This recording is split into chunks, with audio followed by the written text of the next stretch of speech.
consciousness.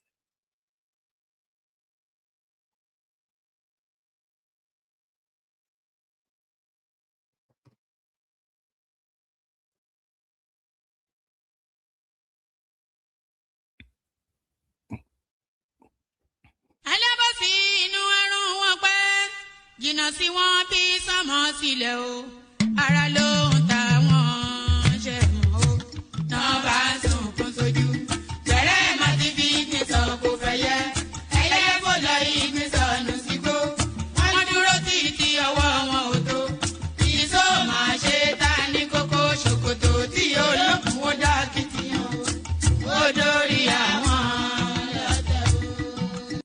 Àwọn lọ́tẹ̀ o. Ó dórí àwọn lọ́tẹ̀ o. Àbọ̀dórí àwọn lọ́tẹ̀ o. Ó dórí àwọn lọ́tẹ̀ o. Ọmọ iná náà mi arán síná.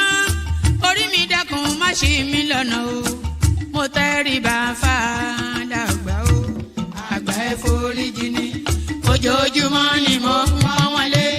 Mo ń ṣèyá sí àwọn àgbà o. Mi ò fojú tí ń rìn wọn láyé. Ọmọdé ẹ má fàgbà ṣe yẹ̀yẹ́ torí oníkọ́ tó yọ̀ọ́lá ni ọmọdé ń bọ̀ wá dàgbà o. Màmá ń bọ̀ wá dàgbà o. Ọmọdé ń bọ̀ wá dàgbà o. Wọ́n máa ń bọ̀ wá dàgbà o. Ọmọdé ń bọ̀ wá dàgbà o. Ọmọdé ń bọ̀ wá dàgbà o. Ọmọdé ń bọ̀ wá dàgbà o. Bọ́lájú kòkòrò bá pẹran nígbó tó bá fúnra ẹ̀ pín ló dára jù o. Kọ̀wé mi àjẹ́ dàgbà o. Èyí mo rí màrò ẹ̀fà gbogbo náà ní ilé ayé. Sùúrù ní ṣẹ́gun ohun gbogbo. Ẹ má ṣèké mo ní ẹ má dalẹ̀. Ẹ má forí wórí ìkìlọ̀ ló jẹ́. Ẹ̀yin forí wórí yìí yóò sábà mọ́ o. Àwa ò ní sábà mọ̀ láyé o. Nílé ayé o. Àwa ò ní sábà mọ̀ láyé. Àwa ò ní sábà mọ̀ láyé. Àwa ò ní sábà mọ̀ láyé. Dẹ́bìtọ̀ rẹ̀ àtàrà ilé o. Àwa ò ní sábà mọ̀ láyé. Àwa ò ní sábà mọ̀ láyé. Àwa ò ní sábà mọ̀ láyé. Wọ́n gbọ́ pé ọjà tán nílùú Ṣókótó. Wọ́n múra wọn sáré kárù sọ́kọ̀ o. Àyàn ọmọ ògbóògùn wo. Wọn ò béèrè lọ́wọ́ orí. Orí lọ́mọ mẹ́wàá lọ ìyàwó. Ohun tí ẹ wá lọ sí Ṣókótó. Ohun rẹ̀ lápò Ṣókótó mo sọ. Àkúnlẹ̀yàn ọmọ ẹ̀dá láyé. Kò lè yí padà mo ń tẹnu mọ́ o. Olórí làlá bàrò. Orí làlá bàrò. Olórí làlá bàrò.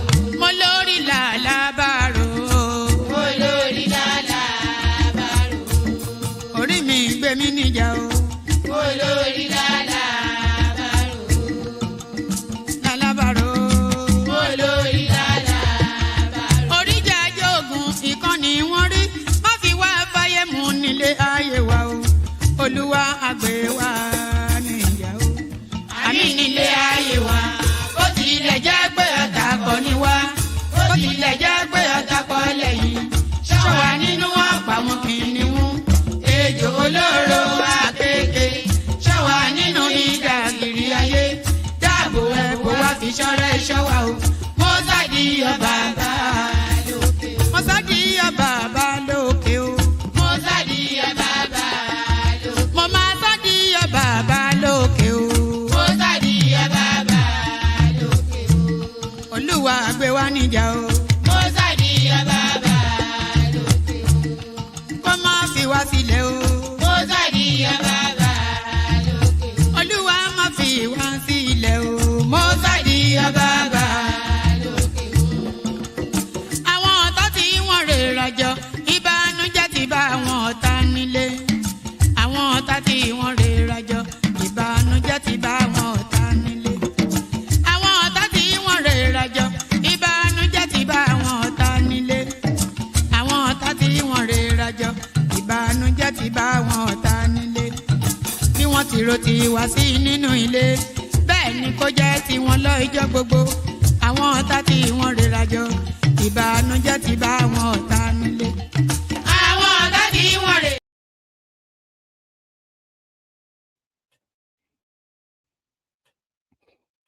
And there it is right there. There it is right there. Hopefully you can hear me okay. My microphone has been acting a bit funky, so hopefully you can hear me okay. Ṣòkòtò tí ò lókùn ó dà kitiyan. So there it is, absolutely right there. Ṣòkòtò tí ò lókùn ó dà kitiyan. A trouser, a native trouser without a rope to tie it, there it becomes a difficult thing to handle. I think that's the nearest to an explanation you can get. But Shokoto, if you know, you know, eh? If you know, you know. Who sang that song? Was it those twin brothers from the east? What are they called again? The ones that are Okoye brothers, the ones that are always fighting.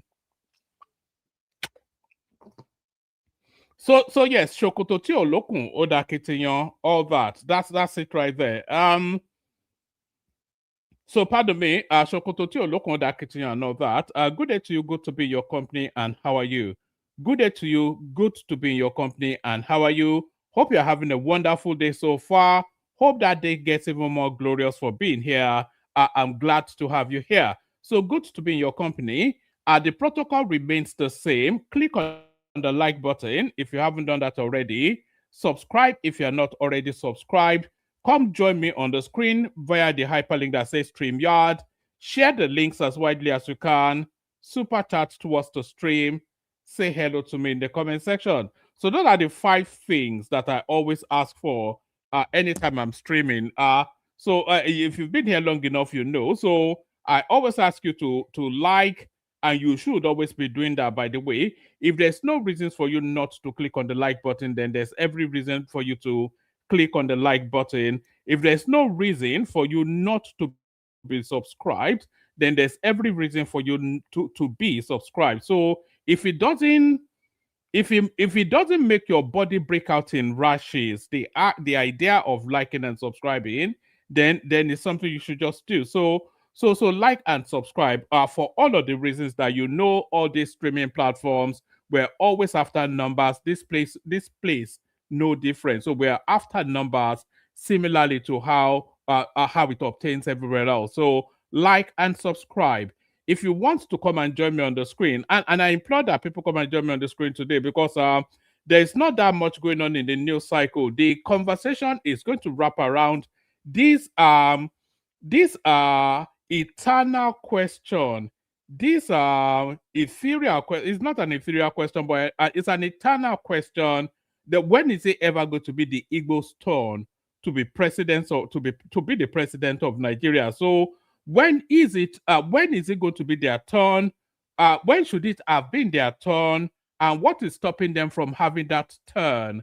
So we'll start to have cover. We will not certainly not cover the whole gamut of it, obviously, but we will make incursions into that space. So the Igbo question is on the table, and what is stopping them? So a lot of people will harken back to the Biafran narrative, and they will hinge everything on that. But it's lazy thinking just to park the whole Igbo narrative around the Biafra war and say that is the reason for everything. No, there's a lot more nuance to it. There's guilt on their part, and there's guilt on the part of Nigeria as well. So we'll look at all of the moving parts to try and see then what exactly is preventing a Southeasterner, or how exactly are Southeasterners, or are they even preventing are they preventing themselves, or are people? So we're going to be asking that whole Southeastern question. You get the drift of where I am. So we'll be going into that space, but hopefully we'll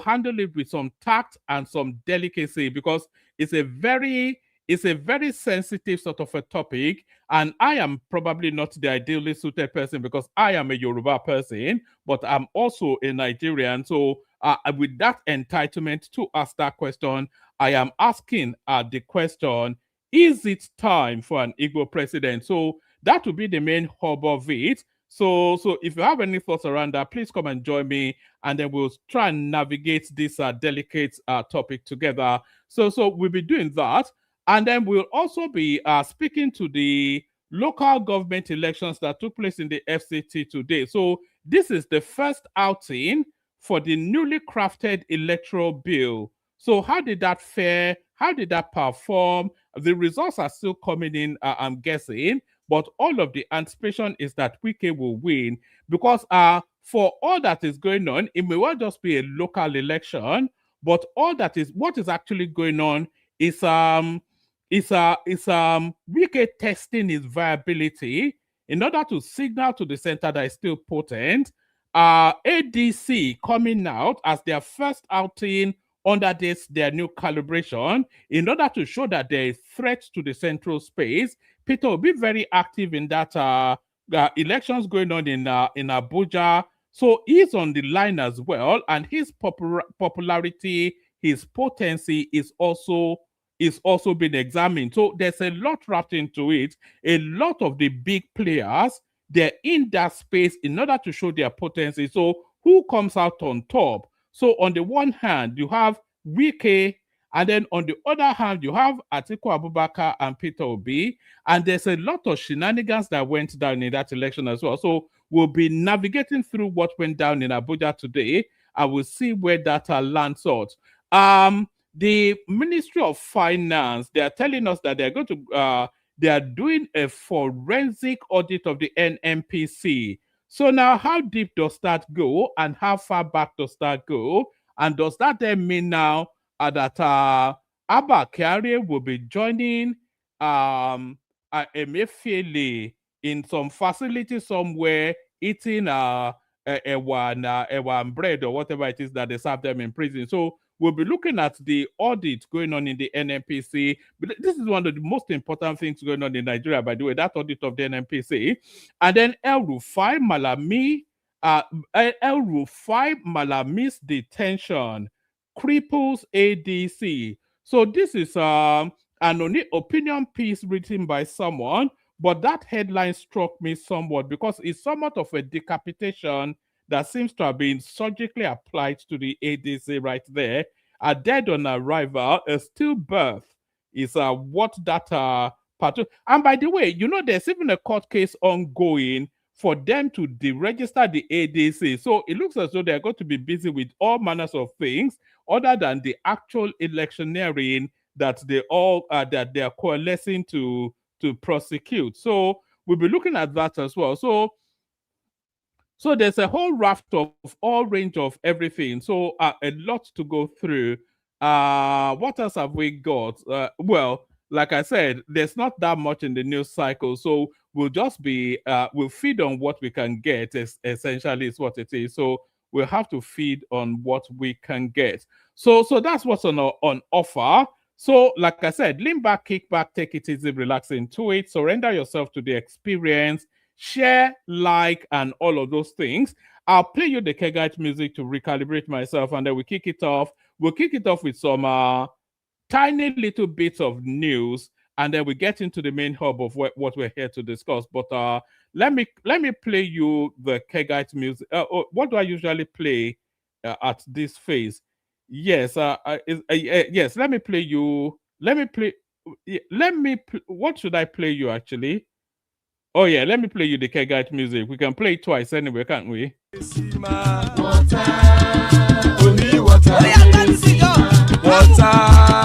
Water, only water, where they see ma.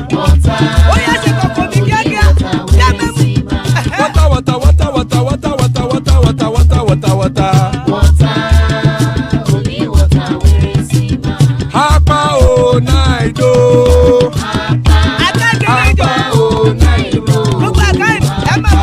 Hapa you don't come o.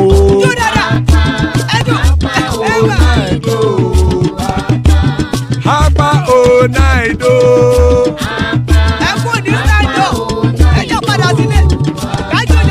Oro kẹ̀kẹ́ ẹlẹ́mù yé o. Ibe sodi akẹ̀kẹ́ ẹlẹ́mù re o. Bobby master kẹ̀kẹ́ ẹlẹ́mù re o. Chifu Faila ti kẹ̀kẹ́ ẹlẹ́mù re o. Eruku lẹ̀lẹ̀ ẹlẹ́mù dé. Eruku lẹ̀lẹ̀ ẹgbẹ́ ẹlẹ́mù dòde ojàre o. Eruku lẹ̀lẹ̀ Ghana ti dé ẹgbẹ́ bọ́dì o. Ọmọ ẹlẹ́yẹ ẹ̀yẹ o ó dilé o.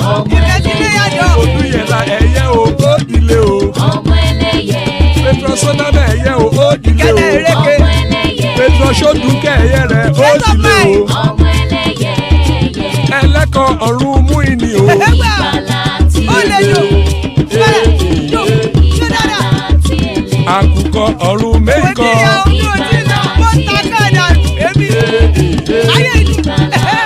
ikú kò ní ríwà gbéṣe o. ìgbàlà tí èlé ìgbàlà tí èlé. àrùnkárùn kò ní.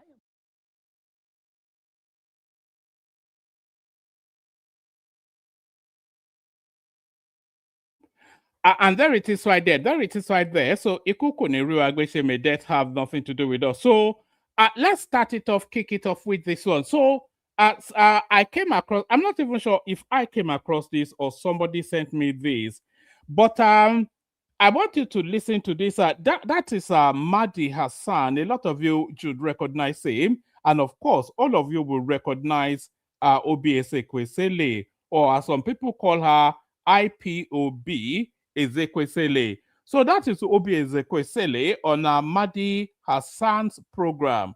So now, the Sakama J, the Lamba that the obedient space feed us in Nigeria is not actually a diet that they only serve locally. It's a diet that they serve internationally.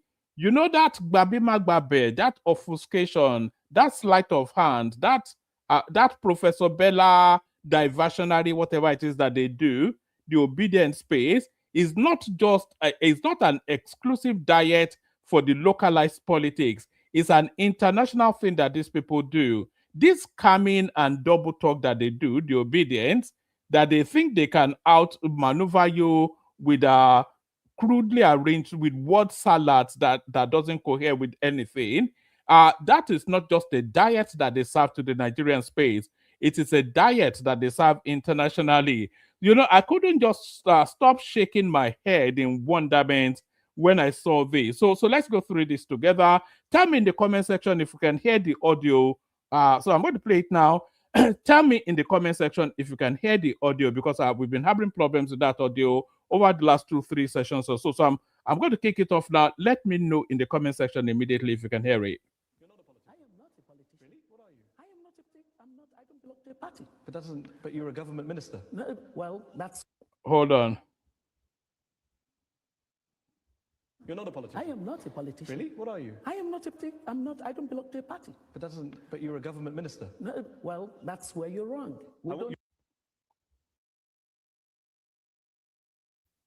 So can you hear it? Can you hear it let me know in the comments. Is there anyone actually here?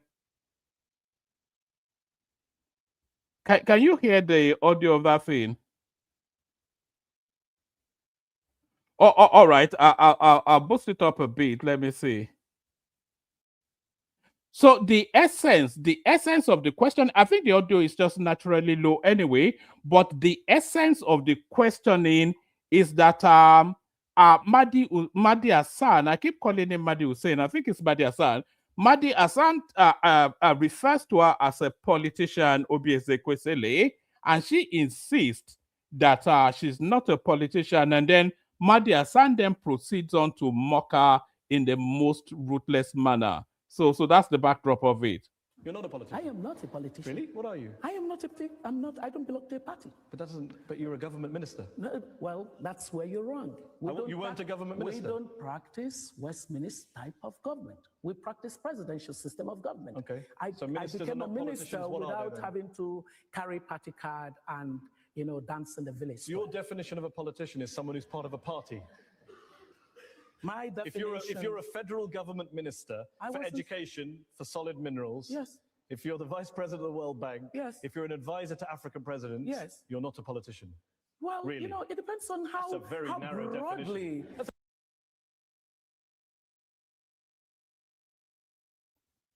You can hear the audience even laughing at her. Yeah, there are a couple of Nigerians planted in that audience right there.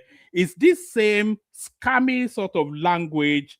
It's this same sort of scamming language that the obedience, they perfected it because we don't really want to take them on and we just ignore them within the Nigerian space. They think it's actually now acceptable lexicon, all this meaningless gibberish that they speak all the time. but she takes it to the international space and she gets royally mocked. I was going to say royally fucked, though, but I'm royally mocked. You're not a politician. I am not a politician. Really? What are you? I am not a. I don't belong to a party. But that doesn't. But you're a government minister. No, well, that's where you're wrong. You weren't a government minister. We don't practice Westminster type of government. We practice presidential system of government. Okay. I became a minister without having to carry party card and dance in the village. So your definition of a politician is someone who's part of a party. My definition. If you're a federal government minister for education, for solid minerals. So the argument is Mahdi Hassan is saying that she is referencing her as a politician by virtue of the fact that she's a political actor within the Nigerian landscape, haven't held many senior positions in different administrations. So that broadly qualifies her as a politician. But a hard definition of a politician, this is the sort of thing that they do in Nigeria, all disobedient types. Her definition of a politician is that you have to be a registered card-carrying member of a party. So let me give you an example. You know Christopher Musa, the Minister of Defense. Do you know he's a politician? But 2 months ago, he was not a politician, he was a soldier. But the position he occupies now is a political position, not a military career progression. It's a political office. So by virtue of the fact that Christopher Musa is now a minister of defense rather than the chief of army staff, he automatically becomes a politician because it's a political actor, and that is the core essence of it. But then, of course, she's so used to getting away with a gibberish double talk in Nigeria that she thought she could go and sell it internationally, and you can see how she's being mocked. Yes. If you're the vice president of the World Bank, yes. If you're an advisor to African presidents, yes. You're not a politician. Well, really? It depends on how, that's a very narrow broadly. Definition. That's a very convenient definition. No, you're doing a broad definition of politician. I mean, like... Really? A minister in government? That's not a very broad definition. That's a pretty basic definition. No, but a minister in government doesn't necessarily... I'm a politician. You know what? You are given a definition of politician that is way above the way that I have looked at it. Spoken like a true politician. So there it is right there. It wasn't much of anything. It's only 1 minute, but I think I must have watched that at least 4 times. Just the, that ludicrous language, like somebody like Peter Obi telling us he's not desperate to be president and all that, and we let him get away with it because we just don't want to deal with the smoke of the noise. So he then takes that to the international space and they mock him. That's the sort of thing. So the sort of thing that they get away with in Nigeria, you see how that's treated internationally. But let's go on from that to this. This is just a bit of data that I came across. 3 nations account for nearly 60% of all UK study visas granted globally. So, yes, Nigeria, you see, look at the volume of Nigerians applying, actually granted UK study visas, 189,000 Nigerians. It's the Chinese that are the most, nearly 1 million of them, in excess 600,000 Indians. But I look at the amount of Nigerians that are coming to the UK on study visas, and you can bet that a good 90% of those are never going back to Nigeria. 3 nations account for nearly 60% of all UK study visas granted globally. This is from Q1 2018 to Q3 2025. A lot of these people, they are already, they've forgotten even, their accents would have changed. They've never been back to Nigeria. They will tell you they are more British than the Queen. And there it is right there, 188. Let's round it off. 188,000 Nigerians on study visa escape from Nigeria to the UK. So that's that. Let me show you this. This one now, I think is just really for the optics of it. This is Dangote Refinery. Do you remember once upon a time we used to have some lunatic? Let me stop that music immediately. That's a copyright music right there. That's also sounded like the BG. Oh no, we don't want the music, please. Just it's not like it's not like anybody super task this thing, so you don't have to copyright strike me as well. So do you remember once upon a time that some lunatic guy used to come on this platform? Do you remember once upon a time that some lunatic guy used to come on this platform and tell us that the Dangote refinery doesn't exist, that Dangote built nothing, that it's all a scam by the Fulanis? You remember when we used to entertain some crazed drunk? We've entertained so many characters on this platform. Maybe we will not be so indulgent going forward.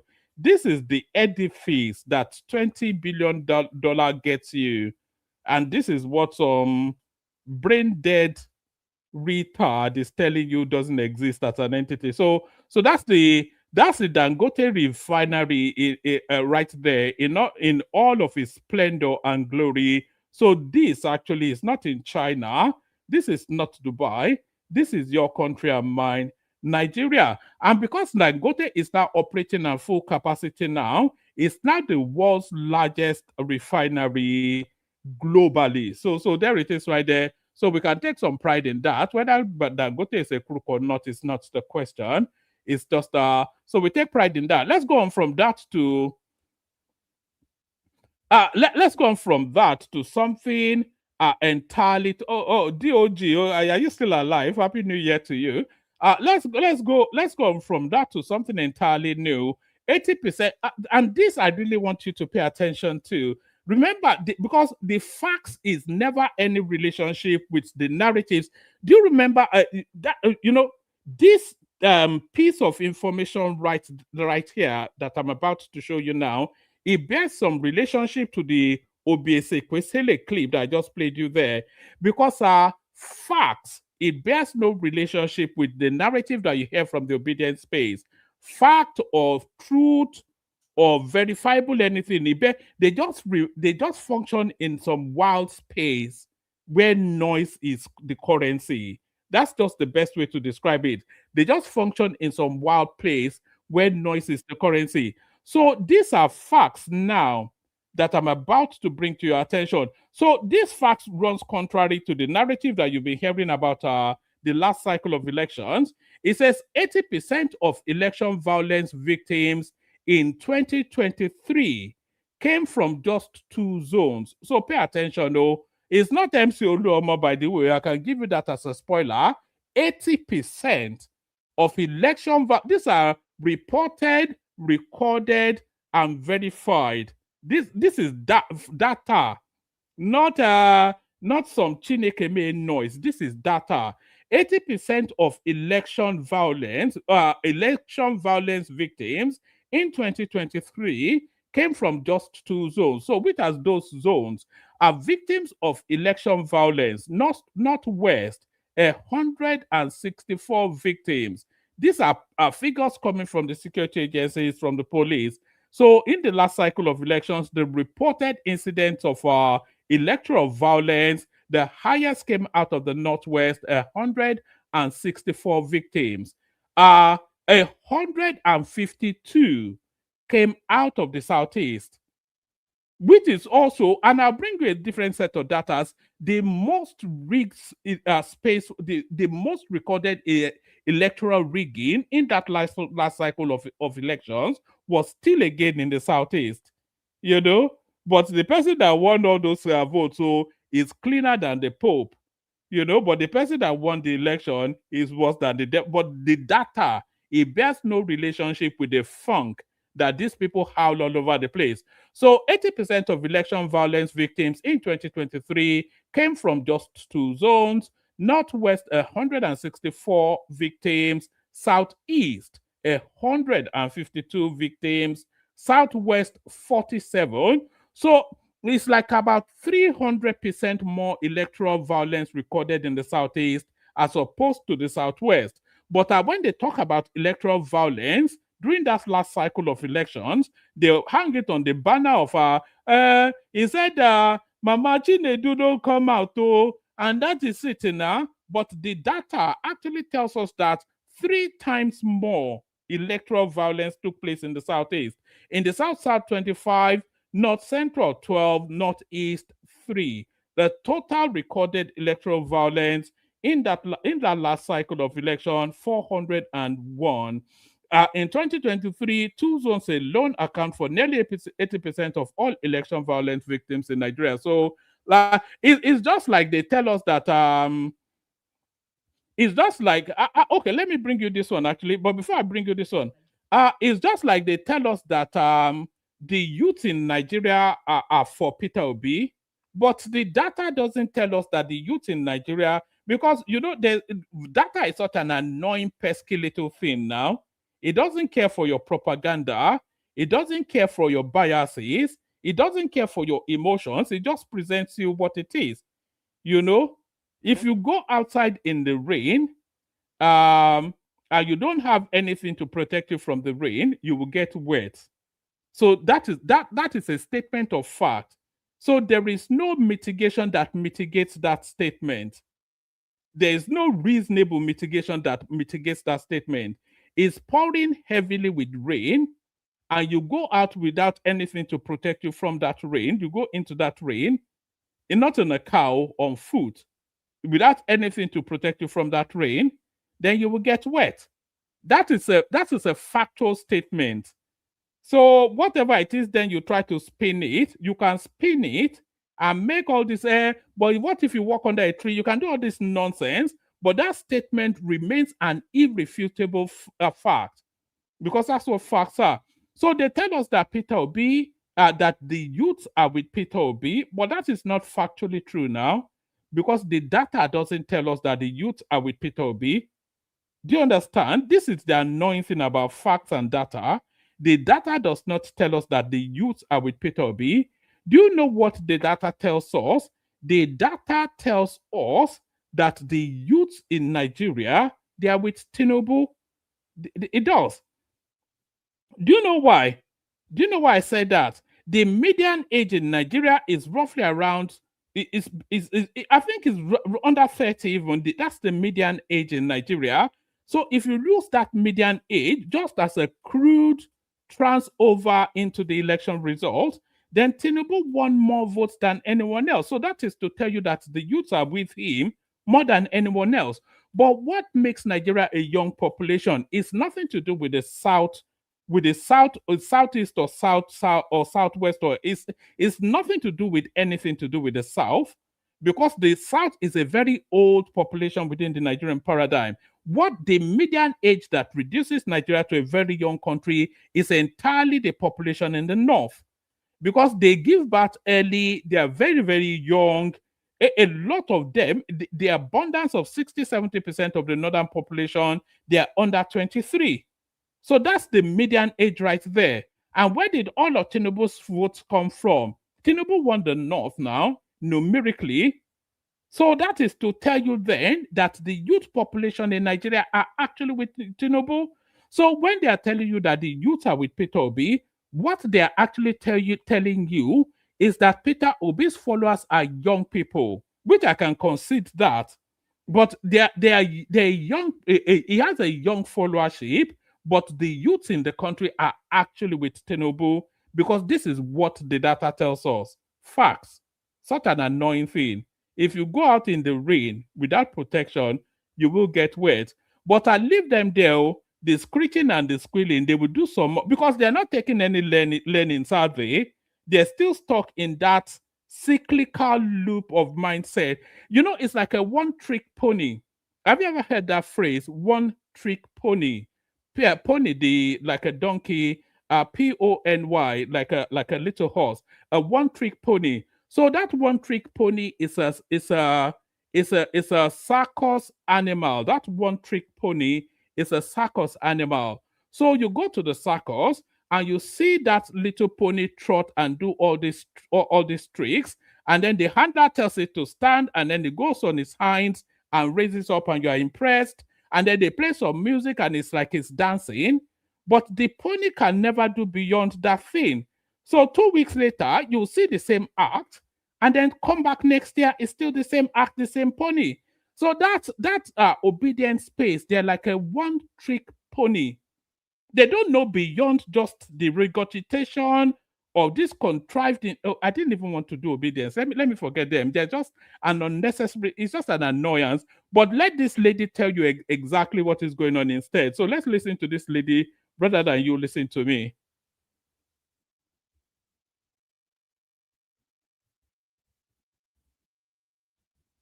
Recently, the World Bank reported that Nigeria's economy is growing.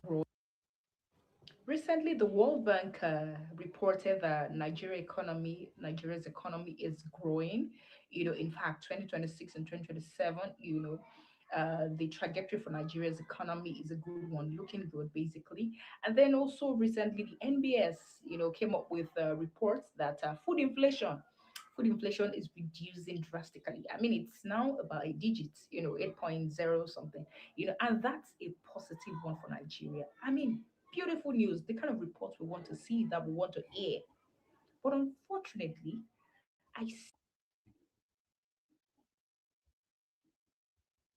As soon as she said, but unfortunately, I think a lot of you already knows where she's going.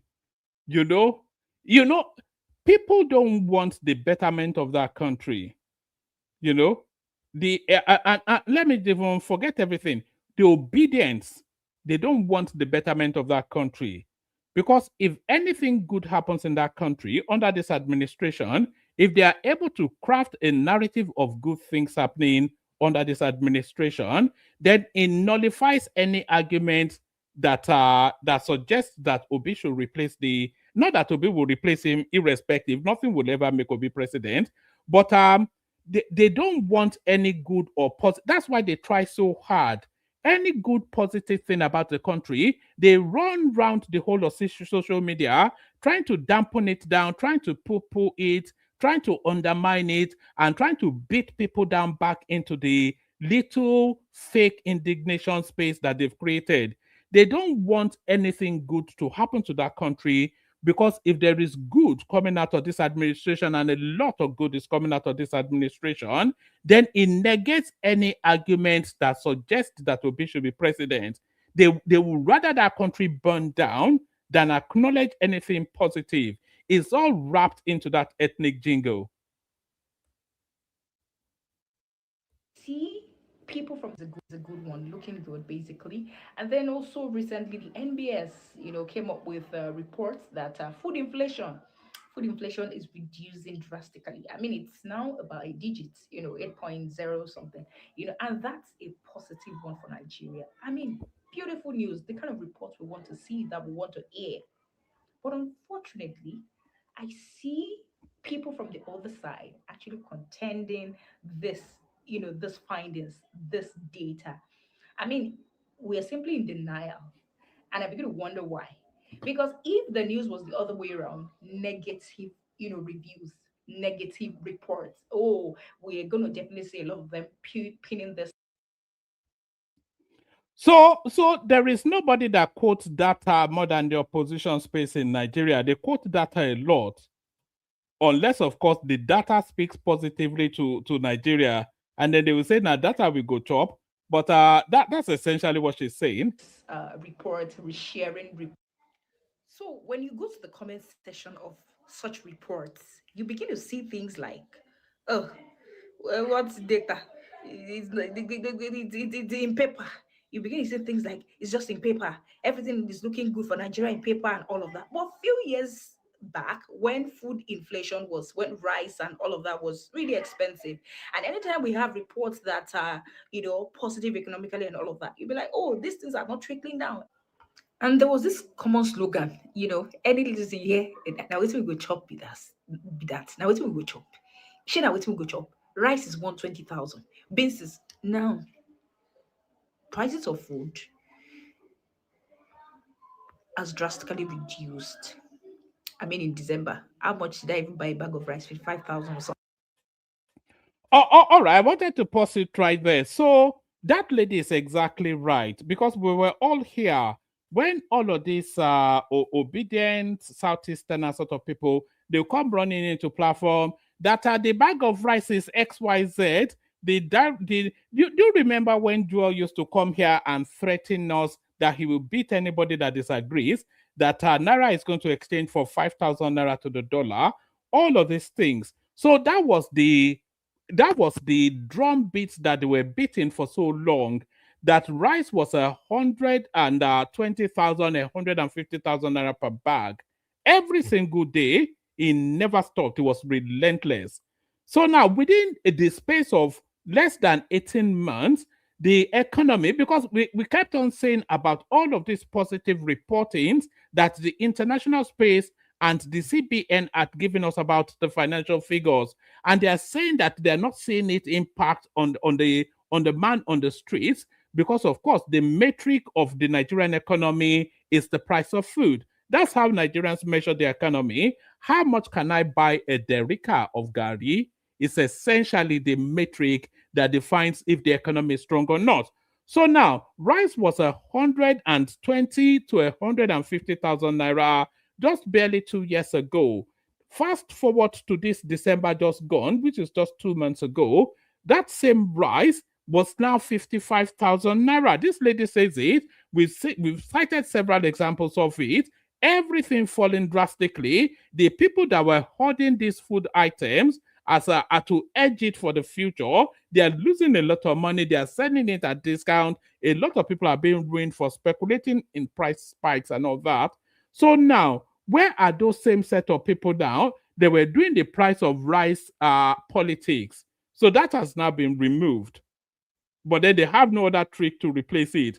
Because, of course, their only trick is the price of rice, the presidential jet, and the vice president's villa. So those were the things that they were regurgitating so often. But now that the price of food have fallen drastically, they have nowhere else to run to. And that's exactly what this lady is saying. But the TL is quiet. Nobody's even saying anything. And when NBS brought out its reports, a few days ago, what? Nigeria looks good only in paper. Abba, no, now let's not be haters. Let us acknowledge what is working. These are outcomes of reforms. Let us say the way it is. If it was the other way around, like news that are not nice, e.g., Lagos State is the dirtiest city in the world, third ranking city, and all that. We see people, they pin it, they reshare, and all of these things. Please, let's not be in denial. All right, let's not be in denial. If something is working, let us acknowledge it. That's what she was saying. So, still on that theme of policies now actually impacting, when they told us that they are rebuilding the Lagos International Airport, the usual suspects came here again and told us that it was a scam. The way they told us that the Lagos Calabar Superhighway was a scam. So this is the scam now. That is the remodeling international airport. Country is getting better and better every day. Hey, we're having check-in. I just came. Country is getting better and better every day. Hey, we're having self-check-in. I just came in with earpiece. Actually, surprise. The time works well for me. I'm just surprised, and I'm really pleased and happy that we can just self-check in ourselves now. Go to this person, go here, go there. I think it's over. Now we are allowed to go in easily, and this is really so nice. And because this is the new terminal, really beautiful. Another next. First one. Oh my gosh, I am so impressed. So I'm gonna put my passport here, and we're gonna go out. Our country is getting better. You people that will just be complaining, things are getting better. Look, we're doing. So no doubt, the obedience space will have all of the reasons why that is not a good thing. What we just saw there now, the obedience space will have all of the reasons why that is not a good thing. But let's go on from that to yet another. So the president recently signed. This was actually by executive order, which is bypassing parliament in order to fast track something. So he has recently signed an executive order that compels the NNPC to remit revenue to the federal coffers. So that's generated a lot of controversy, and that is what this next piece is all about. 1. I was asking yesterday, is it not better to go straight ahead and review the PIA to start with the legal framework instead of using an administrative handmaiden like the executive order? Two, what then happens to frontier exploration, which NNPC says is important, whether it's in Dahomey Basin or in or the Komani project or in the Gongola Basin or any of the basins, that we have, even the Benin Trough.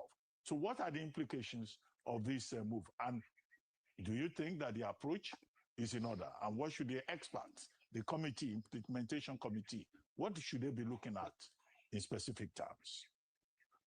The one that you asked whether it is the right thing to be done at this point, my answer is yes, absolutely yes. The president has taken the right steps. The president, in deciding to issue Executive Order 9, is standing by the Constitution.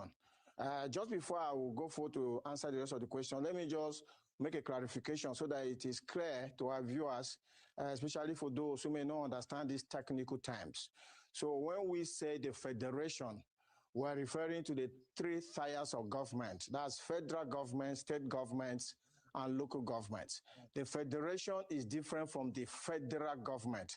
So these two terms are not the same, and I'll be using them a lot during this engagement. So basically what has happened is that Section 162, subsection 1 of the Nigerian Constitution says all revenues, and the Constitution is very clear, it says all revenues accruing to the federation. So we're not saying federal government here. All revenues accruing to the federation shall be remitted to the federation account. That's what the Constitution says. And we all very well know that the Constitution is the superior law to any law. And so basically, what has happened is that the Petroleum Industry Act, which went through legislation, like you rightly said, for like 20 years, that was finally assented to law by President Buhari in 2021, actually contravened the provision of the Constitution of Nigeria. And it did so in the three instances that you have mentioned. Basically, what the PIA did was to kidnap federation revenues on their way to the federation account and put them in some buckets. And those buckets were out of the purview, out of the oversight of the three tiers of government. I mean, we could say that the federal government could look into what the NNPC is doing, but the state government and the local governments were not ever able to look into what the NNPC was doing with the 30% management fee of the production sharing contracts profit oil and the 30% frontier exploration fund. And there's another one, which is a 10% on the rents on petroleum prospecting licenses and petroleum mining licenses. Are you listening to those figures? Just rudimentarily putting them together. 30% plus 30% is 60%, plus an additional 10% is 70%. So NNPC, i.e. Military and the Fulani hegemony, they were pocketing 70% of the revenues of NNPC. You know, that's what they were doing. That's just a crude understanding of what's been explained. You know, so that's why the executive order was necessary. One, I was asking yesterday, is it not better to go straight ahead? And revenues accruing to the federation shall be remitted to the federation account. That's what the Constitution says. And we all very well know that the Constitution is the superior law to any law. And so basically, what has happened is that the Petroleum Industry Act, which went through legislation, like you rightly said, for like 20 years, that was finally assented to law by President Buhari in 2021, actually contravened the provision of the Constitution of Nigeria. And it did so in the three instances that you have mentioned. Basically, what the PIA did was to kidnap federation revenues on their way to the federation account and put them in some buckets. And those buckets were out of the purview, out of the oversight of the three tiers of government. I mean, we could say that the federal government could look into what the NNPC is doing, but the state government and the local governments were not ever able to look into what the NNPCA was doing with a 30% management fee of the production sharing contracts profit oil and the 30% frontier exploration fund. And there's Do you remember when they used to tell us they were spending billions and billions of dollars looking for oil in Gombe and Borno and all this silly nonsense? Billions of dollars, so not a drop of anything was found. Not even nobody saw any equipment being moved to those places, by the way. Another one, which is a 10% on the rents on petroleum prospecting licenses and petroleum mining licenses. So there it is right there. So all of that builds up to this. So all of that builds up to this forensic audit of NNPC ongoing. So this is Wale Edun. I'll only give you about 3 paragraphs from this. The Minister of Finance and Coordinating Minister of the Economy, Wale Edun, on Friday disclosed that a forensic audit of the Nigerian National Petroleum Company Limited is ongoing as part of efforts to scrutinize all revenue deductions and boost remittances into the Federation account.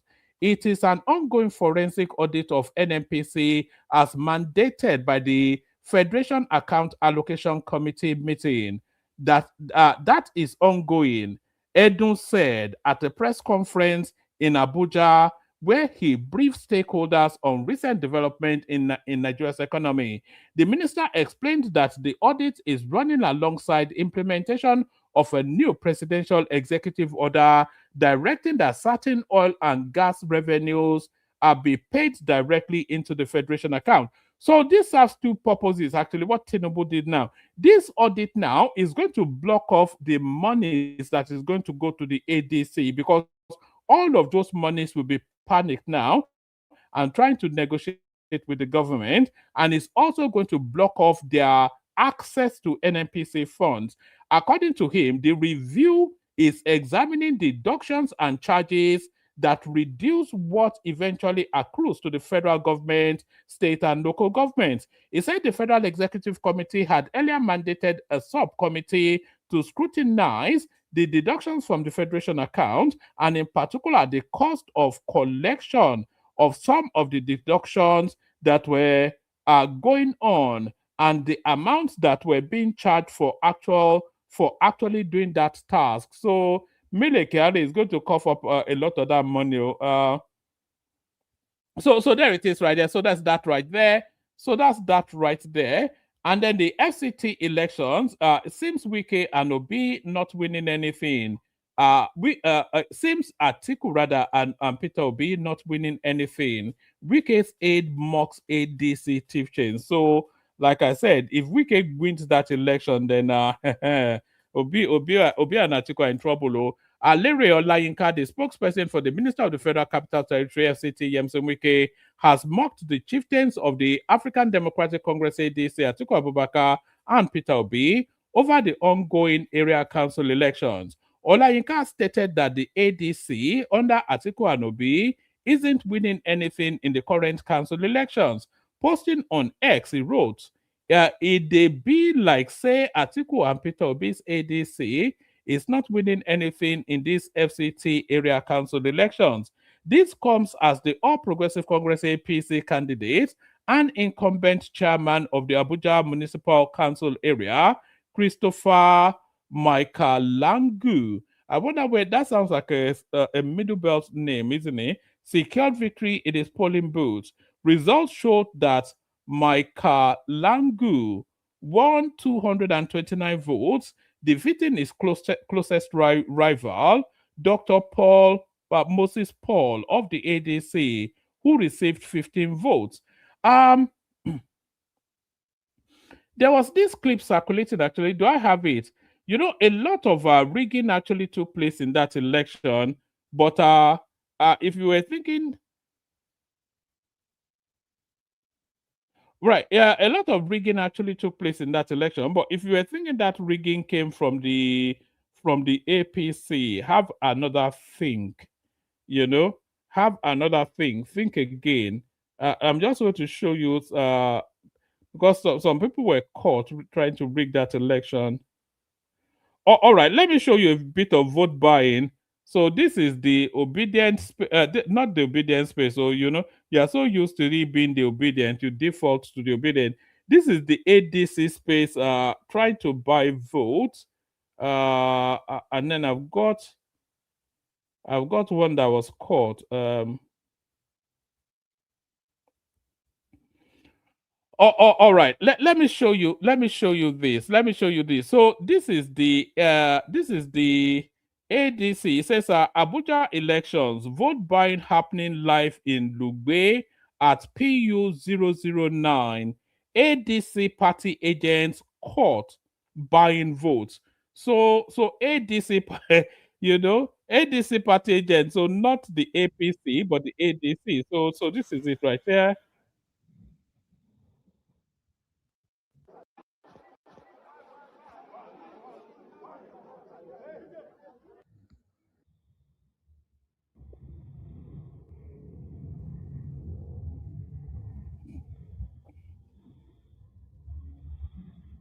So that's the ADC agent caught buying votes right there, and it doesn't even stop there. Let me show you this.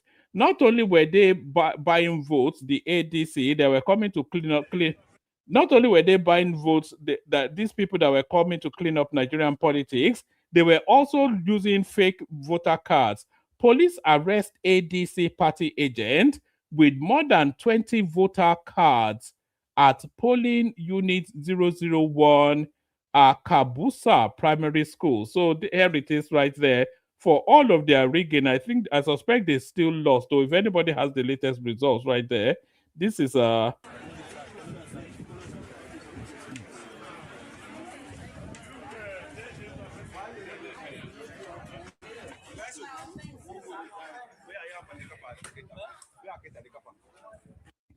that's the ADC agent being arrested right there in Abuja. What else have we got? I've got plenty, but I think that's enough actually. Oh,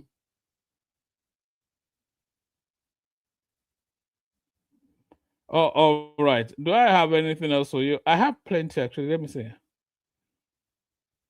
All right. Oh, okay. All right. Let me.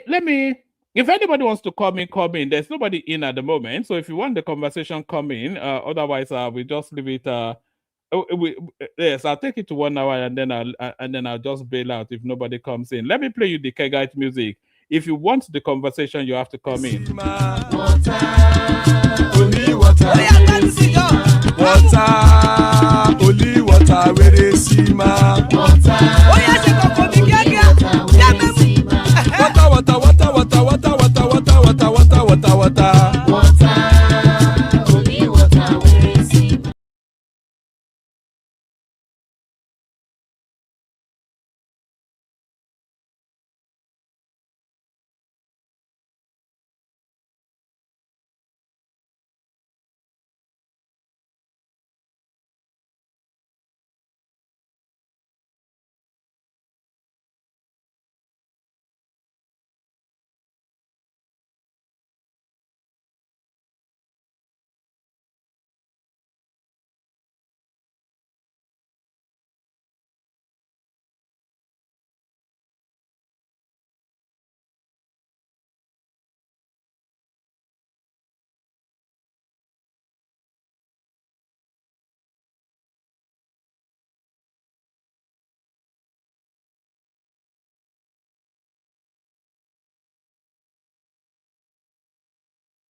So sorry about that. Oh, I was prattling on, not knowing that I was muted. I'm so sorry.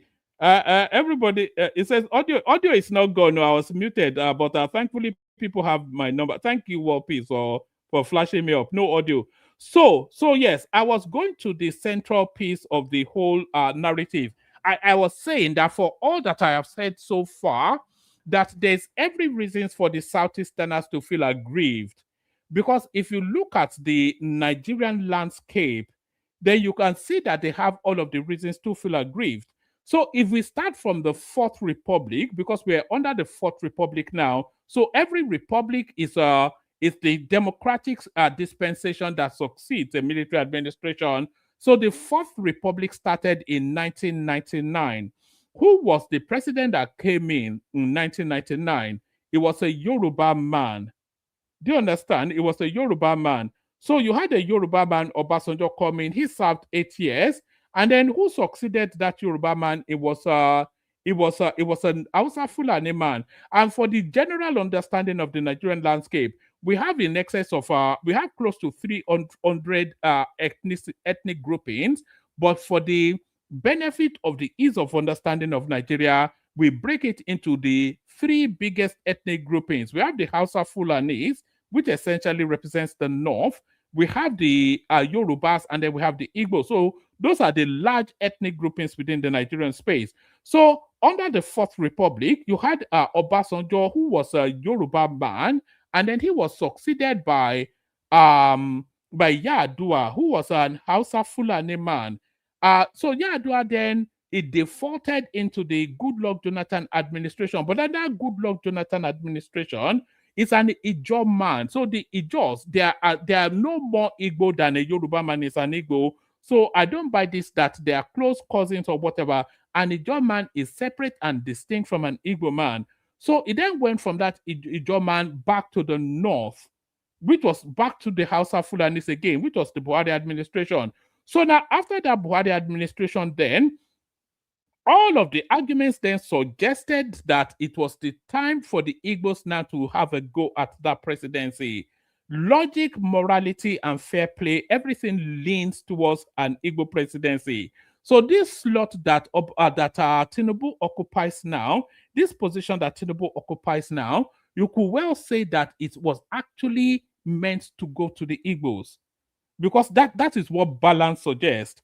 You had a Yoruba, a Hausa Fulani, and then we won't count Goodluck, and a Ijaw man, and then another Hausa Fulani. But then the three main ethnic stocks in Nigeria are the Hausa Fulanis, the Yorubas, and the Igbos. So when will it be the Igbos' turn? So when Buhari was leaving office, all of the argument coalesced towards Nigeria actually having an Igbo president. And by the way, if Nigeria had an Igbo president in 2023, that would be the first time ever that we are having an Igbo president. In the history of that country, we have never had an Igbo president. So I was having that thought. And then when I had that thought, I then decided to go beyond so for all of that, you can see why the Southeasterners would feel aggrieved. And you can also see the logic that suggests that it should have been the turn of the Southeasterners. So when I arrived at the thought that in the history of Nigeria, we've never had an Igbo president, I then decided to go into the archives to see if we've ever had an Igbo president. So I picked it up from 1966, when that country had its independence. And the people that ushered us out of colonial rule into domestic administration was Abubakar Tafawa Balewa and Nnamdi Azikiwe. So in that old system, they had some sort of hybrid system where you had a prime minister and then you had a president as well. But Nnamdi Azikiwe rather, it was a president in all ways other than the power of the potency of that office. So I was drawing parallels between that system and what obtains in Germany now. So in Germany, they have a chancellor, which used to be Angela Merkel. I'm not sure if she's still there. But then they also have a president in Germany. Not everybody knows they have a president. So Germany has a chancellor and a president. You know, so if you had the word president, you think it would be the number one guy. But no, is the chancellor. So similarly, within the Nigerian system, at the independent phase, we had a prime minister, which was Abubakar Tafawa Balewa, and then we had Nnamdi Azikiwe, who was the president. But all of the powers of state was vested in Abubakar Tafawa Balewa. So you cannot really count Nnamdi Kanu. I keep saying Nnamdi Kanu. You cannot really count Nnamdi Azikiwe as a president because it doesn't really apply. So we leave that there. So we've not yet had a Southeastern president. So now who succeeded that duo of Tafawa Balewa, Nnamdi Azikiwe? It was General Aguiyi Ironsi. So Aguiyi Ironsi, he was a coup plotter, but that guy did not. He was a Southeasterner, by the way. He was an Igbo man from Abia State, but he never really governed that country for 6 months, I don't think. So I cannot really count Aguiyi Ironsi as a president any more than I can count NS Shonekon as a president. So still, we've not had a president of Southeastern extraction. So from Abubakar Tafawa Balewa and Nnamdi Azikiwe, no, let's cancel out Nnamdi Azikiwe because he never held any power. He only had a ceremonial position. So from Abubakar Tafawa Balewa, we go on to Yakubu Gowon. So Yakubu Gowon is a middle belter. He's not even a Hausa Fulani man, but it's not a Yoruba or an Igbo man instead. It's from Plateau State. It's from a tribe called Angas. So from Yakubu Gowon, we go to Murtala Mohammed, who was a Fulani man. So he governed for about a year thereabout. From Murtala Mohammed, we go on to Olusegun Obasanjo, who then military administrator or head of state, as they call themselves, 1976 to 1979. So that was the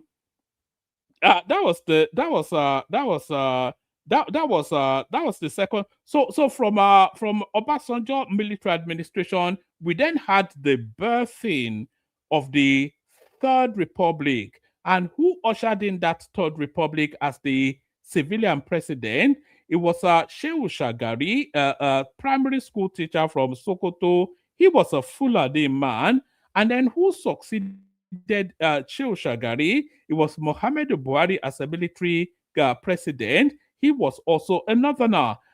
Who succeeded who succeeded Muhammad Buhari? It was Ibrahim Babangida, who was a middle belter because he was a Nupe guy from Niger State. So he's not quite a Hausa Fulani, but he's definitely not an Igbo man, and he's certainly no Yoruba man. So there's that. So it's definitely not an Igbo man, and it's certainly not a Yoruba man.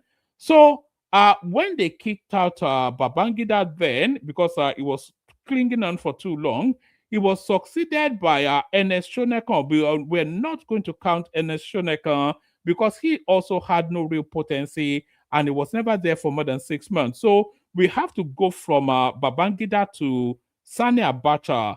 So we had Sani Abacha, and then after Sani Abacha, we have Abubakar, Abdusalami Abubakar. So of course, he was the one that birthed the Fourth Republic. The Fourth Republic ushered in President Tinubu.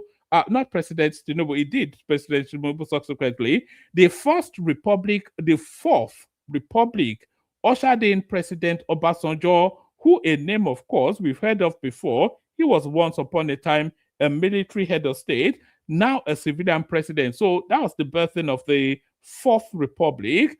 Obasanjo succeeded by Umaru Yar'Adua, who was then succeeded by virtue of death and then subsequent election by Goodluck Jonathan. Goodluck Jonathan then succeeded by Muhammadu Buhari. So now, having counted all that, we've not yet identified a moment in time in the near 80 years history of that country when an Igbo man was ever really fully in charge to stamp their own presence on that country. And bear in mind, we already discussed, the Igbos are probably the second, but certainly one of the top 3 largest ethnic groups within the country. So Buhari succeeds Goodluck Jonathan. So now all of the argument now presents that, having now had all of this list, we've had Obasanjo twice, We've had Edesonekon pass through. So all the arguments now presents that let's give an Igbo man a chance, but up pops Tinubu to snatch that away from them. So all of the argument presents that the country should have actually had an Igbo president. So, and this is just a short caption of the list. It says, this is Hausa Fulanis. Balewa Murtala Mohammed Shagari, Buhari Yadua. So there it is right there. And then under the Yorubas, we've had Obasanjo Shonekan Tinubu. But then under the Igbos, they want to present us Nnamdi Azikiwe, who was never fully a president. So we cannot really accept that. And Aguiyi Rossi, he wasn't there for 6 months. So there's all of the arguments that the Southeasterners have never really been the president of Nigeria. Even the South have had the presidency for a good 5-6 years, and they're of no numbers within the Nigerian paradigm. Even the Middle Beltans, they've had a good complement. Gowon, Babangida, and Abdul Salami. So there's that right there. And then what else were we looking at? We're looking at the so this is the population size of Nigeria. The Hausa Fulanis are 30 to 35% of the population. The Yorubas are 15 to 18% of the population, and the Igbos are 13 to 15% of the population. So if you look at that, then all of the arguments is that we should actually have an Igbo president. We should have had an Igbo president succeed Buhari when he left office. So all the argument leans towards an Igbo president. So you can see all of the reasons then why they should feel aggrieved. So those are my thoughts. No, I've already sent the link anyway. So I've already sent the link. So if anybody wants to come in. Should I play one more music? See if anybody comes in. So that's the link right there. I'll play a short music. If anybody wants to come in, and then we'll take it from there. Let me see. Let me play you just something that lasts for about. Let me play you something that lasts for about a minute.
And there it is, right?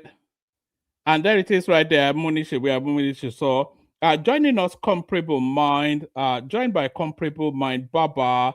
We've got Mighty Mike in the studio as well. Not often we get Mike this early. He usually leaves it till later. But there it is right there. So there it is right there. Prestige, you've been here all the way through. So if you're ready, we go with you first. Not a lot in the news. So it opens the window then for us to have this, hopefully a civilized debate around this thorny topic of when the Igbos will ever get the chance to govern Nigeria. So do you subscribe to my argument that country has never really, by any description, had an Igbo president? Prestige. Look at this guy. You there, Prestige? All right, we go with Baba then. I'm sure Baba will disagree. So Baba, good to have you. Yes, thank you, woman. Unless there's anything can you hear me? Yes. All right, Baba. Prestige has been there since I started. So maybe, so Prestige, yes. Did you hear anything or... my argument is that we've not yet had an Igbo president of any description. I was saying Azikiwe had no real power. So you cannot count him as a president. And Aguiyi Rossi was never there for more than 6 months. So you cannot really count that either. If you look at the 80 years of Nigeria, the Igbos being one of the largest ethnic groups within that country, it is sacrilegious. It is unconscionable for us not to have had an Igbo president prestige. Are you there or not now, my guy? All right, we go with Baba. Baba, please, Baba, if you're there. Yes, woman, I came purposely, singularly, just because of one thing you said about Aguiyi Ironsi, that he never ruled the country. He did rule the country. No, I said not for significant enough a length of time for him to count. 6 months. 6 months. You can even rule for one day. It was enough time to land us in a mess. He destroyed the country in 6 months. He ruled. He changed the structure of that country physically and fiscally. Fiscally, that's the finance side. He destroyed the country.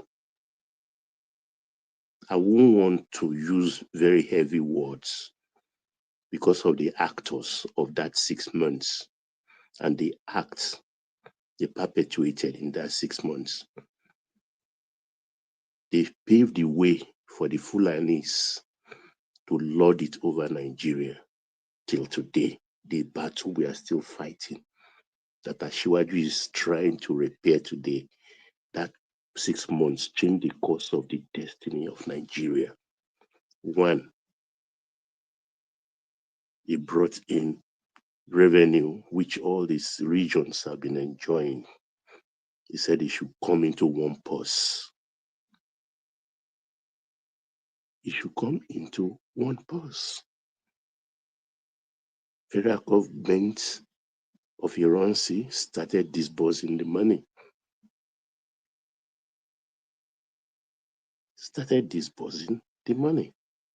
He took over everything. If I'm from South, I swear I'll never forgive that guy, man. Because all their oil wealth is being shared by the whole country, like just by the action of Iran. That's where our problem started.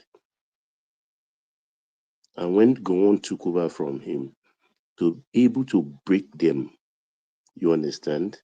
Because he still cling on to the region and put this today's South under the Southeast. Still, Gowon came and divided the country into 12.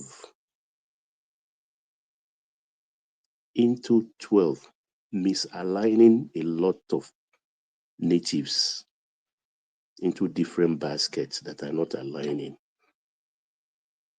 That's where the whole thing turned upside down for us. But Baba, how long are we going to hold them hostage to that narrative?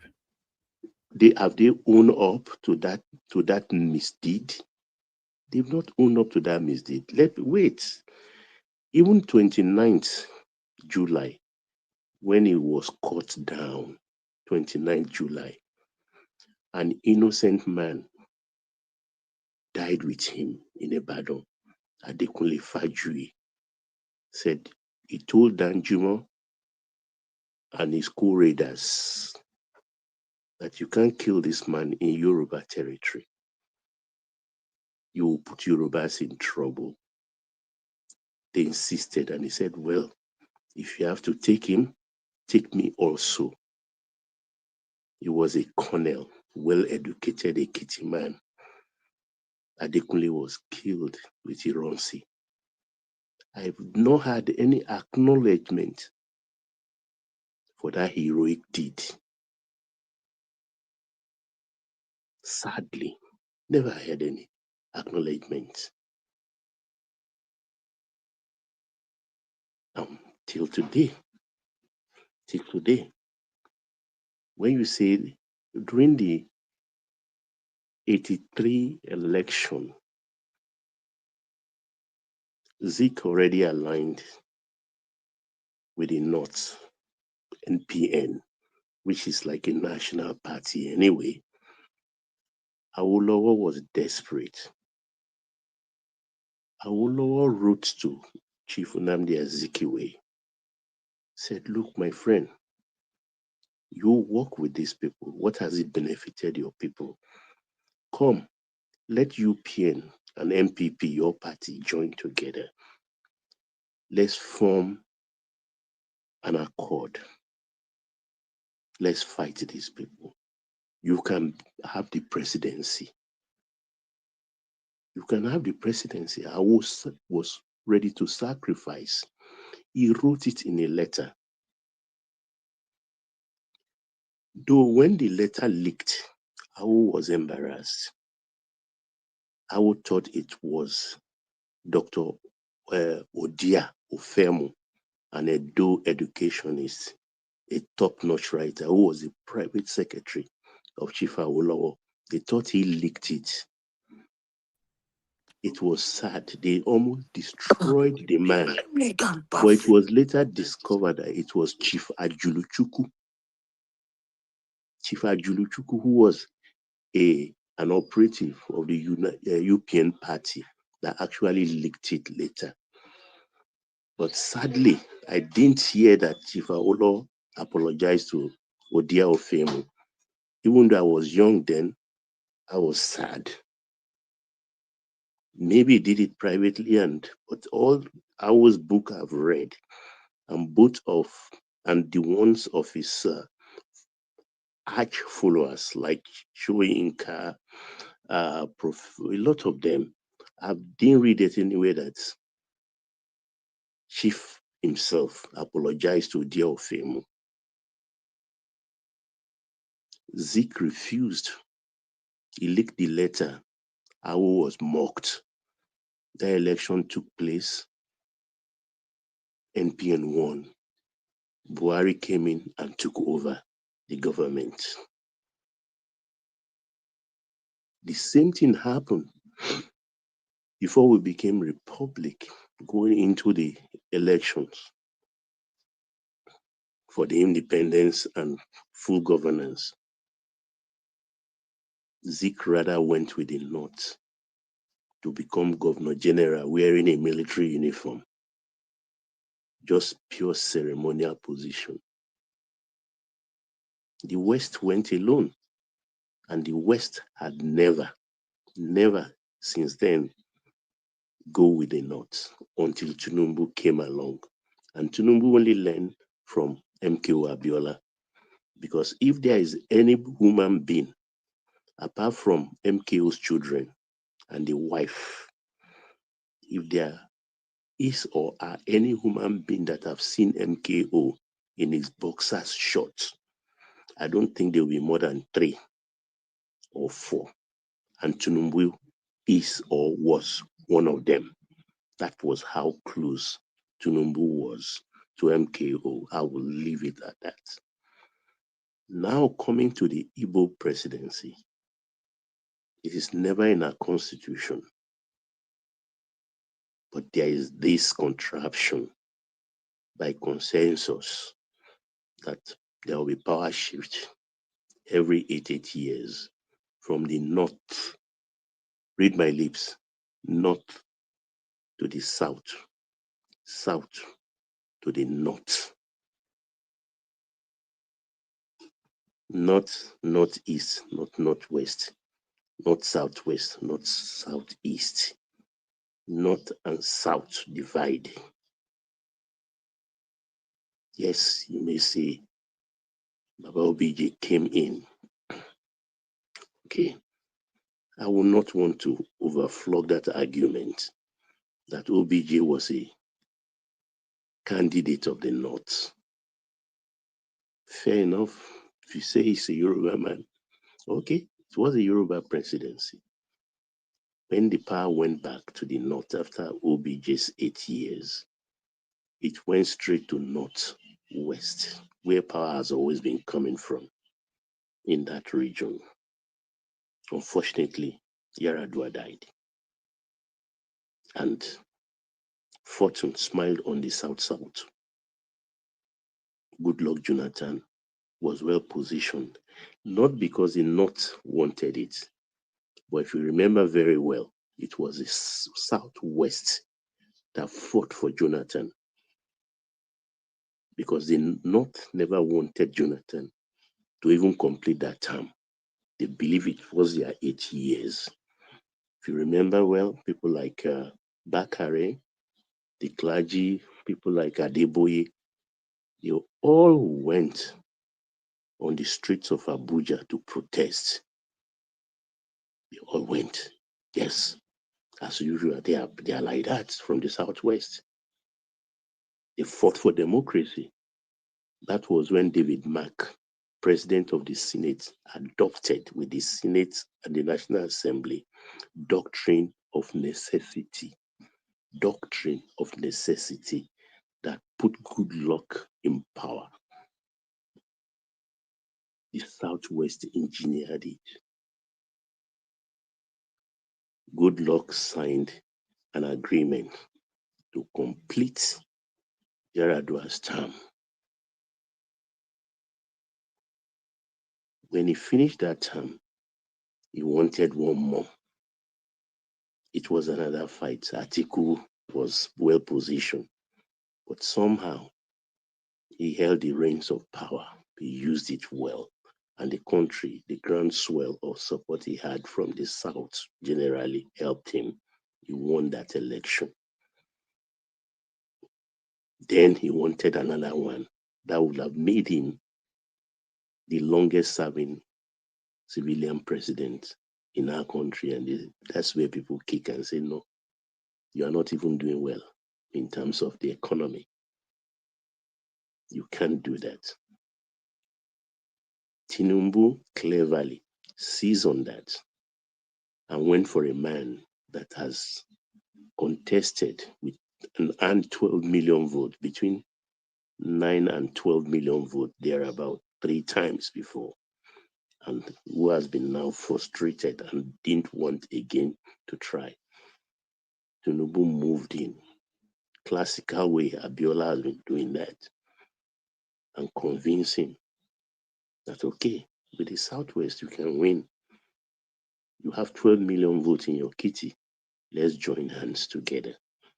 And prior then, since Tinubu left government in 2007, he has been going around the North, spending big money, 50 million there, 100 million there.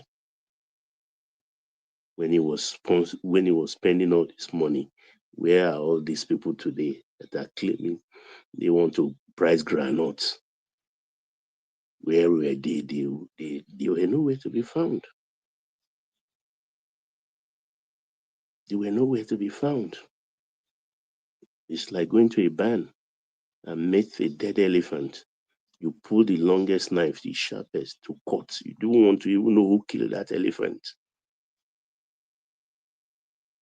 Because when the military were riding roughshod over the Southwest during the Abacha reign, where were they? They were in Aso Rock. The Westerners, Southwesterners, were being assassinated on the streets of Nigeria in broad daylight.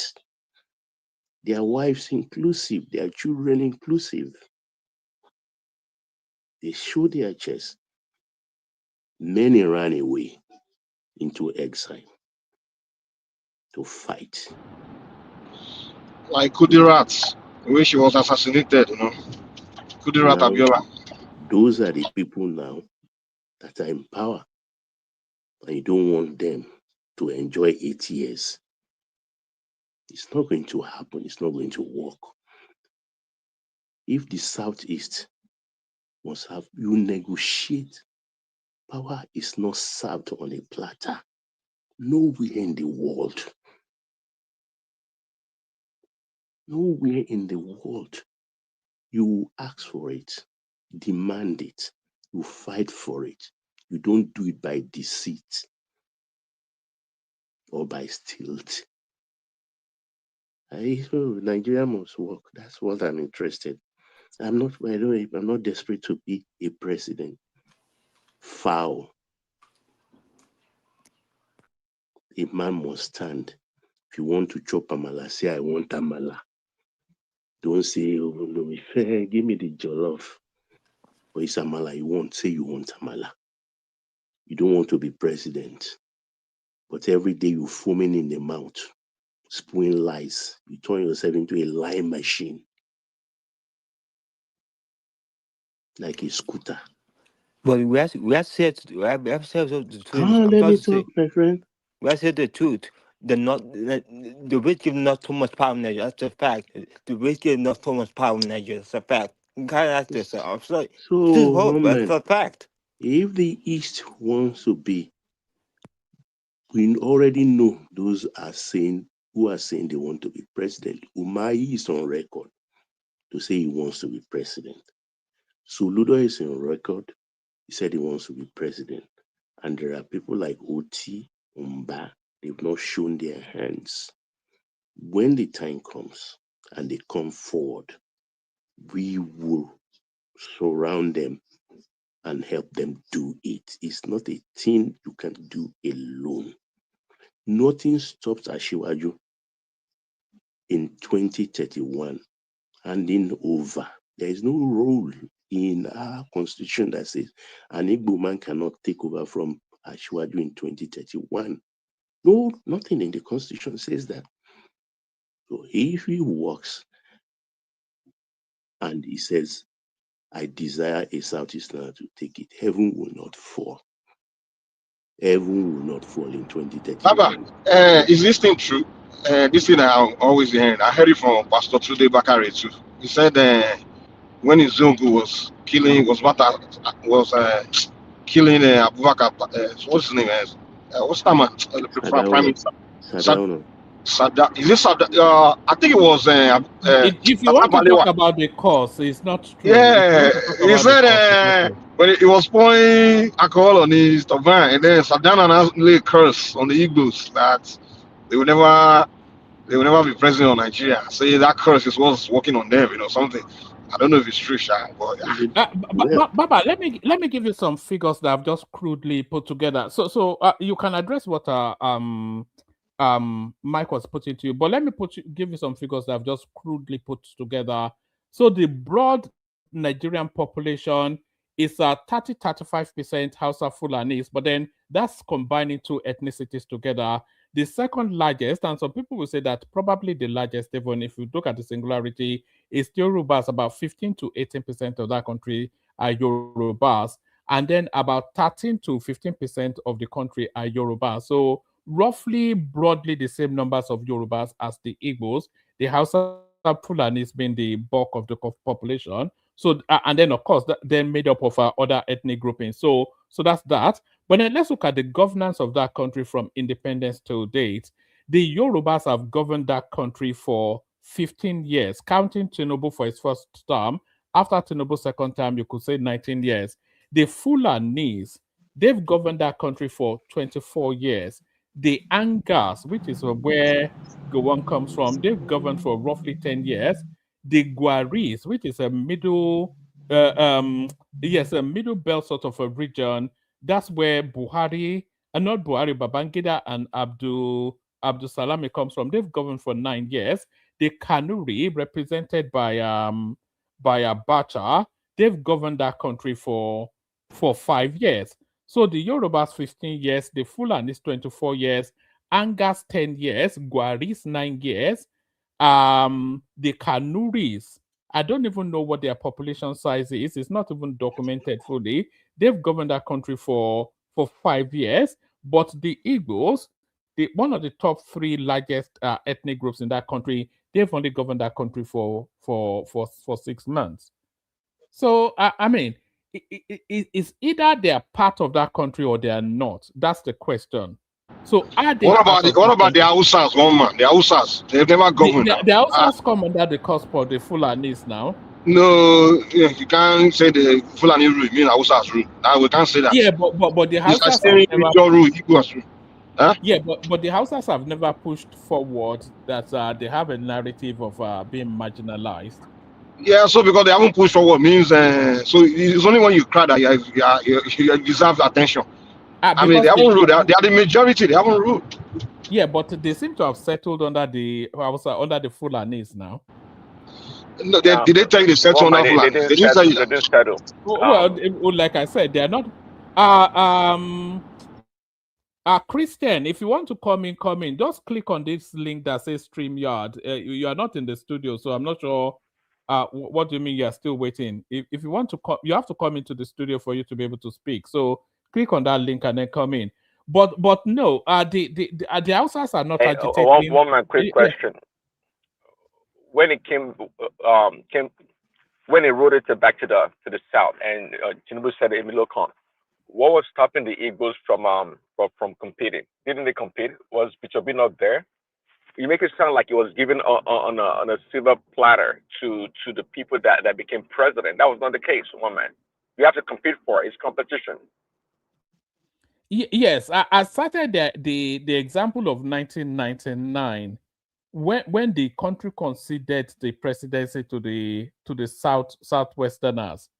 So there's not the country. The token, man. That was a joke. The country presented two candidates now, Olufalaye and Obasanjo. Yes, other people competed, but those were the there were Ojukwu also ran. Ojukwu, yeah, the king of Igbos. But those were the two viabilities. Okay, let's look at the last. Ojukwu is not viable. Oh man, you are twisting. Hold on. Sorry, Baba. You can say not only Ojukwu, several other people also contested, but in every structure there's always maybe about 2 or 3 viabilities. Historically, under Nigeria, for instance, you say it was the PDP or the APC. Yes, you say Obi Labour Party in the last cycle, but whoever the PDP or the APC presented most likely will be the president. Other people will run as well, so that's immaterial. The 2 viabilities under 1999 were either Obasanjo or Olufalaye. So that's to tell you that the presidency was ring-fenced for the Yorubas, and the same narrative presents in 2023, which because all of the aggrievement coalesced under that presidency now going to the Southeast. So if the country really wanted that equivalence, you're distorting history. How am I distorting history? Okay. Well, I said the other day that you believe in microzoning. We don't believe in microzoning. If it comes to the region, in 99. Where did Olufalaye win outside of Southwest? Where did he perform well outside of Yoruba? And you're saying he's a main candidate. Obasanjo was handpicked. Okay, it was Obasanjo all along. No, you guys are missing the point here one man is making. He's making it look as if the whole country coalesced behind the Yorubas to be president. No, it just didn't fall on the lap of the Yorubas. It was That's what I said. I said it was competition. It was the evil of the Abacha years and the atrocities that were placed on the Yoruba land. And they felt that, okay, the only way to pacify these people, the only way for peace to reign in Nigeria is to give the Yorubas a chance to be the next leader of the country. It was a contrivance of the military, and they formed the PDP. Did you see any general outside of PDP in another party? It was a military handwork, and they picked their own, a man they can control to carry that ticket. And the Yoruba said, no, if you are going to give us the presidency because to compensate us for our sufferings for over a decade, then we don't want OBJ, we want Olufalaye. That was how Olufalaye was presented, and the military presented OBJ. OBJ won. Baba, why cannot give the same chance to Igbo people to rule? You say you are an old man. You say you are old man. Can you say the truth? I hold past your father now. So me and your papa not be made. So if you the way you take this is why I can never be Igbo president. This kind of how many times how can we Igbo president this attitude? For you to learn? I want us to have this in a delicate manner, if you don't mind. I don't want it to turn into street fighting. Baba, I can share some of the sentiments of if I was an Igbo man, I would feel aggrieved. You know, and Baba, I suspect that if you were an Igbo man, you will feel aggrieved. You know, because there are reasons for them to feel aggrieved. You look, they said they are educated. I won't contest that. You go by what you are served, the hand you are served. We have a constitution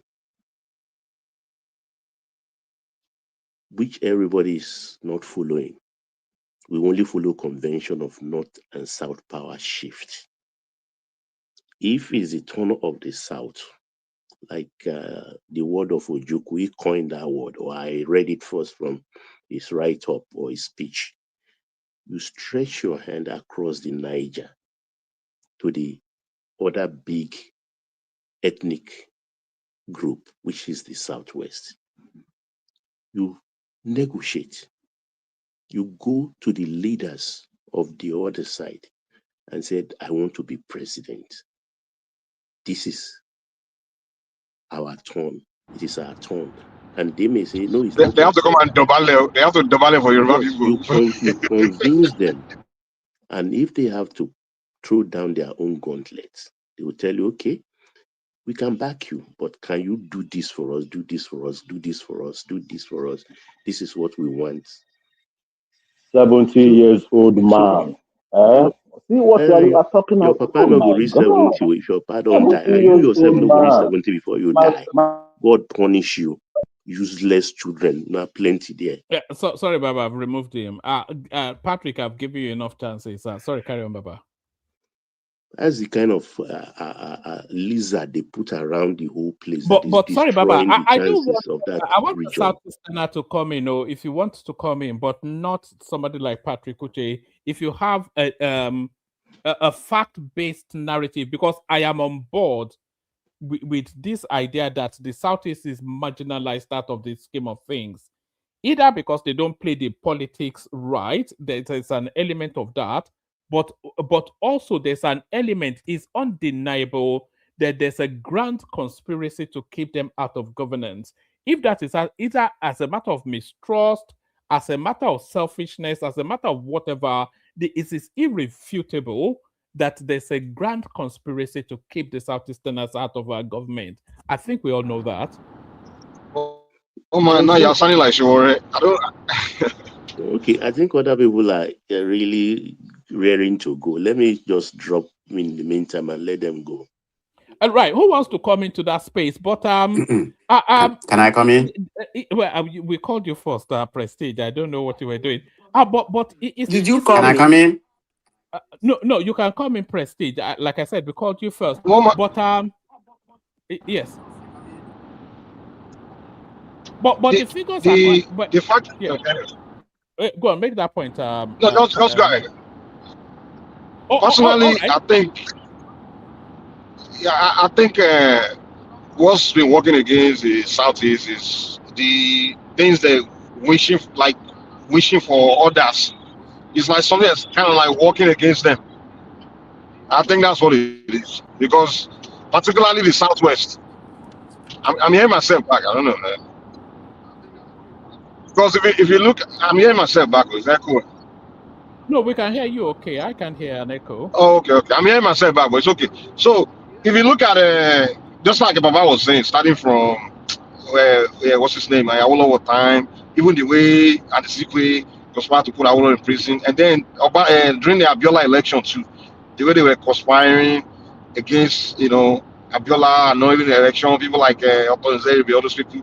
The way they've been going at the Southwest, I think that thing is just working against them. Southwest, we are not ordinary kind of people, man. We use something called Asheta, something way back to the sender kind of. We are juju people, we are not ordinary kind of people. So the worst mistake they make is picking Southwest as their political enemy from the beginning. It's not really them that did it. It's just Azikwe started it, and somehow their people started adopt that idea, that mentality, and it's how it is today. And that was where they had it wrong, adopting the Southwest as their sworn political enemy. That until they dump that, I don't ever see Igbo person becoming president of Nigeria. Until they figure a way to get over that, to dump that mentality. I don't see it happening. Yoruba people, we are not that kind of people. But go ahead, woman. Yeah.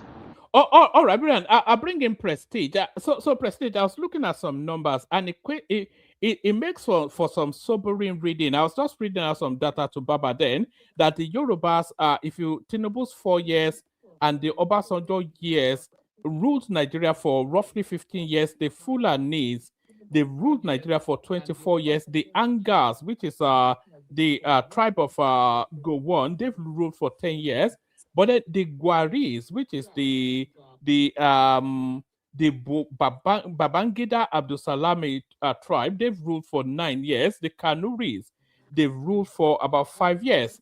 But the Igbos have only really governed that country, and they were even under a military administration for just about 6 months.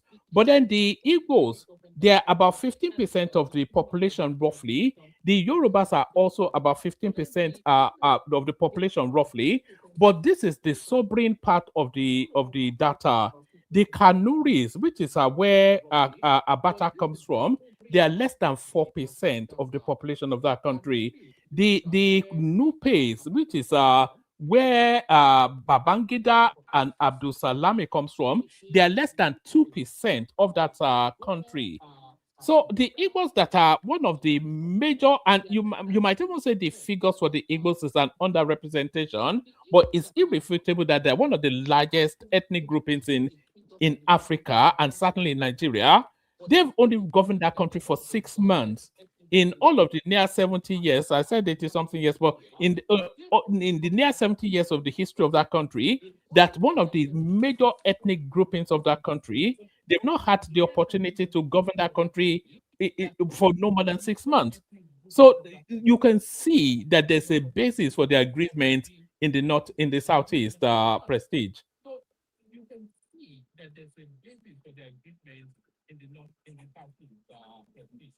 Is it there or not? Okay. Greeting everybody. Yeah. Can you hear me? Yeah, we can now. Carry on. Okay. I don't think. I mean, this sounds very mundane to me. Talking about what really transpired here. How is that going to help us moving forward? But before I begin, I'm gonna make a comment. I think what we do, like I told you, I call this platform a state regime platform, Nigerian state regime platform. So one man, you don't deny that it is what it is. But having said that, I think what you do here most of the time. People like Baba. What about your? Hold on. People like Baba, you come here and hold on, guy, just regurgitate about about your venom. Yeah, just hold on. What about your platform your own platform? What do you call them there? Have you ever gone there? They're watering hole. They don't do that at Dr. Damage. I don't know what you're talking about. Oh my God. No, I mean there's people that do. Wait a minute. That's not the man. That's not what Dr. Damage. You come there one man. Hold on, one man. Let's have a conversation. Let's have a conversation. When have you ever called them out on their violent? I mean, one man, you come there and you see people like Show. I mean, you come here all the time to insult people. When have you ever gone there to your space to call them out? You come to Dr. Damage. I call people there ding dong. When have you ever gone there to? When have you ever call them egoic and all that kind of things? When have you ever gone there to call them? Everybody knows how violently ethnic that place is. When have you ever put them up on that? And it's not violent here. It's not violent ethnic jingoism here. You go to the two spaces. When have you ever called them out? Name one instance that you've ever called them out. You always come over there and call them Iboitic, even at all. Every Nigerian is represented here. You call them ding dong. Of this nonsense. You come here every day, you insult people. You go to your space, you insult us still. What is all this nonsense now? I didn't come here to insult you, but I just said this is a Nigerian state regime platform. That's my opinion. You always start off on that track. We open the platform up for you to express your opinion in free will. And every single instance you come here to insult the space. You can't do that. It's an established platform, This platform here, we've had some of the biggest names in Nigeria here. So you can't diminish this place. You can't ridicule it. It's What beyond your this capacity. is my opinion. What is I said it's a Then state keep it. regime No, platform. What is wrong with that? every single day you come, there's no instance that you come here, and I think it may be a strategy on. Maybe you guys agreed it or not, but I've been noticing it now, and I'm seeing it with Niger as well. So if it's a strategy, it's doomed to failure. We will always be here, and we will always hold our views. So if you have views on what we're talking about, express it. If you don't, leave. Don't do this nonsense again. Enough. You didn't hold on. You didn't make me come here. I come here by my own willingness to come Then here. don't come here to just insult the space. It's the platform is bigger than you or your opinion. It's an But let me ask you something, one man. This platform is an established voice in the Nigerian One man. paradigm. Don't you come on Dr. Damage and call everybody there ding dong and call them emoji. Even at all. That place is well represented. It's an established voice in the Nigerian paradigm. I have access to people that you will never be able to access ever. So don't worry about your peppy little nonsense and don't do it again. If you have any thoughts on the conversation, express it. Otherwise, we move on. Man of prestige, if you have superior argument, they are giving you space to present it. If you feel like what you are saying here is fallacy, then present your counter arguments. They are giving you freedom to do that, but you can't do that. The only thing you can do is just typical ding dong, and you wonder why they call you ding dong. That's ding dong mentality. Mike, you don't even know the meaning of ding dong. You are getting ding dong, man. from one man. They give you freedom to speak here. You can we get freedom to speak in your so let's go on one man. They will cut you up. They will chop you like people like Mike. Present your counter argument. You don't Baba present correct point view, and he didn't insult anybody. If you disagree, if you think it's a fallacy, then present your own argument. You don't need to come and be crying, man. I'm not crying. I just say people like Baba. You just want people to come and be pandering to your tribe and be about the venom. This thing about the Igbo. That's all I said.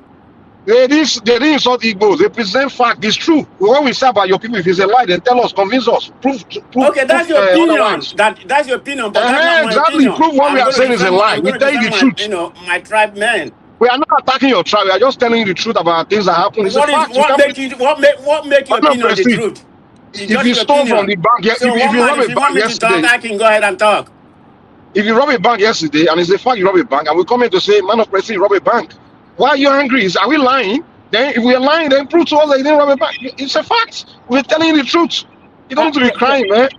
Prestige, what we were talking about before you started off with your usual something, I was actually suggesting that there's a legitimate argument to suggest that the Southeast is being schemed out in the grander scheme of things, and all the data point us in that direction. The country has been a going entity for nearly 70 years, and the real window that the Southeast has ever held any real power was for no less than a period of 6 months. And they are one of the largest, top 3 largest ethnic groupings within that country. And I was saying that this is unconscionable, and then there might well be a suggestion that there's a grand conspiracy to keep the Southeasterners out. So we were looking to open up that conversation before you came in and started doing and started calling us names. So if you have any thoughts on that, then give it to us. Yeah, let's go. I've made my opinion on that, and nobody will stop me from making my opinion. But let's go to the present topic. So about the situation in Nigeria, an Igbo man has never ruled that country, in my own opinion. The Agi Rosie came by accident. That was through coup. I don't, it wasn't legally, legitimately, elected. It's just like most of the coup, which is coup d'etat, authoritative, taking over power by force, So I don't consider that. The one for Zeke is more of a ceremonial president. He was never a president. I think it was from 1963 to 1966, from my understanding.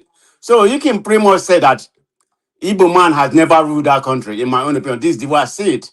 I mean, there can be many angles to look at it. I mean, everybody has the opinion, why they have not ruled.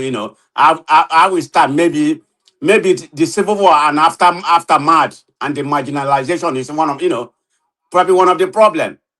I mean, and just what I consider to be fragmentation, in the party structure and weak coalition that we have never been able to generate with some other region. That that probably has to play a role in that.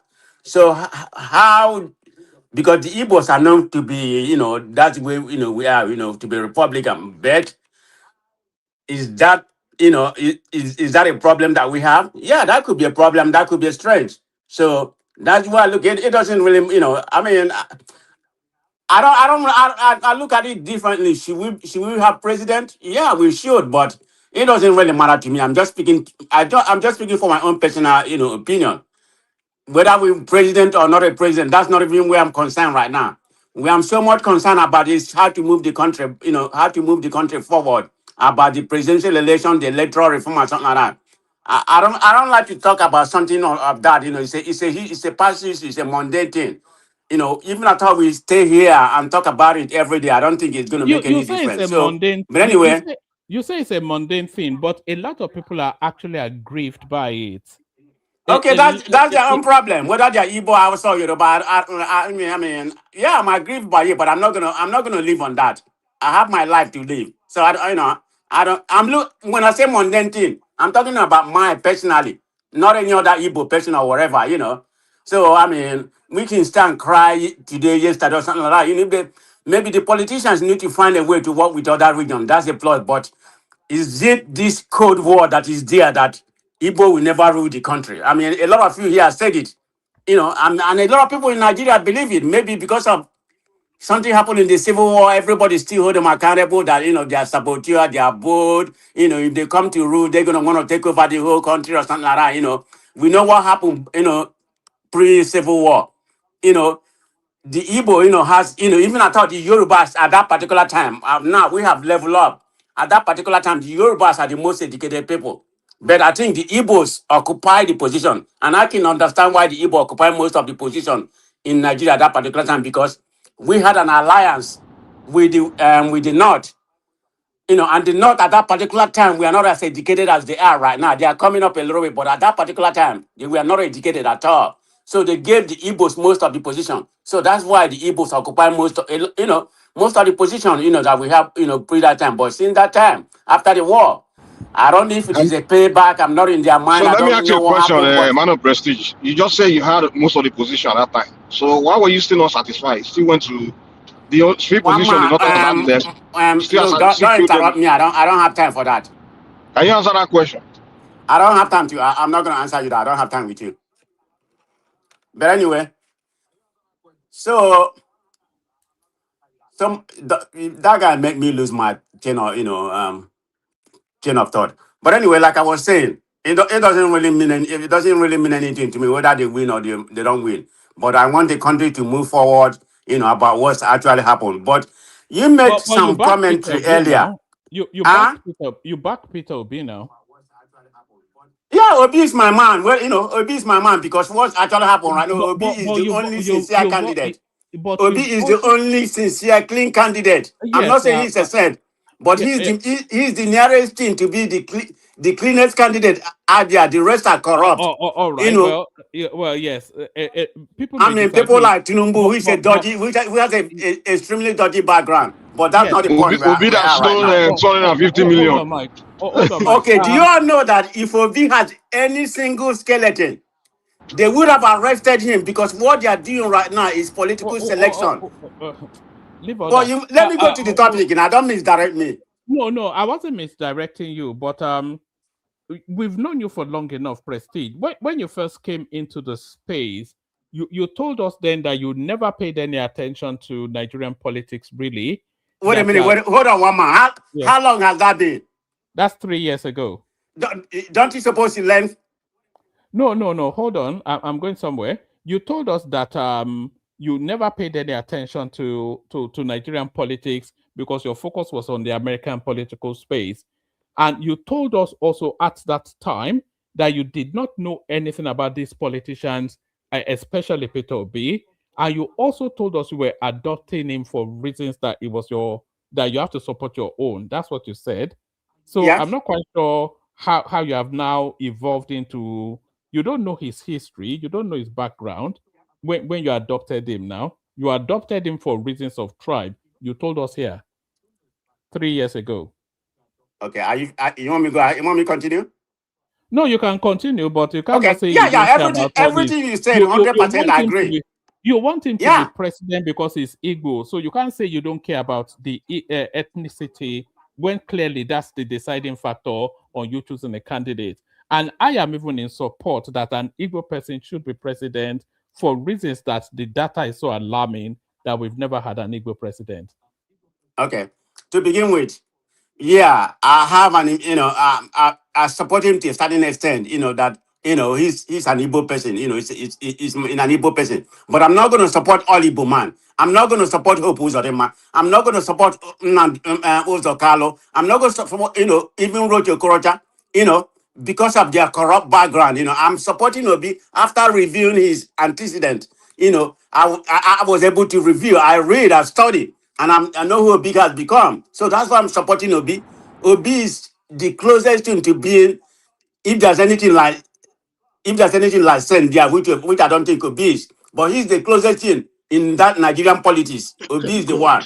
So that's why I'm supporting him. And I won't, I'm not gonna apologize to anybody. Obi is my man any day, anytime. Whether he's actually gonna come and do better, that I don't know. But just because of his character, because part of being a president is not just what you have achieved previously or what you can do. Character matter a lot in being that's the way I look at being a president. Your character matter a lot. I'm not saying you have to be a god. Nobody's a saint. Because if Obi has any skeleton, in any skeleton in him right now, Obi would have been arrested. That's exactly what's happening in Nigeria right now. The tyranny that we are living in this present government, Obi would have been arrested because what they are doing right now in Nigeria is selective justice. I'm not saying El-Rufai, Kwankwaso, or whatever, they didn't do anything wrong. That's not why I'm not here to exonerate it, But what's actually happening, they are What did trying. they do to Kwankwaso? What did they do to Kwankwaso? Because I'm thinking is that 9 million or whatever, their lobbying is making sense right now. They probably come here and tell the American government to put Kwankwaso in there. So That's my own your conspiracy assumption. theory. When your So people are all right. spending $60,000 I mean, it's my own every opinion. month So to damage the country and demarket the country, what did you say about that? You said nothing. Now the country is spending 175 a month, and you are crying. It's working. Were you not spending $60,000 every month to demarket and Baba, damage the country? let me continue. I've already noticed, how you are recently. Your venom, your venom you have against the Southeast. So we're not gonna go into that. Wait, one man, give me 1 minute. The man you don't know talking. I'm 70 years old. I'm a child of my grandparents. The NCNC politics you are talking, Nnamdi Azikiwe, started in my own neck of the wood on the island. I'm a campus boy. In Campbell Street, 2-story building. That's where NCNC flag flies in the 60s. In the 60s, I sat on the lap of many of your politicians, and I have seven half Igbo children, remaining 5 today in my house. So stop that nonsense rubbish you're spewing, okay?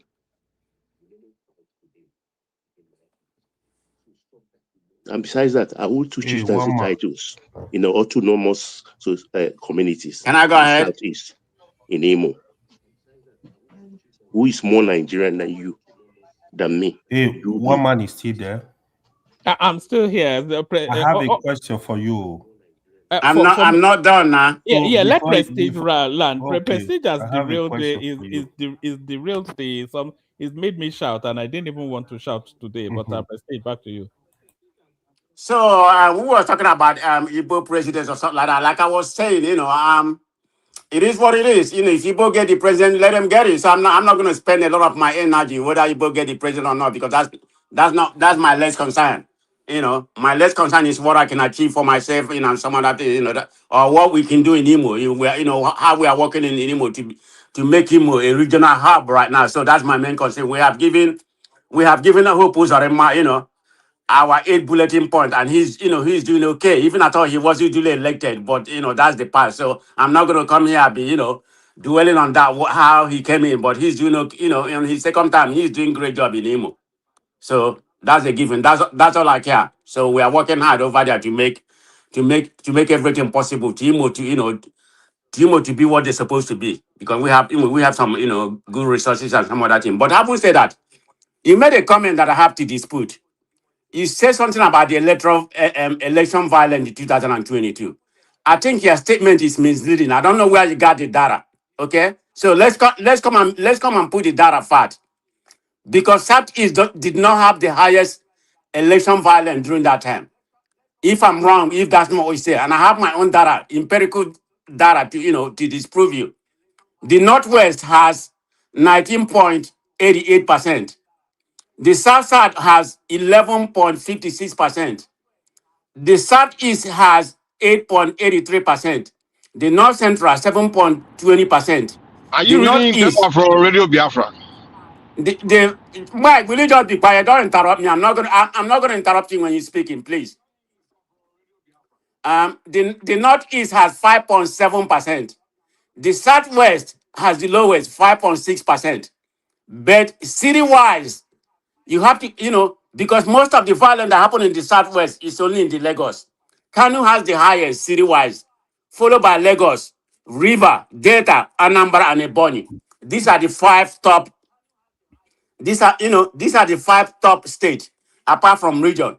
Okay, but I just told you Northwest has the highest, followed by South, followed by Southeast. Yeah, I give it to you on overall. Southwest has the lowest, and I just told you, so I'm not going to come here, give you a wrong data than what I have. So that's the right data, because I think if I had you right, you said you said Southeast and Northwest has the highest, and the percentage you allocated is not right. I don't know where you be getting your data, or you just made it up 1 month. Prestige is right there on the screen. Do you see this space right here? I don't know where you normally get. Yeah, I saw it, but that's not the space you normally go is not the right data. I have my own data that is empirical. You see this 30 cents right there. That's where all Nigerians go to for data.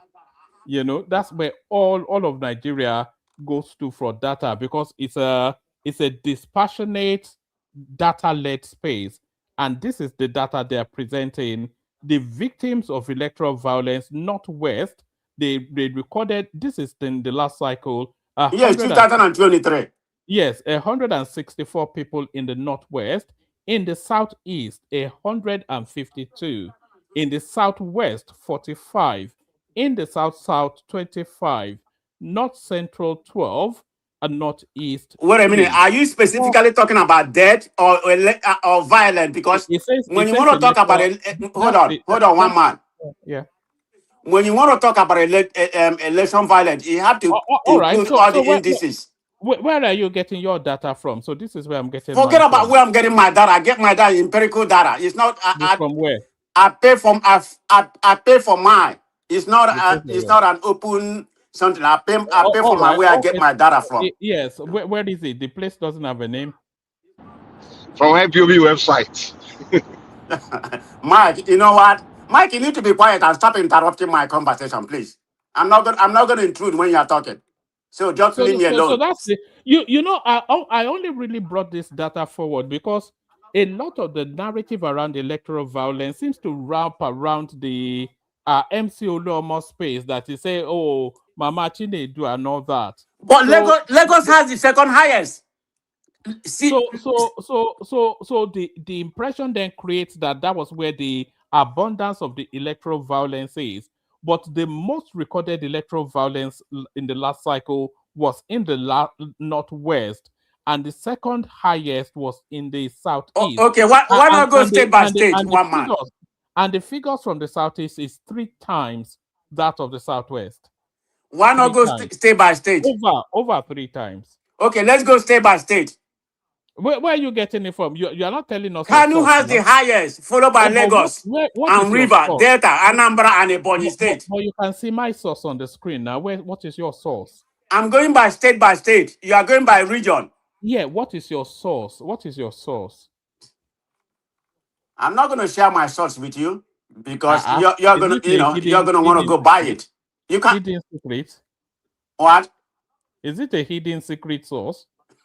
what is it not something? Is not? Are you not coming off a publication? I just told you. I just gave you my figure. And I agree with you that. Hold on. I agree with you that Southwest has the lowest. What are you violent? doing now? Unless you're talking about fatal violent like death. But if you want to go by what I call election violent, complete, which include snatching of boss, killing of people, everything that including the election violent. That's what I'm going by my data with. Yeah, but what is your source? We should take it on trust. We should take it because you are saying. Well, you can't go there because you don't have it. You don't have access to it. Yeah, but you don't subscribe my. Yes, but what is it? What's the name of the source? Okay, I subscribe my own chat GDP, not the free one. Chat GTP. Yeah, I subscribe and Grot. I don't use the free one. I have Grot and I have ChatGPT. I buy it. It's not the one free willing.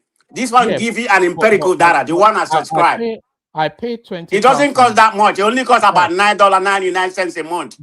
So go and subscribe it. I pay £20 a month for Chat GPT. 20. Okay, okay. If you do that, be honest to yourself to the platform. Go there and find out. Give us what you got. I'm always asking you guys to super chat. By the way, I pay for all of these things, but I pay £20 a month for Chat GPT. So I pay $9.99. You can pay what you want. I don't care. And I pay different things for Grot. I don't know what. And I pay about $14.99 for Grot. Yeah, okay, good for you. But I'm just saying that's where I got my information. The one I paid, there's a free one. I don't really believe in that. I don't really believe in that free one. It doesn't give you the empirical data, but the two I go to give me the right information.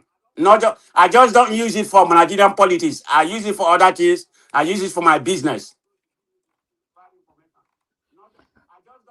All right. Let me check there then.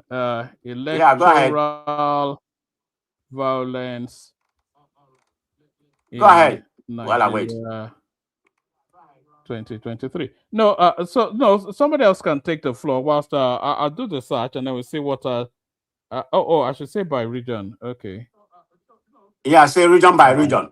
Make sure you go to the paid one now. Don't go to the free one. The free one is not reliable. Yeah, I already told you I pay you £20. Okay, I'm not disputing what you said. Yeah, so why are you there saying what else would I have on my oh, one man, look, I gotta push you, okay? Sometime, you know how you're are. Not pushing me on anything now. I already told you that that I subscribe to it. So which one will I have other than the one that I subscribed? All right. Can somebody else take the floor whilst we're waiting for this to come through? I have to I didn't even spell that right.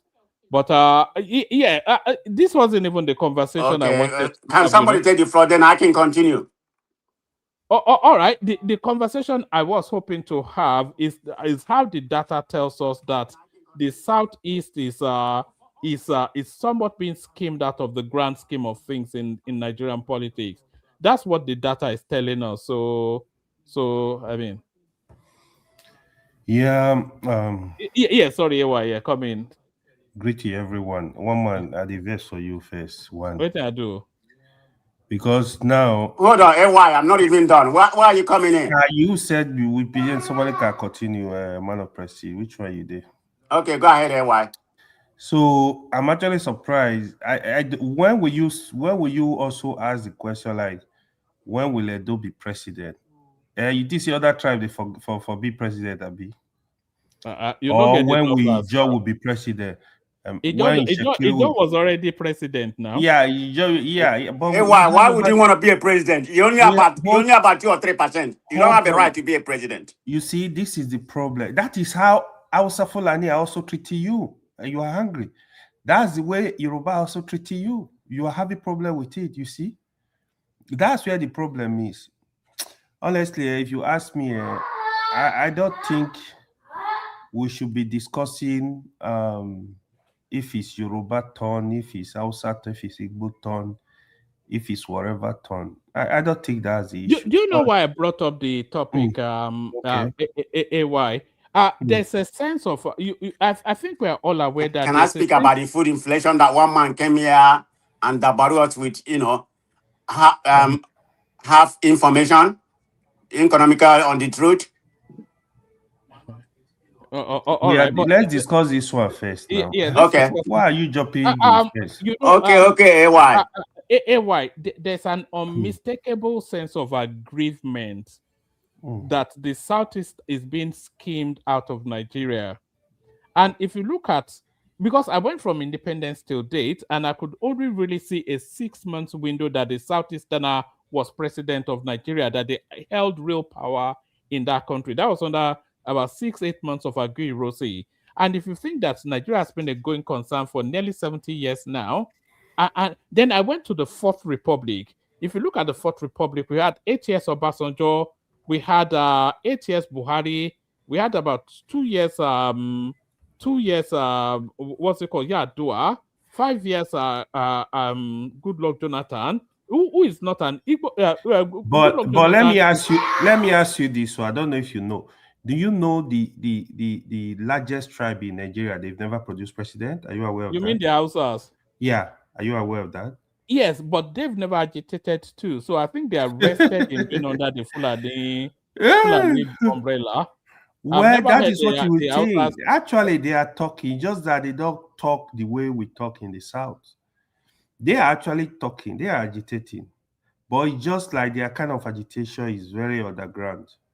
There is a lot of discussion going on, to be honest, The way I think the people need to move away from this. My tribe is the turn of my tribe. The way I see, anybody can be president in Nigeria, but what I'm avoiding really, I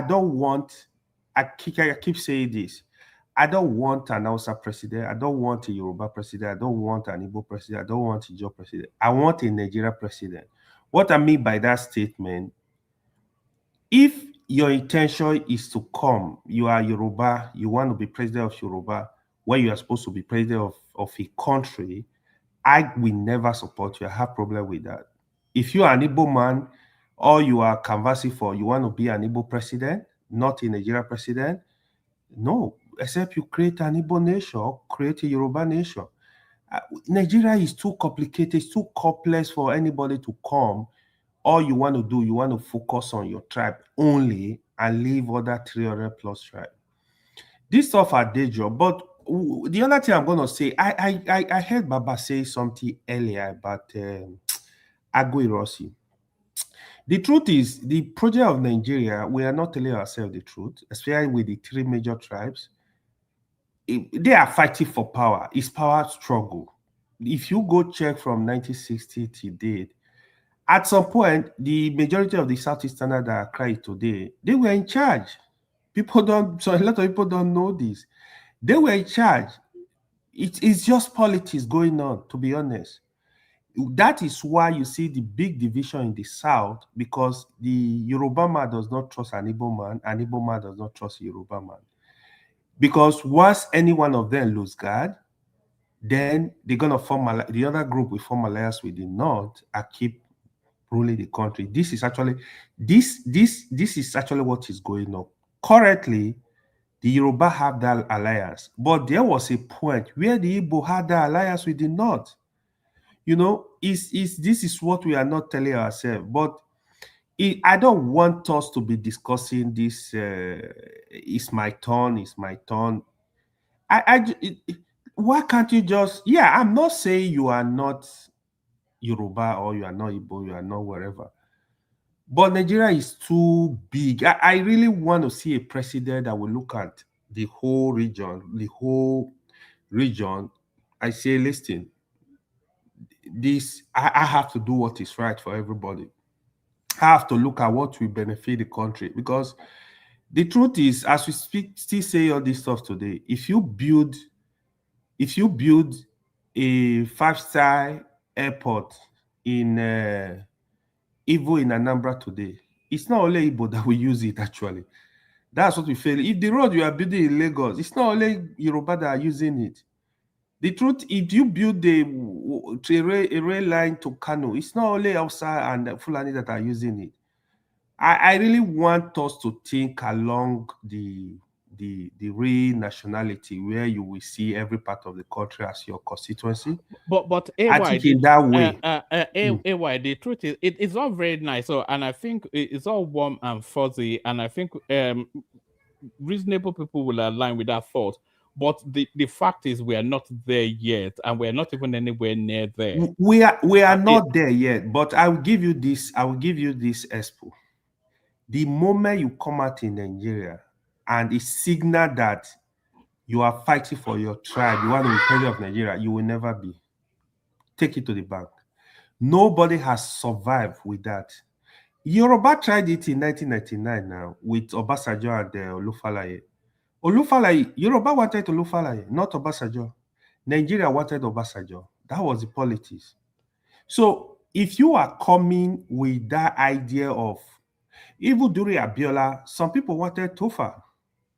Some Northern wanted Tofa. But it doesn't. Look at Atiku and Tinubu election, 2023 here. Some people wanted Atiku, but they were divided.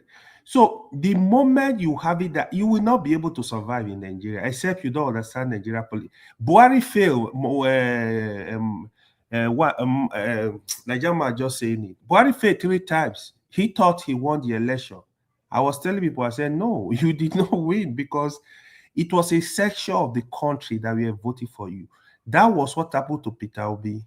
It was a section of the country that voted for Peter Obi. This is the truth. But people will not let you say this in an environment that's dominated by the obedient. But that is the truth. We have to tell ourselves the truth.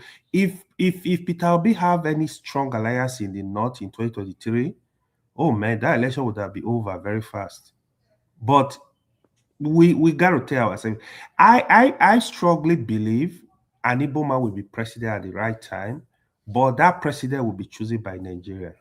Even if Igbo people refuse to say we are not voting for this person, he's gonna be the president. Watch out and see, and it's gonna happen. So this idea of my tribe, no go work. But AY, that's all very, and I take what you're saying, because if you look at still the Olufalaye Obasanjo, Osa.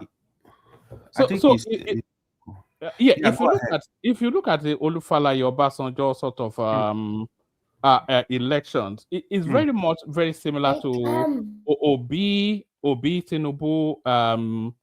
You know, Olufalaye was a Yoruba nationalist. So it wasn't even that it was Yoruba that worked against him. It was too extreme Yoruba. It was a Yoruba fundamentalist, a Yoruba nationalist, and a Yoruba extremist. And that was everybody knew his politics. So that worked against him. And also the military wanted Obasanjo anyway, but really that worked against him. And similarly to Peter Obi, it's too ethnic. So I take that thing that you're saying, that you have to be like somebody like Umahi, for instance. You don't, when you see Umahi, the first thing you think about is not that he's an Igbo man. You think about his performance, you think about all of that before you then think about his ethnicity, even if you think about that at all. But Peter Obi, when you think about Peter Obi, the first thing you think about is his ethnicity. Not his record, not the first thing that strikes you about Peter Obi is the ethnicity. So it's too ethnic. Similarly, Olufalaye. One man. Can I say something? I don't believe what you are saying right now. Because if Umahi or Soludo come in, you're not gonna vote for him. Well, that is to tell you that you don't understand what AY is saying. One man, can I come in? Yeah, you can come in, but please don't abuse anybody. Please give me some 5 minutes. Because I am only village boy in this platform, I want to tell you something, because I thank you for this morning. You bring this topic. his goods was sometimes he say truth, to the power. And for Tinubu, this is 2022-2023 election. Let me tell you, if he say he love Umai is a come out for primary election 2022 with Hirocha Sokrocha. And that opportunity is for Southeast. But Tinubu know everything. You have more money than these people. He used that opportunity, grab that power, and go that primary election, beat them. They didn't fight. I'm surprised today when I see Umai and see Roger Sokrocha, all those people are talking now. They didn't fight and with that primary election. But now they talk. Where you see they see people, they begin to talk. But they didn't fight. Opportunity have 2022. He didn't fight that opportunity. You focus what you are gaining after Tinubu win. Then you attacking a man who come with small party. It's not APC, not PDP. Go to small party and fight his right. He's still attacking the same man today because he come and fight his rights and challenge your president. That is the fault the man have for you today. It's finished. Let us say the truth. You see that 2022 election is supposed to go to Southeast. If he say he loves Southeast, why not give him that man he mentioned his name now, David Mai and Rocha Sokrocha, all of them that are that primary election, because you have money more than them. The stolen money you stole in many years. He use and conquer North, conquer that primary all right, election. Patrick, I'm not sure if I agree with you with the stolen money or not, but I do agree that the 2023 elections, they should have ring-fenced it for the Southeast so that the APC, PDP should have presented Southeastern candidates. And that was even what was meant to happen. If anybody actually cheated, it was Atiku Abubakar, because that power arrangement thing is more a PDP thing than anything else. And it should have zoned to the Southeast under the PDP arrangement. But then I also feel that nationally, they should have ring-fenced so that all the major parties present a Southeastern candidate, and then Nigerians can then decide that who is too, Peter Obi will still have lost anyway because he's too ethnic. But they are giving us at least the opportunity to vote in a Southeastern candidate president. No, one man. I'm here. Somebody say Southeast will never will never be president of this country. That person, let me tell I you. think you were lashing out against the excesses of the obedience. Now, your space is too violent. I'm not obedient. I say I'm a village boy. Okay, I'm here in village. I know how politics is doing. You see, let us tell ourselves truth. You see that 2022 election. If you Tinubu, because somebody said Tinubu made somebody president, na lie. Tinubu didn't make Buhari president. Buhari go through primary election. The party vote for him before he come out, and Nigeria vote for him. Tinubu didn't vote only him, make him a president. No. Nigeria party democracy. When I see somebody talking, somebody went to school talking like that thing diverts me. Let us tell ourselves true. Tinubu didn't make him a president. Nigeria make him a president because Nigeria want change from Goodluck Ebele Jonathan.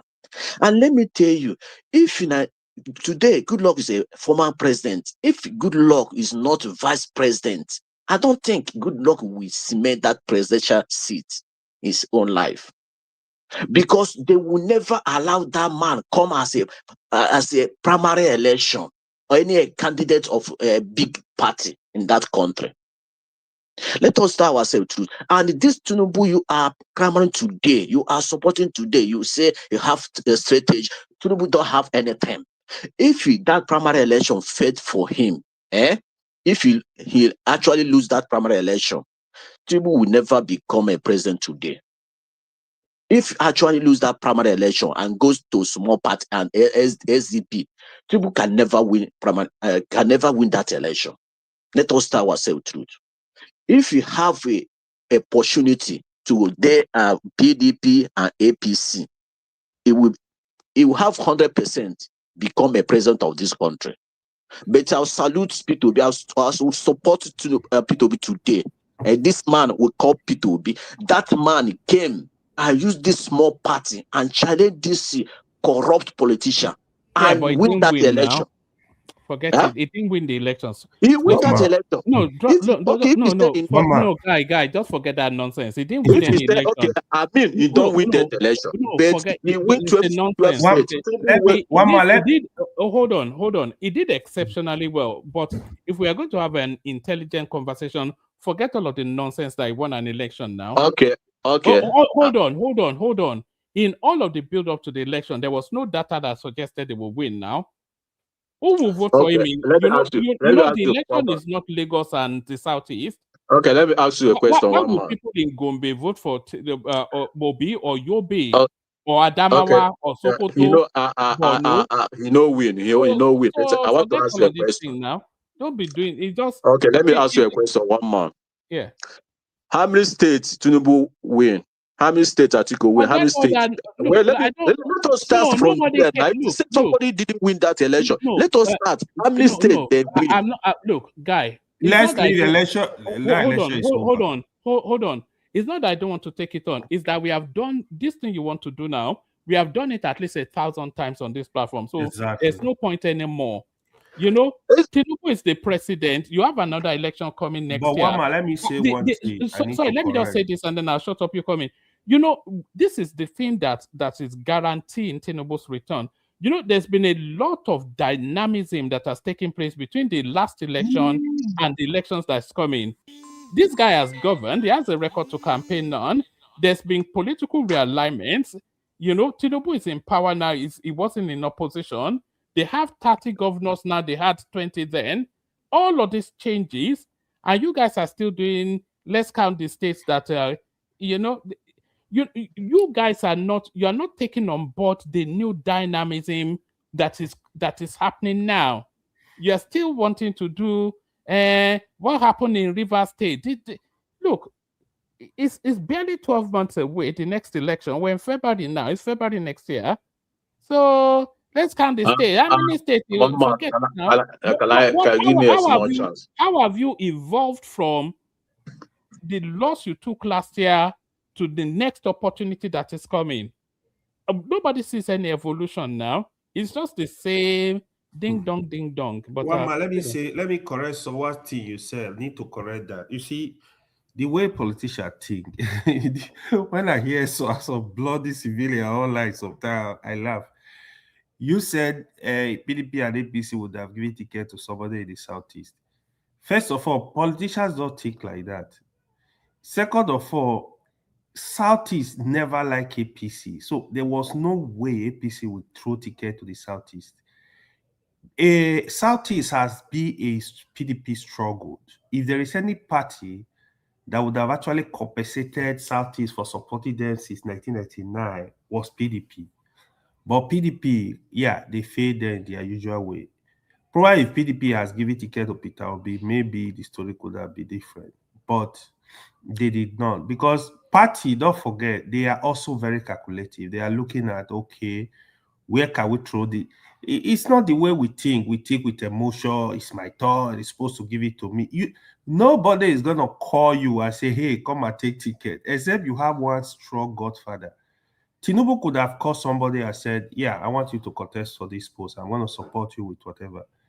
Tinubu getting ticket of APC. Tinubu has actually worked for that party, He has paid his dues with due respect, no matter what we think. Go get. No matter what we think about Tinubu, he actually paid his dues. This is what people do. He was patient. He was calculative. He knew it was his turn. That's the popular Miloko. This thing, they are not just, you don't just my fall brother, from let me nowhere. finish. Let me round up. I want to go Hold somewhere. on. Yeah? Let me round up. Hold on. You don't just call from nowhere. You want to grab ticket. One man give me chance and give me of this opportunity. You wait now. Now, today, even the Southeastern, they have strong member of APC. David Maye has been there for long. Rochas has been there for long. Hope Uzodinma has been there. So they have strong politicians in APC now. They can, what's it called? Auja Kalu has been there. So now they have a stronger stronghold in APC. They can decide to start negotiating. This is how politics goes. What my mother said, what you don't want to eat, you don't put it in your mouth and be sharing it. So the Southeastern don't like APC. So you don't expect APC to throw ticket over there. So I just wanted to correct that. Thank you. Number one, my brother. Can I say something? Can I chime in? Conclusion? All right, let Patrick Land you come in and conclude, and then we're going to Zita. I actually brought this topic up because of Zita, because we were having this rather heated debate just a couple of sessions ago. That was actually why I brought the topic up. But Land, Patrick, chime in, Prestige, and then we go to Zita. Yeah, my brother, part of correction, Southeast love APC. In Southeast today, I have most of our governor, 3 governor in the APC, 1 for LP and 1 for Apoga. Where you say Southeast doesn't like APC, I don't know where you bring your this thing from. Let me tell you, I better not see Tinubu changing things in this country. I see this man scatter everything, cause more damages in this country. Because as a president, as an old man he's supposed to, as a president, he's supposed to come and change a lot of things. The same pattern of voting in this country, the same pattern, still using the same pattern, still voting today. Can you ask those people, can you people ask yourself a question? Why all those governors they come back to APC? Can you do something good one? Just can you set records straightforward? Change things. Stay your party. Work in your people. Work in your state. Doing well.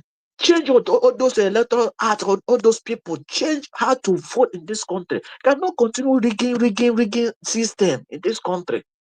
Look at Abuja. Yesterday, I was watching Abuja election, you know. Look, common local government election. Look at that street. They're voting in that local government. Do you see anywhere tie? Do you see any street in that local government tie? A whole capital city. The same thing with Lagos. The same thing with East. It cannot enter majors inside the village. It will see a road tied by government or local government. Everywhere, scatter, everywhere, smelling.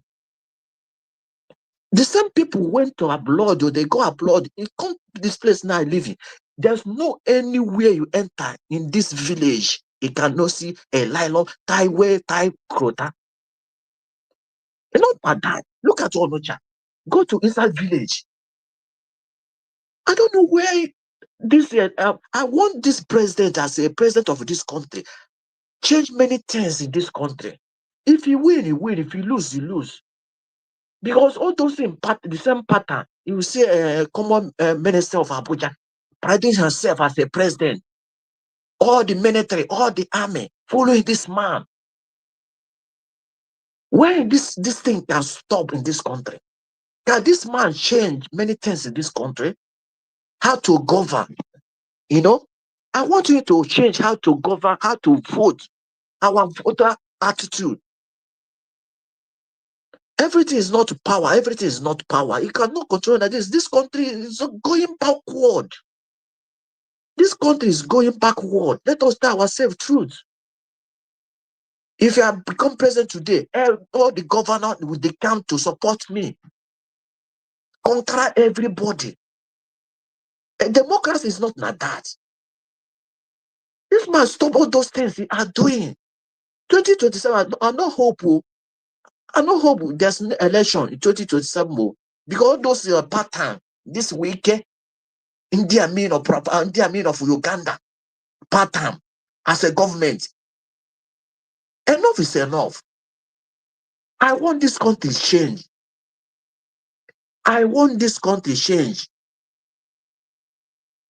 I still come in here and learn from you people, but I didn't learn. I never learned anything from you guys. When I came here, I see many people, professor, many people went to school, have degree, came here and leave something supposed to say and say another thing. That is spelling me. This country is not going anywhere. It's going backward. It's going backward. Look at Abuja. I said it before. It cannot carry your car now, enter street, it cannot dirty everywhere, dust. Why not we can starting from that inside village, tie all those road, put CCTV camera. That camera is a security. Put a steady light. Starting from there. Come down to Lagos, tie all the streets. Eh? I'm pity you. I don't know. I don't know for you guys, you. Very soon now, my age, I became a grandfather. But I still, my country is still going backward. You're not supposed to come and here and support all those politicians. Stand for the truth. Tell them the truth. Let us forget all those pattern begin election every time. Local government, they rig election for local government. I want to conquer everywhere. All those people, all those governors, they decamp to APC. They decamp because they want more money. They want more money put in the pockets. Go back to the state, you will see. Because nobody can tell them, nobody can fight them, nobody can check them. When they come to APC, you are sent. Tinubu no was supposed to allow all those things, allow all those things, all those rubbish. Tell them, stay your party, stay where you are. Let me check you. And tomorrow now, Tinubu will come down, another president will come out. They're still using this same pattern. The country will stay. I don't see this country going anywhere. I don't see this country going anywhere. It's better you people, you people coming here every day, know how government is. Tell this Senate, our House of Rep, not everything president bring will sign.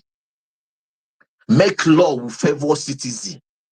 Make law citizen will benefit. Not only you and the president. Not only this country I live now does not have anything. Mineral resources they don't have. Only agriculture and transport. They use the open everywhere. Come Bangkok, you see. There's no any road inside village they will tie. Put street lights, 24 hours electricity. All right, Patrick. We have to move the camera around, the mic round. All right, thank you, Patrick. Did you want to say something, Prestige, before we go to Zeta? I have something to say though. All right, Baba, come in. Yeah, I just want to correct the information about the Yeah, 2014. I want to say something. 2014. So let me summarize. Hold on. I'm not going to regurgitate what the last speaker said, but all I'm right, going to sorry, just make Baba. a little Hold on comment for in Prestige. reference to what just transpired yesterday in Nigeria. I think the latest information is that PDP, yeah, it seems like APC has won most of the polling stations. This is exactly the modality that's going to be used in 2027. So whether it is, that's what's going to happen, whether we like it or not.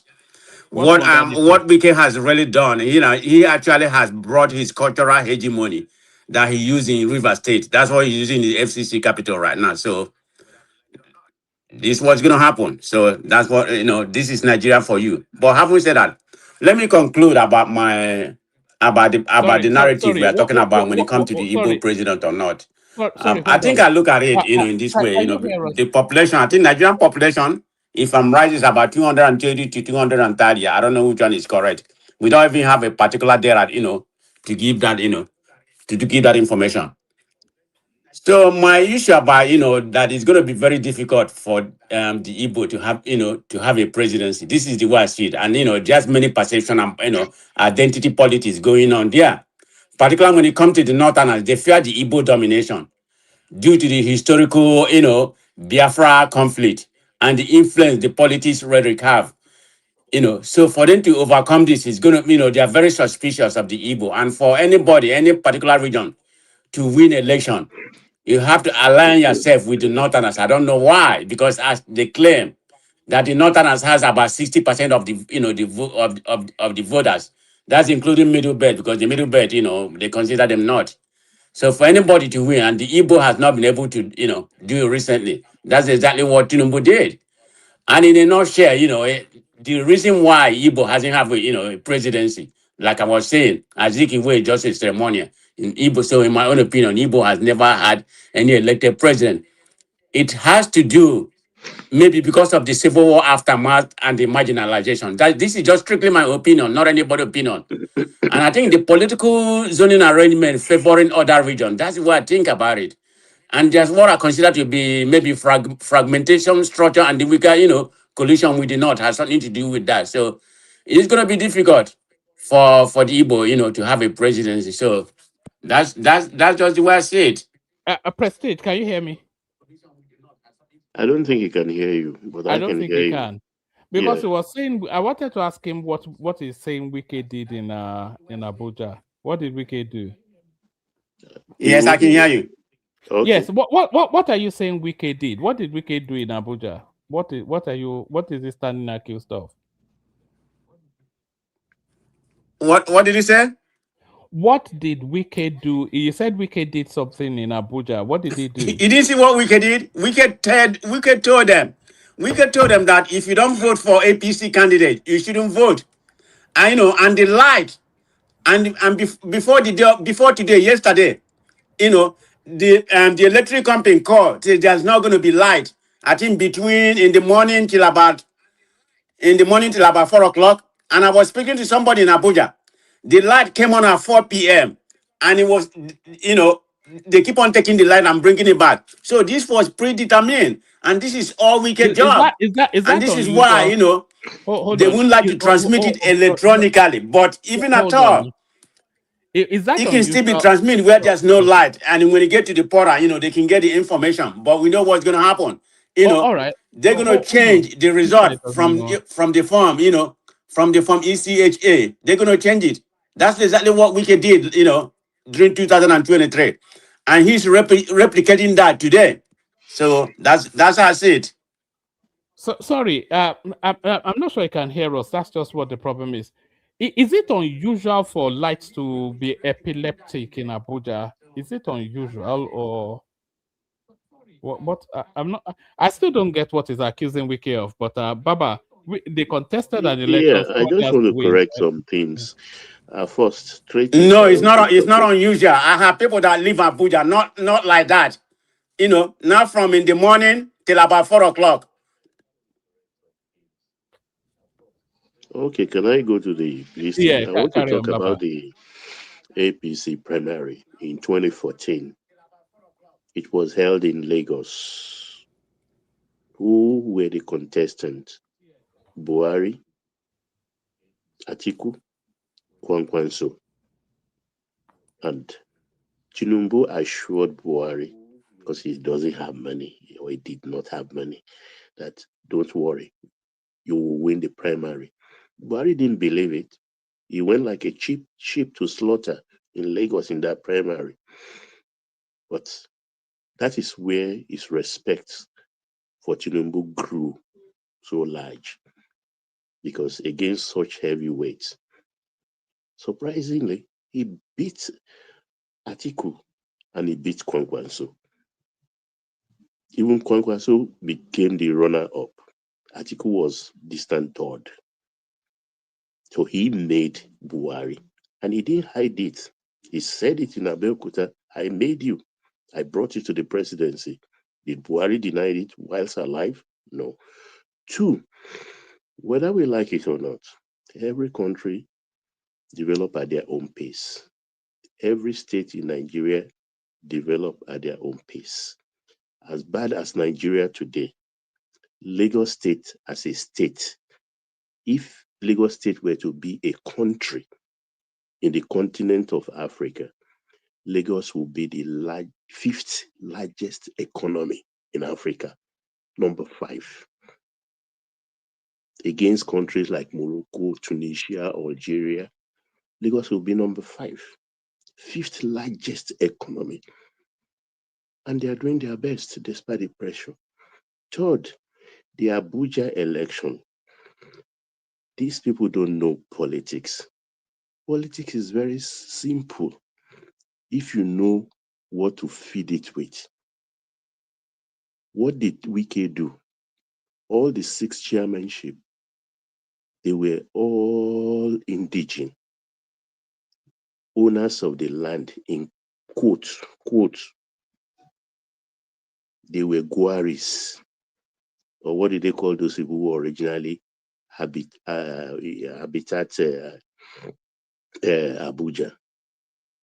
Those were the people. And what they told them is that, will you allow your land to be taken by foreigners, people who were outside from the state? Almost all the 6 chairmanship municipalities that won, they're all Abujans. It was simple tactics. They can say whatever they say, and it's an indication of what 2027 will look like. The people who are in opposition should put the bait between their teeth and work very hard. We don't know where they are going, whether their ship is moving forward or is going astern or adrift in the high seas of politics. They do not even know. February is coming to an end. By March, it will be 10 months away to election. By September, the door will shut for candidates to be registered. And so that is even less than 6 months away because they have to go to primaries. And that is where I'm going to revel and laugh on this platform. I want to see a DC primary. Thank you, man. Oh, all right, brilliant. Thank you, Baba. So, it just, anyway, let me just leave. I've spoken too much already. Let's hear from Zita. Zita, you actually inspired this topic. Oh, it was because of that argument, that debate I was having with you just 2-3 sessions ago. And I went to the archives, and in the history of Nigeria, we're going on 70 years. I could only identify 6 months that the Southeastern held real power in that country. And then I delved even deeper. The Yorubas have had 15 years of governance. The Fulanis 24 years. Even forget the Kanuris, even the Nupes, who are less than 2% of that country, they've governed it for 9 years. So the Southeasterners, who are perhaps even the second largest, certainly the top 3 largest within the country, they've only had 6 months. And if I was a Southeasterner, I would feel aggrieved. I will feel as though I'm being conspired against. So there is the narrative. And if you look at the Fourth Republic as well, we are under the Fourth Republic now. You had Obasanjo, you had Yar'Adua, you had Goodluck Jonathan, who is an Ijaw man. There's no... Goodluck Jonathan is no more Yoruba than a man from Oyo. He's a full Ijaw man. And then after him, you had Buhari again, another northerner again, and then that went back to another southwesterner. So at that trajectory, when the southwesterner leaves, they are going to go back to the north. So can you not see that in this experimentation called Nigeria, one of the top 3 largest ethnic groupings being precluded from power? Can you not see that is reasons for aggrievement? And do you not also concede that there's a grand conspiracy within that Nigeria at the elite space to deliberately exempt these people from power? Okay. One man, you finish your history. I've been listening in and out of the topic.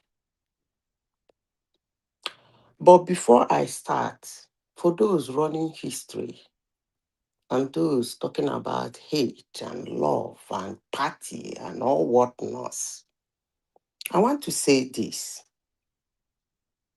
Are you their woman? Hello? We're all listening. We're here. Okay. Because sometimes I don't know what is wrong with here. There's heavy snowfall here, so I don't know. They used to say that your past might affect your past affects your future. For somebody like me, I don't really believe in it. Yeah. I believe so much in the present because the present can actually reshape your past and brighten your future. Because your present today will be your past tomorrow. You see, I listen to so many people talking about what happened during the Nigerian Biafra war, what an Igbo man did, blah, blah, blah. Igbo man don't like APC, Igbo man be voting for PDP, blah, blah, blah. I want to say something. One man, can an Igbo man be a president of Nigeria? Yes. Why not? He can. Can Nigerians vote an Igbo man massively? Why not? Of course they can. An Igbo man is not being a president today. It's not generally accepted for those thinking that, well, because of how they are, because of what Nigerian Biafran war, blah, blah, blah, they don't like people, they voted for people, they don't like this. That's not what is stopping an Igbo man from being a president. Today, yesterday, and tomorrow. The problem the Igbos are having is the problem of availability. If they make themselves available, they will be the president of Nigeria. Somebody might ask, what the heck is this woman talking about? What does she mean that they've not made themselves available? I will clarify that. Availability. I saw the three men you put their picture on screen. It's actually funny that you decide to pick those three men for Igbos. I wish you luck. You see, availability is, it comes like naturally. Then you put a little tweet to it to showcase it. Availability is making yourself a Nigerian, not a Biafran. For now, this set of people you are showing, they have not made themselves a Nigerian. I will come to that. They've not. None of them have made themselves a Nigerian. What is making yourself a Nigerian? Two things. Make yourself a Nigerian in the Nigerian sense of it, and then make yourself a Nigerian by your actions. You see, one man, I will tell you something. You see the case of Nnamdi Kanu. Most Igbos you are looking at today, thinking they will be president of Nigeria tomorrow, they have actually buried their career to be a president of Nigeria because of that incident. I used to tell people, hello, are you still there? I used to tell people, hello. Hey, go on, carry on. We are listening. We're all listening. I used to tell people that you will not know how people know you until you come to the public. You see, all these Igbo politicians here and there, Nigerians are watching. They're watching, more especially the area that come to vote. I forgot to say something. An Igbo man can actually be the president of Nigeria without Igbo vote. Without winning the whole of Southeast. Facts. but he has to make himself available. One They man, have where not you made are talking themselves about available. statistics, please, this woman not supposed to talk. This woman not supposed to put mouth for. So he has to make Sorry, Zita, himself, carry on. they have to make themselves available. Now, why did I mention Nnamdi Kalu's case? You see, yes, we should not overrule the fact of the mayhem he caused in Southeast. Yes, I don't want to minimize it or downplay it, but I want to pick the root. What is the root? The root is secession. He wants to secede. That is the root. And if you look at the prominent politicians in Igbo land today, including the ones you brought their pictures on your screen, they did not disassociate themselves with that. They hack into it. Anytime you knock gong, they're one way or the other hacking into it. That is not making yourself available. Nigerians are watching. That's not making yourself available.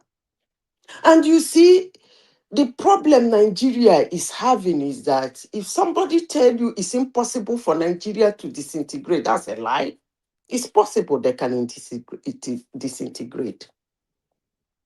But the way Nigeria is being structured is actually impossible for them to disintegrate, because if one is being given a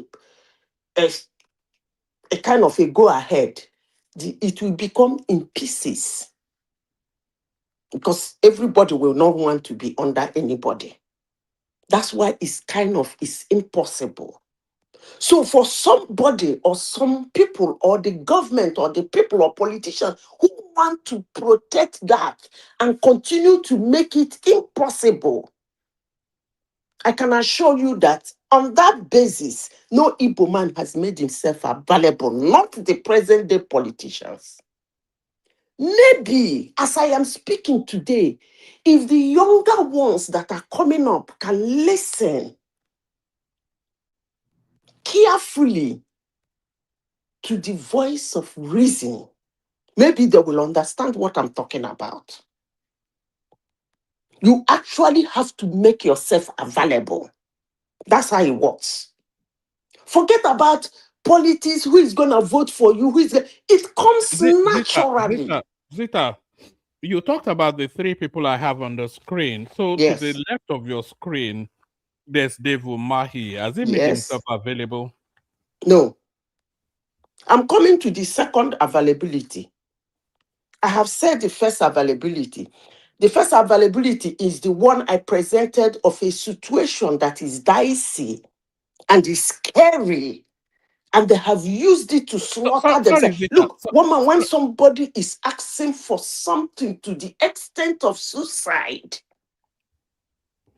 then it's scary, because actually what the Igbos did is suicidal. So for these people not to stand firm against it, I will come to that later. But let me go to the second one that you said is Dave Umahi has not made himself available. Dave Umahi has not romanticized Nigeria. So on that note, he has not made himself available. He has not romanticized. You know what I mean? Romanticizing Nigeria. I do. Hold on one second, Azita. In terms of credentials, David Umahi is actually a stronger candidate than Tinubu was before he became president. Dave Umahi, he has a strong track record as a state governor, which Tinubu also had a strong track record as a state governor.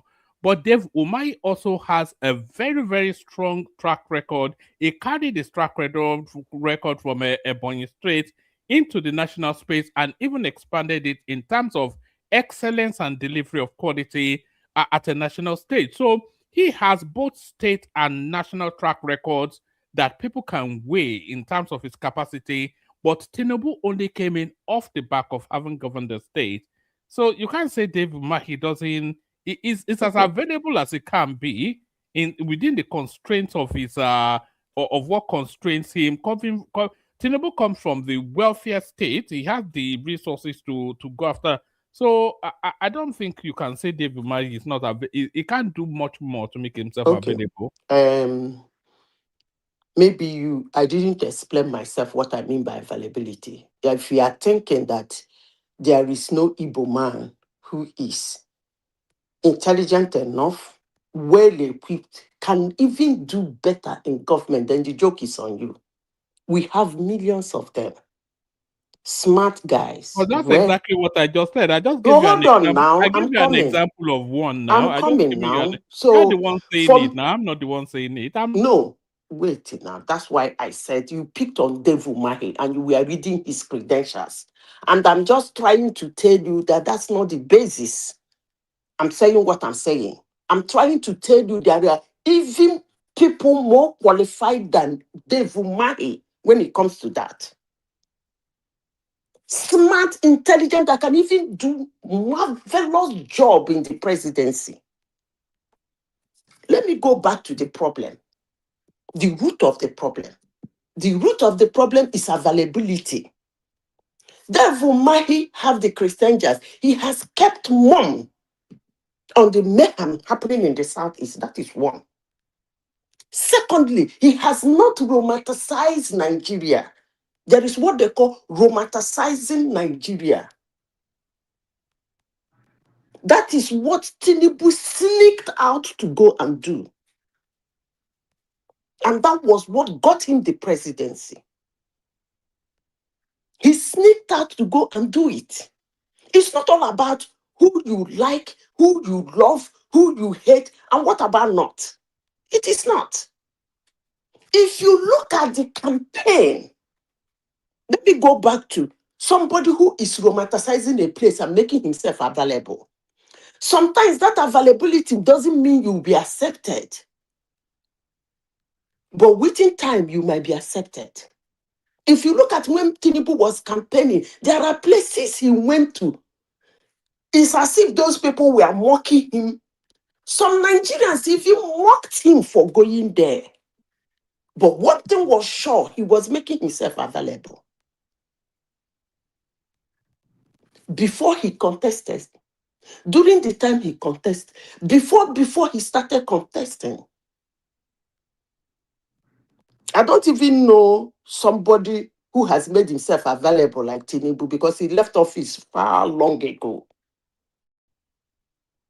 And he keep making himself available till he got to the time he wants to show face, to grab and run away.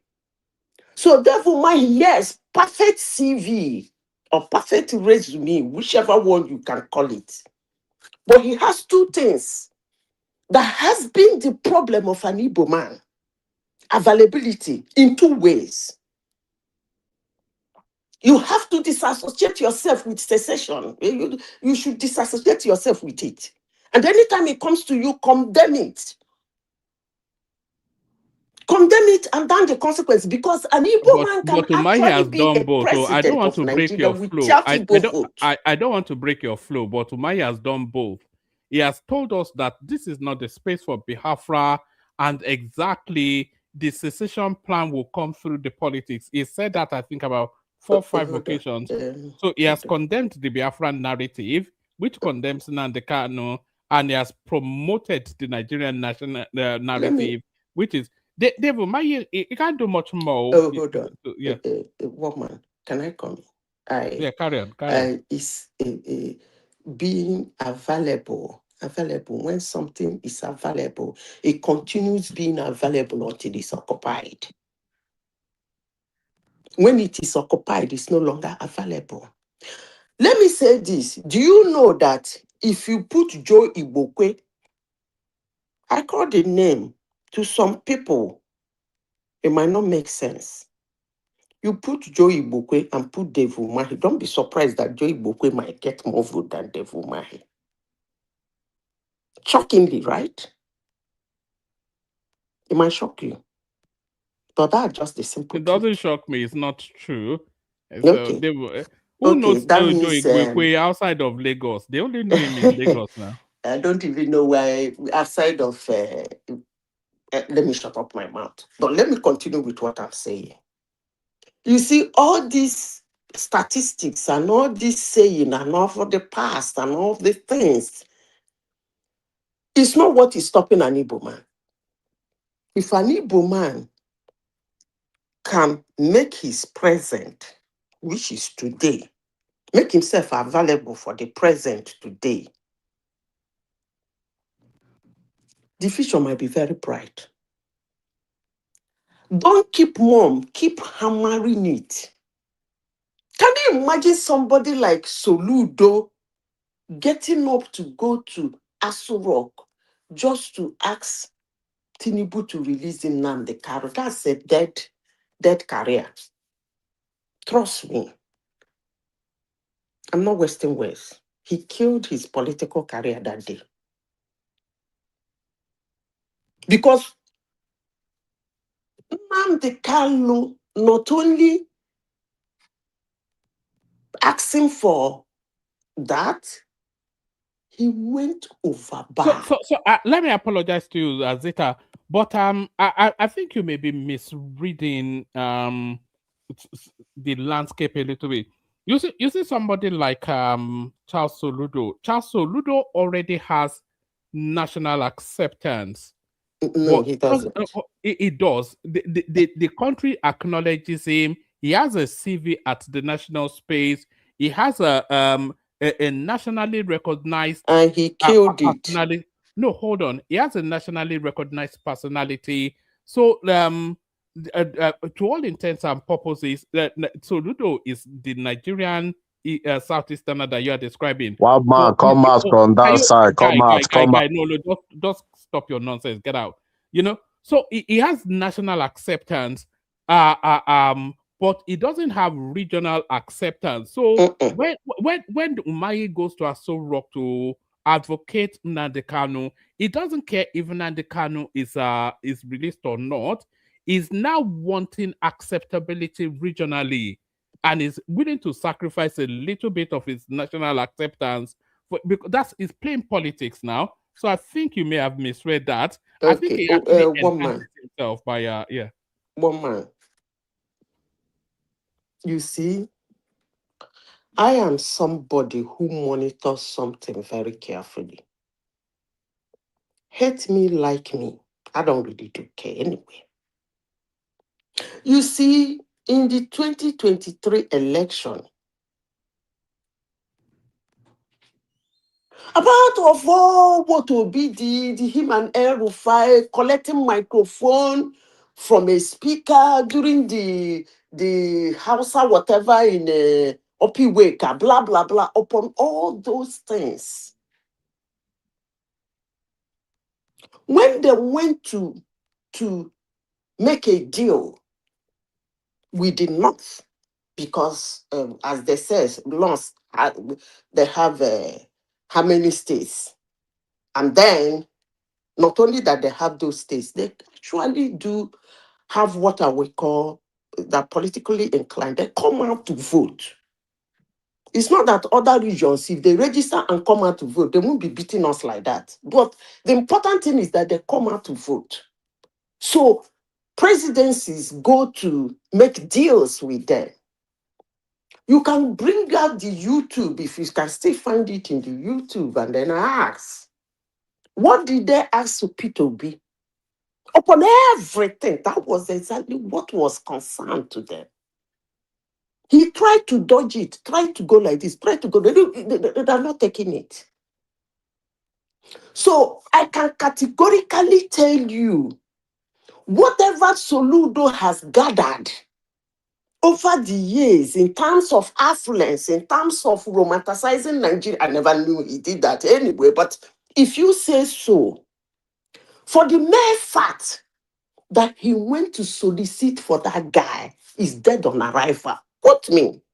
It will come out the day he wants to contest for presidency. You will say Zita said it, but that's okay. But as I want to conclude, I want to tell you people that yes, an Igbo man can be the president of Nigeria. Why not? If not, will Nigerians vote for him? Why not? If not, can he win without even his people liking him because they ain't like nobody? Can he win without his people liking him? Of course, yes, he can win without winning a state in Southeast. But the most important thing they have to do from today, I'm not talking about these guys because these ones have killed their career. The most important thing they have to do is to make themselves available. And I have tried as much as I can to explain what I mean by making themselves available.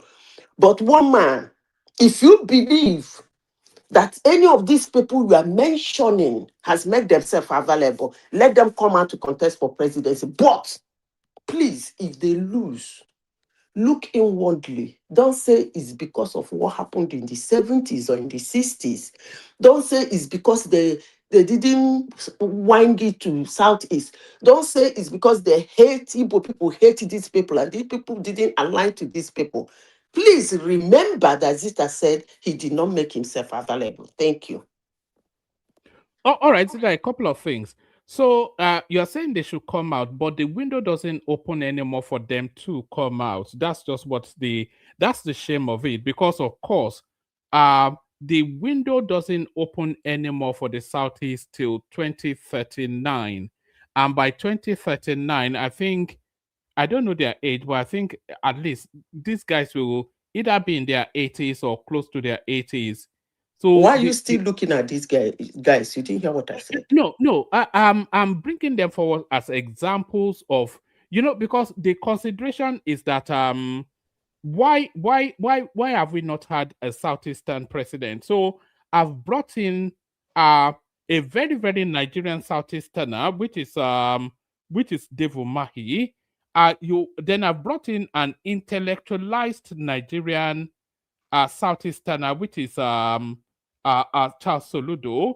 And then I've brought in the Peter Obi, who is a very, by my own point of view, a very ethnic Southeasterner. So it gives you the full spectrum of the possibilities that however the country wants to pivot, there's a possible, there is, well, I won't say Peter Obi can govern Nigeria. I don't think he can. But I think Charles Soludo, in terms of having the capacity, the brain function, and the requisites, I think Charles Soludo can govern Nigeria decently well, and I think Dave Umahi can govern Nigeria excellently well, even as much, if not better than Tinubu. Even I think he has the capacity. So it's not for want Those of people talent. you mentioned are out of market. Yeah, it's not for want of talent in the Southeast. But one man. But even if we look at the data, Zeta, there is even the argument that there should be, rather than a grand conspiracy against the Southeast, there should be a grand conspiracy in favor of the Southeast. So irrespective of whatever shortcomings has been identified, I think the country should conspire to have a Southeastern president, and that is to ring fence that post so that all the major parties present a Southeastern candidate. Then we can look for one, especially the Nigerian Southeasterner, not the Igbo Southeasterner like Peter Obi. You've been repeating yourself on this for several months now. But let me say this: if care is not taken, an Akwa Igbo man will be a president before an Igbo man. If you continue saying these things you are saying, and people continue believing you with all this, the conspiracy caught here, conspiracy here. Politics is not something somebody hands over to you. As I said before, you have to make yourself available. You can't stand in the sideline and somebody will come and put hand, carry you and become a president. If that person that even like you, that want to pick you, have the wherewithal to pick you, the person will also consider some certain things. What is the consideration? Are you generally accepted? Because somebody who is picking you to make you the president doesn't want to lose, sorry. He wants to win. He wants to recover his money. So somebody cannot just pick you because you are a Southeasterner. Come on, one man, it doesn't work that way now. Come on. Zita, may You I cannot be a interject? president because you are a Southeasterner or you are from a region. It doesn't work that way. May I interject, Zita, please? Go ahead.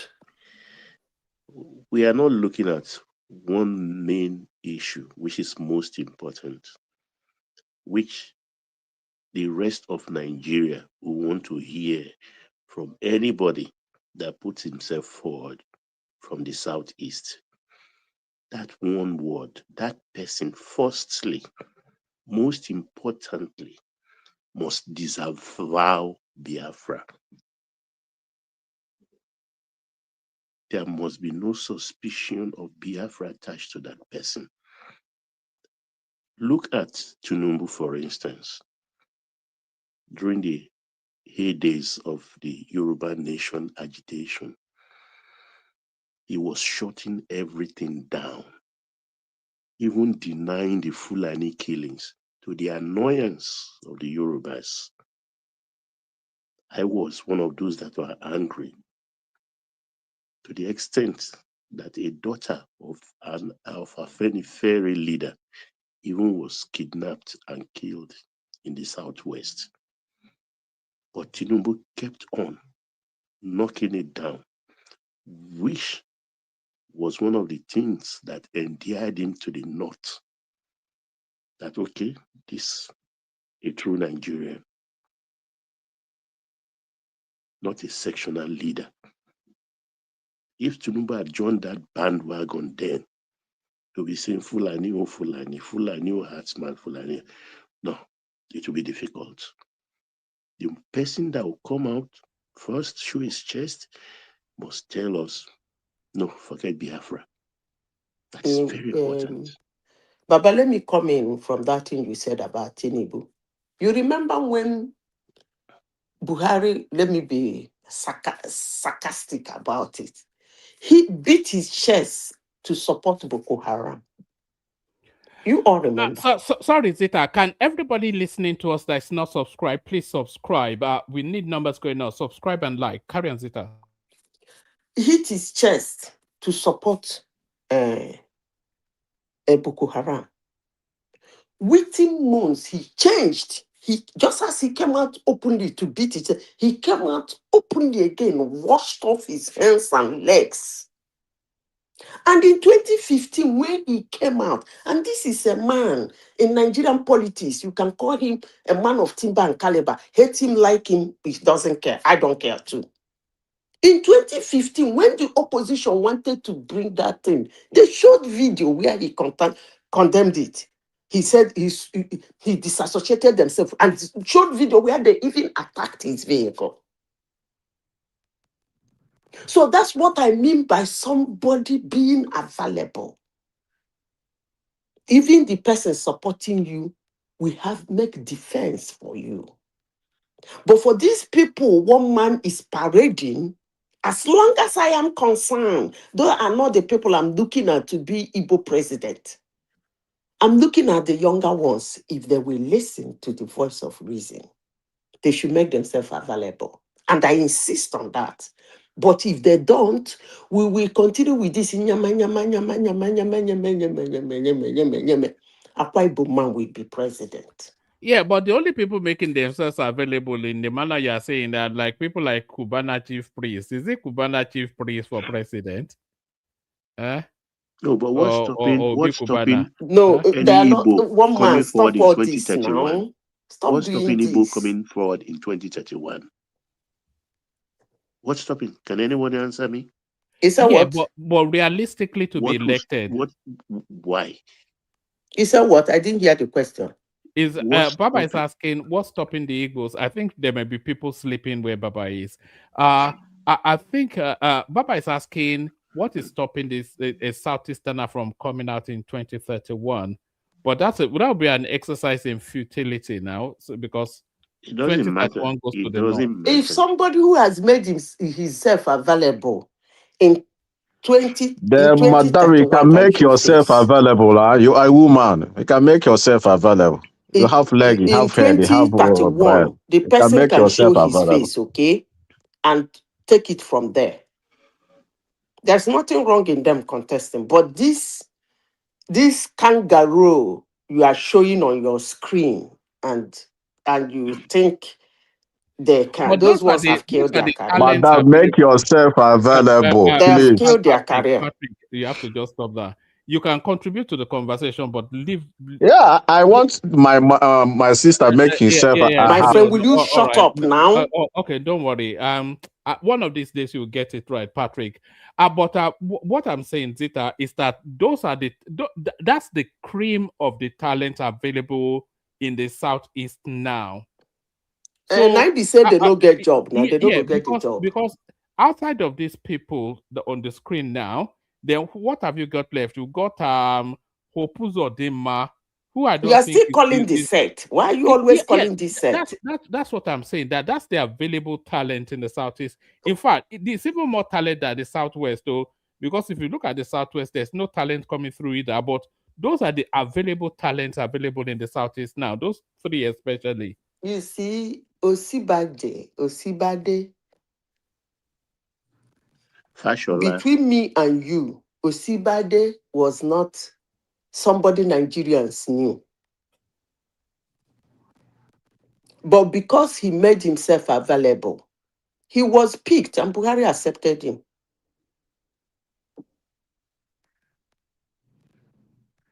He wasn't running around Yoruba land supporting anything and anything, standing for anything and anything, doing this. So please stop calling all these names. We still have very young, vibrant, brilliant Igbo guys that you don't Yeah, know but that them. is in Let me business finish, and please. That you not in don't, because the politics. thing you are saying is beginning to make One man, me feel can like I these come are in? Can I all come No, in? Igbos don't we come in, have. Patrick, because you just start. Zita, we don't have them in politics. We have them in banking. We have them in medicine. We have them in law. So There's Sibade nobody. was in politics before he came out. He was in politics. Now he was a commissioner in Lagos State. Now, And you think there is no commissioners in Igbo land that you don't know that can represent Igbos and be a president? Come on now. no. There is, but they're not. They're not. The face is not. Like I said, there's no talent in this. If you look at the Southwest as well, it's the same thing now. If you go outside of Tinubu, who have you got left? You've got Fashola, and then after Fashola, who do you look at? Nobody. Aregbesola is a non-entity. There's Oshibajo. Oshibajo is not. It doesn't have the political. It doesn't have the following. It doesn't have the Yorubas don't coalesce behind Oshibanjo now, but the Yorubas will coalesce because you need to get, you know. So if you look at the Southeast, outside of these three guys and a whole handful of other historic names, there is no talent coming through. Oh Yes, man, you are actually demeaning generations and ethnicity. I don't like that. I wouldn't go I'm on saying that route with you, I'm please. not. For But you No, to hold the on. say same that thing you are Hold on. doing, Zita, by in discounting these all people on the category, screen. there is no Yoruba man or there is that you don't know them, that I don't know them, that you are not hearing about them, that I'm not hearing about them, doesn't mean they don't have. Please, can we leave that area and move on to another thing? Hold on, Rita. Just let's be clear on what we're saying. I'm not saying they are not talented people, but they are not visible. They are not visible, so they cannot be in the conversation if they are not visible. Of Look, course, all Oti these is people. there, woman. Oti is Huh? there. Please Umba stop is there. calling all They look those good. ones. Why are you guys calling those ones? How can I Why make not? myself for you guys, Oh, for okay. us You to name one understand person. me? Name one Let me person now, say Rita. this. Name Hold one on. person. Give us I a don't name. need to name anybody, No, but that's let what me I'm say saying. this. Because they are not available. They are not Hold on. visible. Please, woman, Yeah, carry on. let me say this before I lose my thought. You see, these politicians, people like Tinubu, people, a lot of, even some Northerners, they know them. They know those young people I'm talking about. They know them. And they can pick them at any time and support them. They know them. That they are not in forefront of our thoughts now, running around. But as I tell you, the word monitor is the word monitor. That's the way the word functions. It monitors. Whether we see it or we don't see it, the word monitors. I can tell you now categorically that if you go and tap Tinubu now and say, can you tell me any 35-year-old Yoruba boy that you think, if he continues the way he's behaving or the way he's going, can be the president of Nigeria come 2039? He will tell you. Trust me. That will be a kind of potential. And that's what I'm saying now. Hold on, everybody. Am I seeing double? AB, after how many years you join us at last? And Choma is not even here.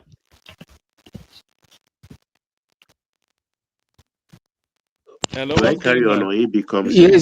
Yes, I decided to join because let me give kudos to that sister. Hello? Her name is Zita now. Zita. Are you the same AB? Are you our AB? Hello? Oh, is that AB from the comment section? Yes. It's another AB. Oh, this is maybe it's another AB, but I'm joining from London. Oh, I just stumble across it and I see people are making sense. But let me give kudos to that woman. Thank you. Everybody want to shut her down. She's the only one making sense here. Please. Hold on, AB. God bless you. Hold on, AB. Her name is Zita. Let's hear from you. Her name is Zita, though, so you can call her Zita. Zita. Thank you very much. I've seen a true Nigerian here who is telling the truth about the Igbos. Most of my friends are best friends that are Igbos. We marry Igbos. But I see something, anybody that comes out of the Igbo people, they try to tribalize that president. That is why people are afraid. I am afraid too, even though I support Obi. I heard Obi saying, what has Nnamdi Kanu do? That is scary to whole Nigeria. Obi said, I've not seen anything this guy has done. For Christ's sake. And you want to be president of Nigeria? Let us wake up. She's saying the truth. Tinubu become president. Tinubu knew he was going to be president since the time he was a senator. He dissociated himself from Alifani Ferry, like that one man said. Even when they are killing the Yorubas. Because he knew he wanted to be president. He knew what he wants. There are many young people can be that, but it will take time. Tinubu started in the 90s. He joined the Afeni Ferry because my brother, he knew where he was going. You are lying. Stop lying. Tinubu become president by luck. Stop there lying. There is no luck in this thing. Let us wake him. They negotiate. Don't say stop lying. How dare you say stop lying? They negotiate. All right. So, apologies. AB, carry on. Out of every community has its own. That's our own in-house. No, your level of tolerance. I agree with you. People negotiate. People negotiate. See, the moment this woman is saying the truth, sorry, I forgot to talk about them. The moment, come out. Dissociate yourself from every other person. They will vote for you. Let's stop going back to 1966, 1976. You did this. No. Show to them that you are the president. Yoruba didn't vote Obasanjo now. Did you vote him? It was all that we voted. All right. AB, whilst you're there, let me ask you a question. Do you think there's a grand conspiracy to keep the Igbos out of power? No, there is no grand conspiracy. People are afraid. People are afraid. People are afraid that when they become president, it's going to be a sectional president. And do you think it's acceptable that in the 60, near 70 years of Nigeria, we've only had 6 months of an Igbo man holding power? There are so many variables that make that happen, please. But all these 50 years are talking about, military has been in governance. No, hold on. Before you mitigate it, is it acceptable? It is as not a Nigerian, acceptable. It is not acceptable. It is not acceptable. Also, do you think Tinubu stole the Igbo slot? Do you think the Igbo should have been the president in this space that Tinubu occupies now? Igbo should have been a president before now, even before Tinubu. Should have been president before Tinubu. The moment the whole Nigeria trust an able president, look at the obedience. I was an obedient myself because I was tired. But now it is turned around. It's not become gangster. They abuse everybody. They talk to everybody. They shut everybody down. But please, the moment that mentality change like that sister is talking about, and come out of like she said, all these people will be displaced. It's too late for them. Let somebody come out, start fraternizing with every tribe, with everybody, and say, let us move Nigeria forward. People will say, yes, this is the person we want. Obasanjo did the same thing. He left the Yoruba people. The Yoruba people didn't vote for him. But Hausa voted for him. And even the East voted for him. So what are we talking about? She's saying the truth. Let us accept it. And I see some of the people in the panel trying to shut her down. Somebody said, they'll take the mic from this woman. It's wrong. We must, somebody from the East, wherever young, let them start now. And I believe even that 2031, a Igbo president we can still give birth to a Igbo president. Exactly, my point. 2031 is open. We can still give birth to a Igbo president. If that person start talking now, what do they need? They start campaigning all around the world, campaigning all around Nigeria. Nigeria will say, yeah, this is the person we want. Do you think the North will allow that for an Igbo president? Sir, one man, the North, it only take a time. It only take a matter of time. Not as suffering. They are changing now. The young youth, what the YouTube? Young YouTubers are coming out that Igbo is not our problem. Yoruba is not our problem. We are our problem. They are changing now. The tide is changing. It will only take time. But if we don't start, nothing will happen. I want a Igbo president. Who cares who's my president? If I can have life 24 hours. Who cares who's my president? If I can move around Nigeria and there is peace. Who cares who's my president? If I can go to the East, nobody's going to shut me down. You think we want to live in abroad? I'm not accepted in my country. I'm not accepted outside. Who cares who's my president? And we know Nigeria is a complex case. We are nations. All right. Let me ask you. Yeah, you come in a moment. One man. Please, no. Just because it's a new person, that's why you are giving. I even yes, seen now it you know before we you. always like to document new people. Let me just ask him one question, and then you come in after him. Abi, you said you were an obedient. So, which is to suggest that hold on. You said you were an obedient, which is to suggest that you are not an obedient anymore. So, if that is the case, hold on. Hear the question. If that is the case, why did you leave the space, and where are you now? So, just give us a short run through.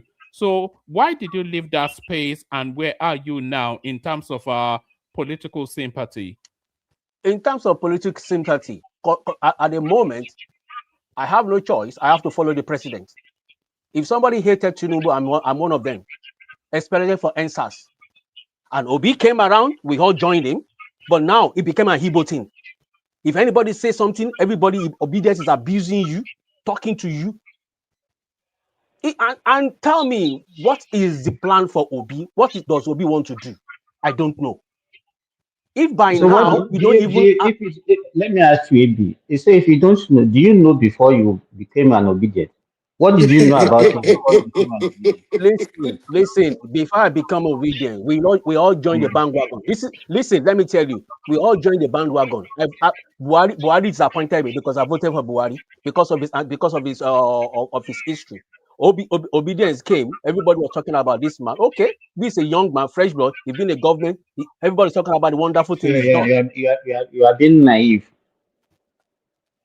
We are all naive in one place or the other in our life.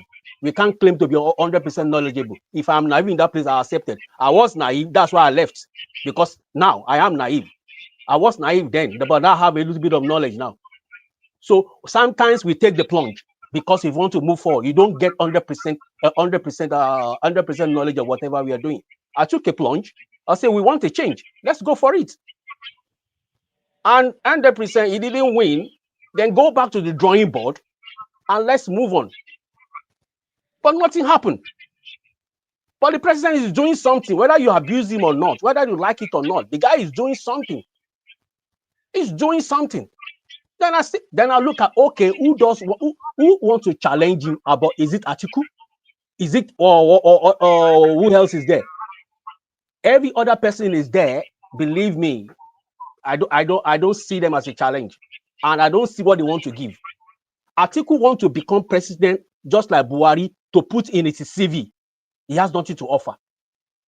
He has been in government all his life. What has he done? So I rest my case. Please, my sister, you are only one saying the truth concerning the Igbo, and I believe you're an Igbo woman too.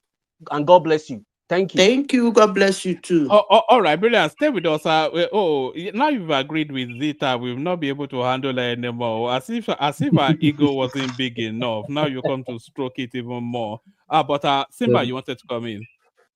Yeah. Good morning, woman. Good morning, Zita, Baba. Good morning, Carol. Dr. Mibawo. Fine, sir. Yeah, my own little contribution. Let me, one man, you've been saying this thing for a while now that the turn of people is the turn of. I don't know where you got that notion from, because I've never seen any election cycle that we have in Nigeria that we say, okay, the turn of Hausa or it's turn of Yoruba or it's turn of one ethnicity. So I don't know why you said 2023 was the turn of the Igbo. I don't know why you got that one for. Okay, that one. Let me leave that one. The problem that the Southeasterners are having is actually having an Igbo presidency. It's not about individual. It's about the group themselves. They've had that chance before. Baba is there and he can testify to it. In the 60s, even before independence, post-independence, they have all the opportunities, but they misuse it. They were everywhere. They were the one in the civil service, everywhere in Nigeria, in the military, everywhere. They had that opportunity and they misused it. And the last two, the coup and the civil war, actually was the main issue here now. Okay, look at the coup, the January 15, 1966 coup. Look at what happened, one man. They eliminated every other tribe except the Igbos. Do you think people can easily forget that? Now, the civil war came. And then when you now even look at the post-civil war, they were accepted immediately. 12 years, I mean, what am I even saying? Less than 10 years after the civil war, they became a vice president in the same country that they said they were not wanted. The person that even caused all the katakata and the wahala was pardoned and was welcomed with fanfare without any form of discipline or whatever, any form of punishment for him. You understand? But if you see the behavior, it might not be all of them, but the majority, the behavior, what they demonstrated in the country, made people to fear them. Let me ask you one more. Why do you think that when you go to Igbo land, you see few other tribes living in that land compared to every other part of the country? Because because there's no concentration of wealth there. That's just what it is. It's not about concentration of which wealth are in the north that people are. What is in the north? You want to tell me that the north is richer than the I south? don't like what you're saying, because I'm sure you've not been to Onitsha main market. And you've not been to Ariara market. No, but what other reason would there be, Zita? I wasn't even saying it to disparage the Southeast, though, but that's just always been that there's not sufficient enough. You need to visit Onisha main market and visit Ariaria.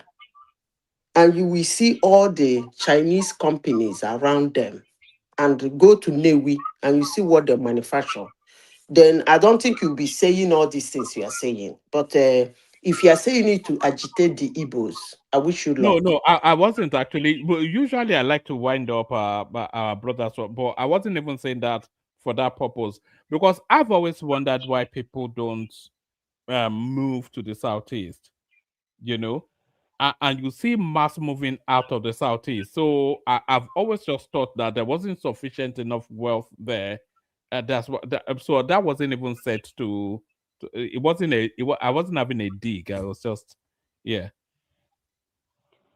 So one man. So those are the, So to Madam Zita, what is the reason why she didn't give us a response? See, sorry, Simba. Yeah. First of all, can you hear me? We Hello? can hear you. Yeah, I can hear you. Okay.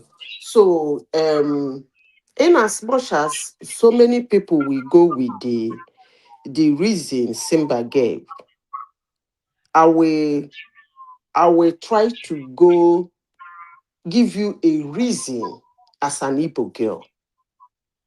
Okay? In Igbo land is sacred. Land is actually sacred. If, according to our culture, I don't know how to put it. If I may want to use the word deity, I don't know if I'm allowed to use that kind of word for a land in Igbo land. It's actually ridiculous for you to be cutting your land and be selling it away.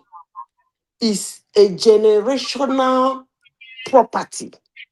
So on that basis, it's actually difficult to sell it to a fellow Igbo man in the real sense of it, let alone selling it to an outsider.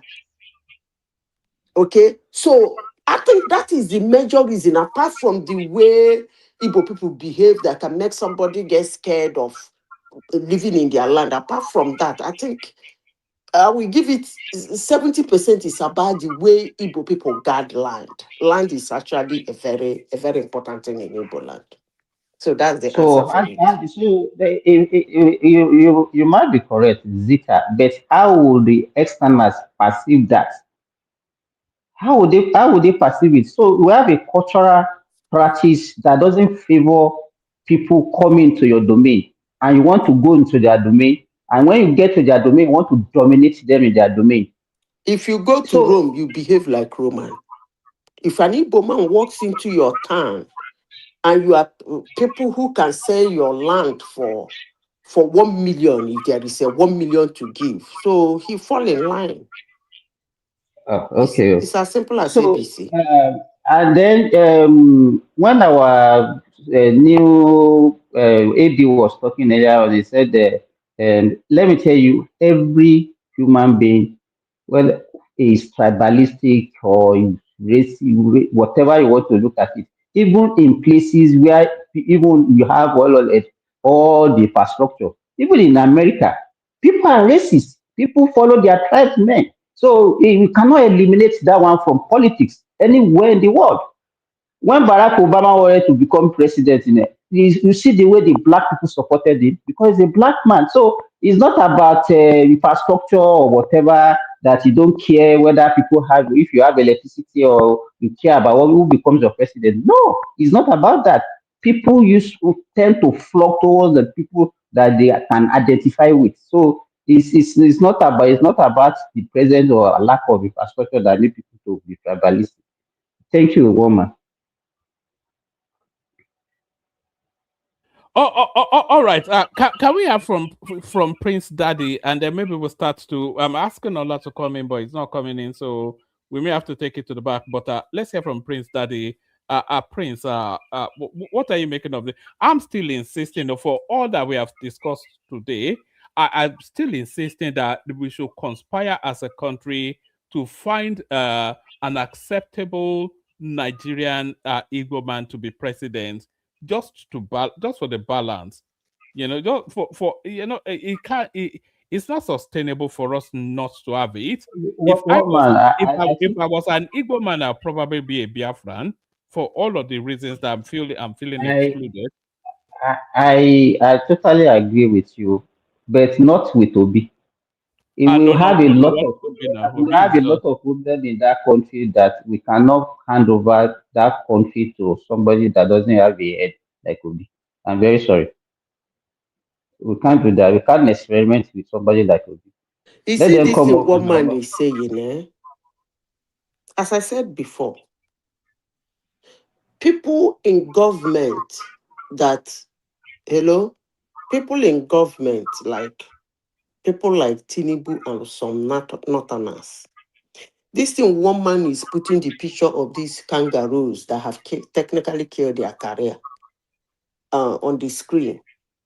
If you go to most Northerners, the emirs and people like Tinubu now, and go and meet them in a quiet corner and say, come 2039, do you see any Igbo man that can actually, between the age of 30 to 40, that can actually make a president of Nigeria? They will give you the name. So this question of we don't know them, we can't see them, they are not in the picture. Don't worry about that. I don't think that is important now. When the time comes, you will see an Igbo man who has made himself available. I rest my case. But these ones, you see these ones you put on your screen, they have killed their career because they never made themselves available. Not at all. Not to the knowledge of Nigerians and not to my knowledge. I rest my case. All right, brilliant. Please, sorry, before you go, let me ask you, George, one man before, please, let me ask you a question. Can you mention one minister, Yoruba minister that served under Obasanjo?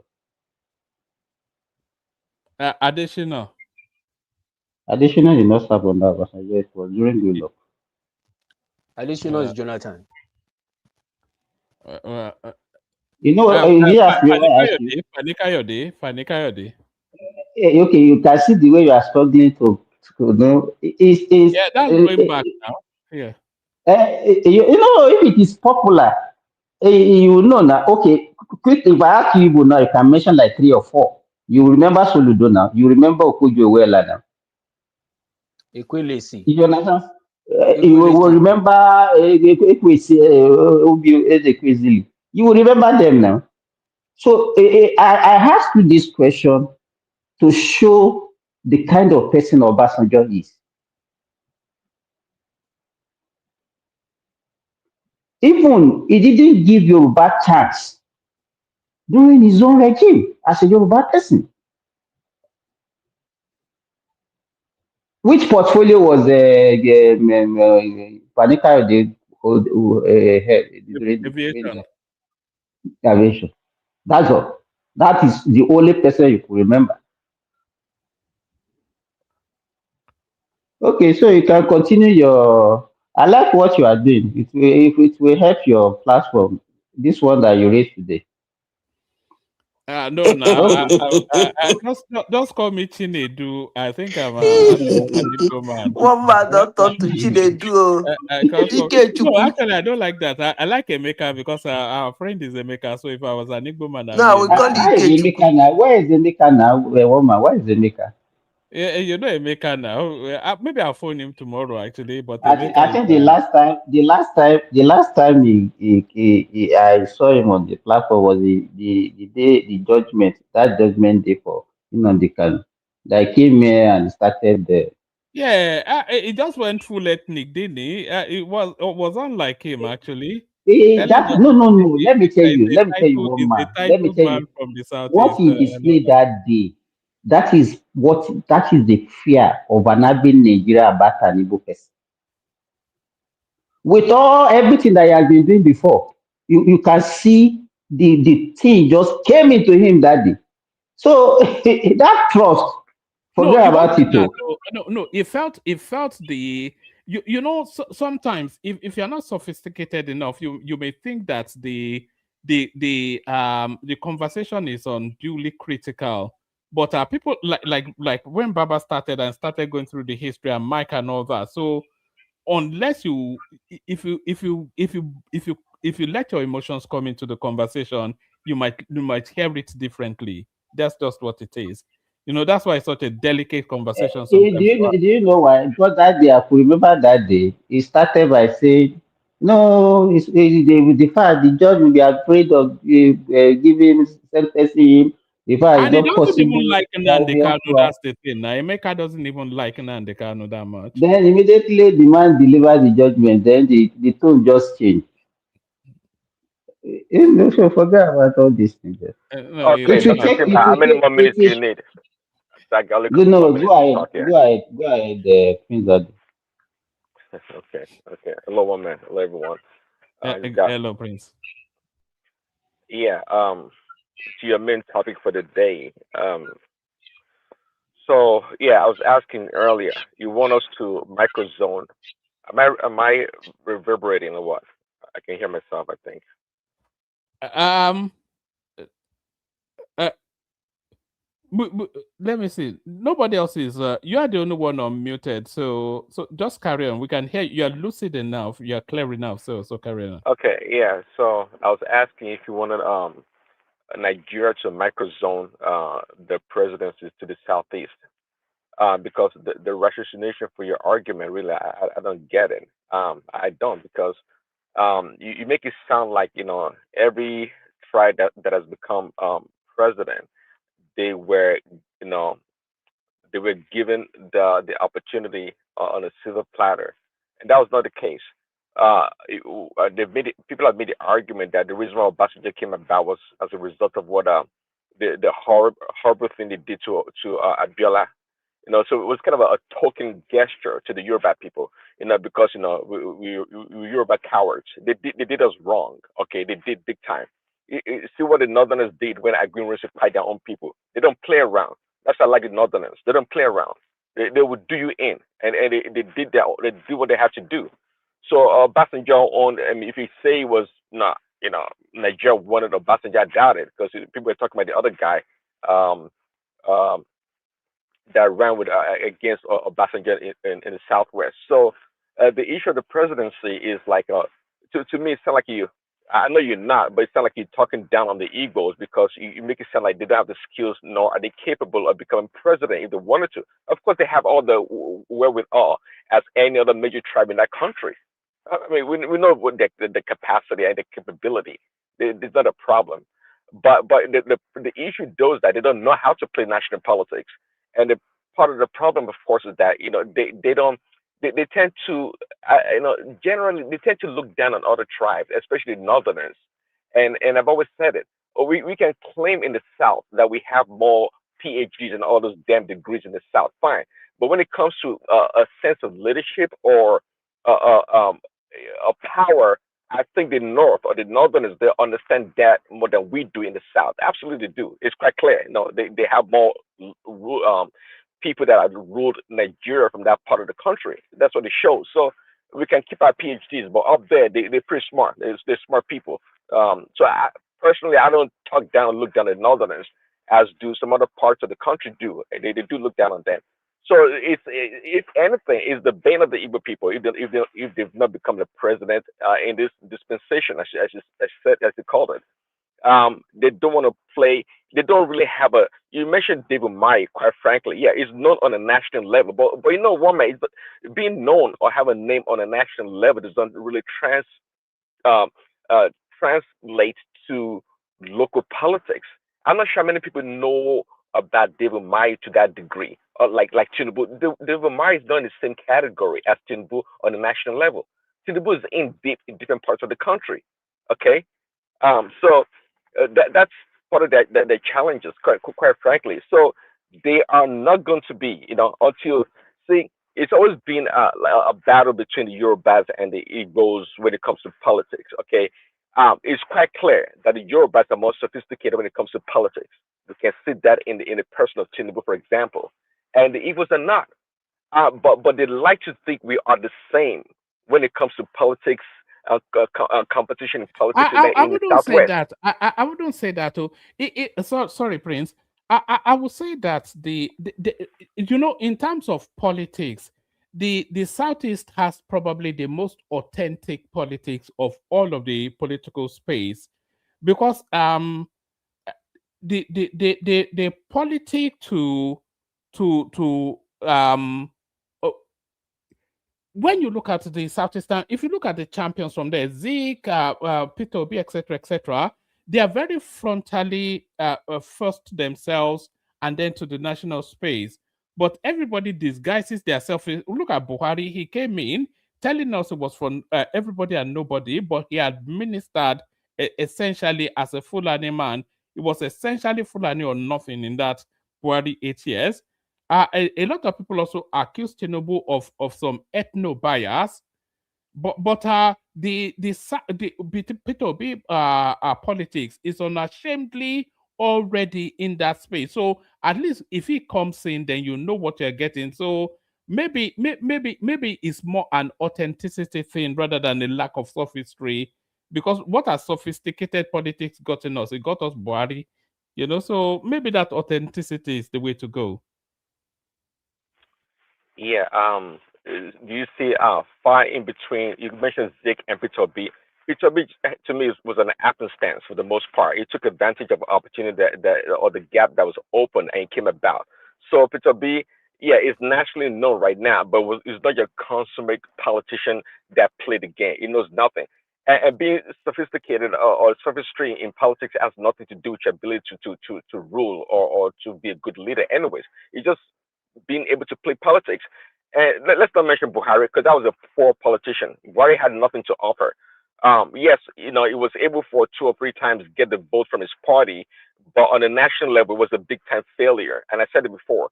If it wasn't for Tinubu that campaign, to me again, Tinubu's first term is really his third term because he was the one that campaigned for Buhari first and second term, and this is Tinubu's third term. So he is the real guy behind Buhari. It wasn't Buhari's 20 damn million votes that he keeps getting that earned him nothing. And somebody was saying earlier also, it was Buhari that emerged from the party and became the party flag bearer. Well, duh, but at the same time, he didn't do it one time. He did it 2 or 3 times or 4 times actually, and it earned him nothing. So it's not like just emerging. He emerged as a result of I don't know. People just had that sentiment to want to vote for him. But it was Tinubu that was the mastermind behind Buhari's coming to power. There's no doubt about that. To me, it's incontrovertible for the most part. But again, the Southeasterners, you know, um, they deserve what they get. I mean, again, it's not a question of the ability, the leadership, or the skills or capacity to rule or be a leader is the problem. The problem is that they don't know how to play politics and they're quite dismissive of other people. They are. They just are. And instead, rather for them to partner with the Yorubas, okay, and can I have some sort of negotiation? They won't do that. They've always played the game in the more ethnocentric way or more party line. The other day, our brother friend Joel of Nashville was trying to bamboozle us, telling us that the Igbos play. I'm not sure how he described it, but if you look at the Igbos pattern of voting or playing politics in Nigeria, they they vote strictly on party line. They on PDP party where they have influence. They voted for Northerners when their PPD emerged. The only time they deviated was when Peter became about. So that's how they play their politics. But others, no, they would go. They play more nationally than they would. But the Igbos don't do that. They were loyal to PDP to the end, and it earned them nothing. They more like they were Atiku followers, you know, because Atiku controlled the PDP party for how many years, how many election cycles. That's what they did, and they supported him. They supported Atiku all the way to the end, and it gave them nothing.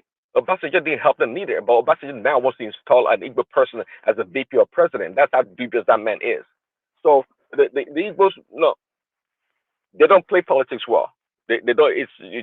To me, they don't play politics well, and it would be a shame to want to microzone the ticket to an Igbo person because we think it's their turn. BS one man. Look at what Tinubu had to go through. Look at what Tinubu had to go through.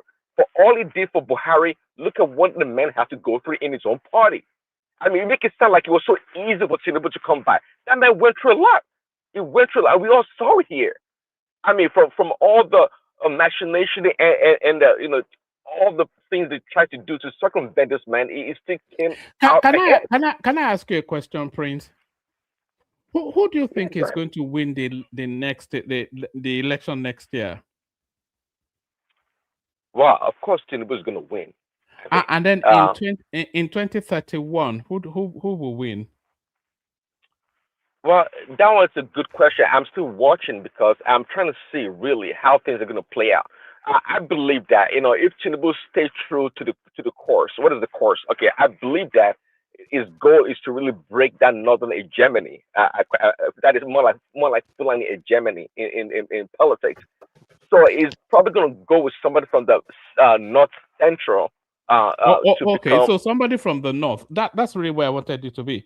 So since 1999 now, all the way through to 2039, we will go through, how many years is that? We'll go through all of that and then not have a president from one of the biggest ethnic stocks in the country. One man, it be like say you go give them that presidency. No. It be like so. One man. Let us get ourselves straight. Apart from this sister talking, every Igbo, we don't know what they want. 90% we want Biafra. 10% you want to be part of Nigeria. You want to leave Nigeria, all your senators are there. My guy, there's no, you have to understand that Biafra narrative. There's no Igbo person that really wants Biafra. Are you sure? No, let me explain. One man, what? No, let me tell you. You are Igbo as well as Zitas, but I may challenge your opinion on this one. There's no Igbo person that wants Biafra. What you're seeing is a backlash against being excluded from the top table in the country. So they are saying that if you there's a precedent for this, one man. There's a precedent for this, and there's a history for this. Now there's no contemporary Igbo person that wants Biafra, because if you look at the relationship of the average Igbo person with the Nigerian state, it doesn't suggest that they want Biafra. That Biafra narrative is a backlash against being excluded from governance. That's what How are they excluded? Yeah. One man, tell me why. So they don't have a governor, they don't have a senator. It's only because they don't have a president. People keep saying this thing. They are excluded. They are excluded. Every month they collect their subvention. Subvention. Who doesn't collect subvention? Exactly. So why are they excluded? They want to be the ones handing out the subvention now. Come on now. Can I come in? Let's be fair now. I come in? Yeah. I think you are pushing a narrative that is not correct. You made a comment now and you said Igbo man is chasing Biafra from the backdrop of being excluded. I don't know where you got that one from, but let me say this. That's my sense of it. I may be wrong, but I've always thought that. First of all, the Biafra narrative is a backlash against being excluded from. Okay, now let me explain. First of all, I don't like using the word Biafra, but let's use it since it has been propaganded to be so. You see, the word Biafra did not come from exclusion. So, in the first place, creating Biafra did not come because Igbos were excluded. No. So you shouldn't even be using that one in the first place. Now, in the 1999, the beginning of this new dispensation, you can't say Igbo man was excluded, but there was Mosop. That guy didn't go as mad as Nnamdi Kanu doesn't mean that the agitation was not going on.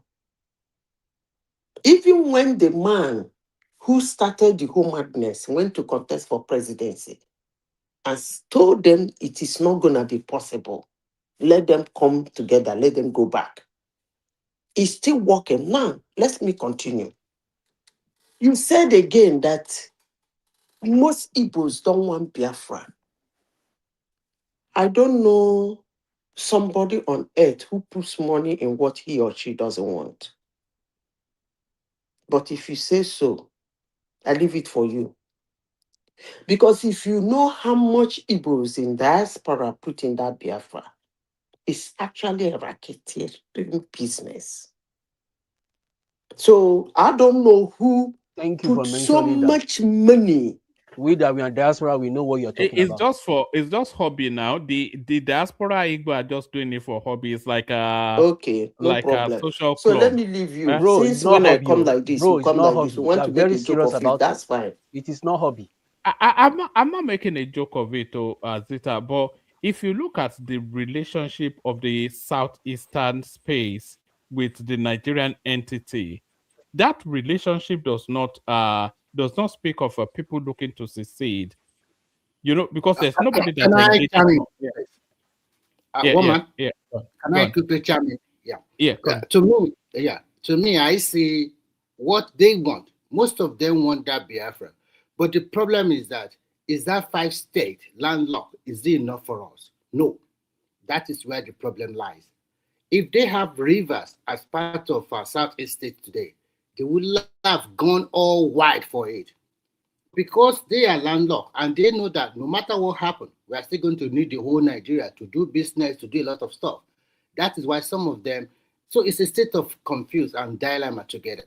So That is not because of the landlocked. There are so many countries in the world that are landlocked. I don't think that's the reason. But I think that is why when you see them, they make the state comprised of the Biafra. Why are they not contented with the 5-state? Why are they pushing the agenda to Rivers, Cross River, Ondo, and the rest? So we have to look at it from that context as well. So if they have that one, don't you think they will go all out for it at once? But because they do not have it, I don't think they are pushing to Rivers and Delta State is because of They have. landlocked. They I are think it's really because of the resources, so not because of land. hell, that is true. If because of the resources too, we are saying virtually the same thing. So when You know look what? I think they are just setting impossible. There's back to you actually, Prince, because we're about to shut it down. Let me wrap it up Allow in a few seconds. to come up. Yeah. Sorry, carry on, please. So again, to wrap it up, saying that the Igbos have all the skills and the capacity, capability to be president.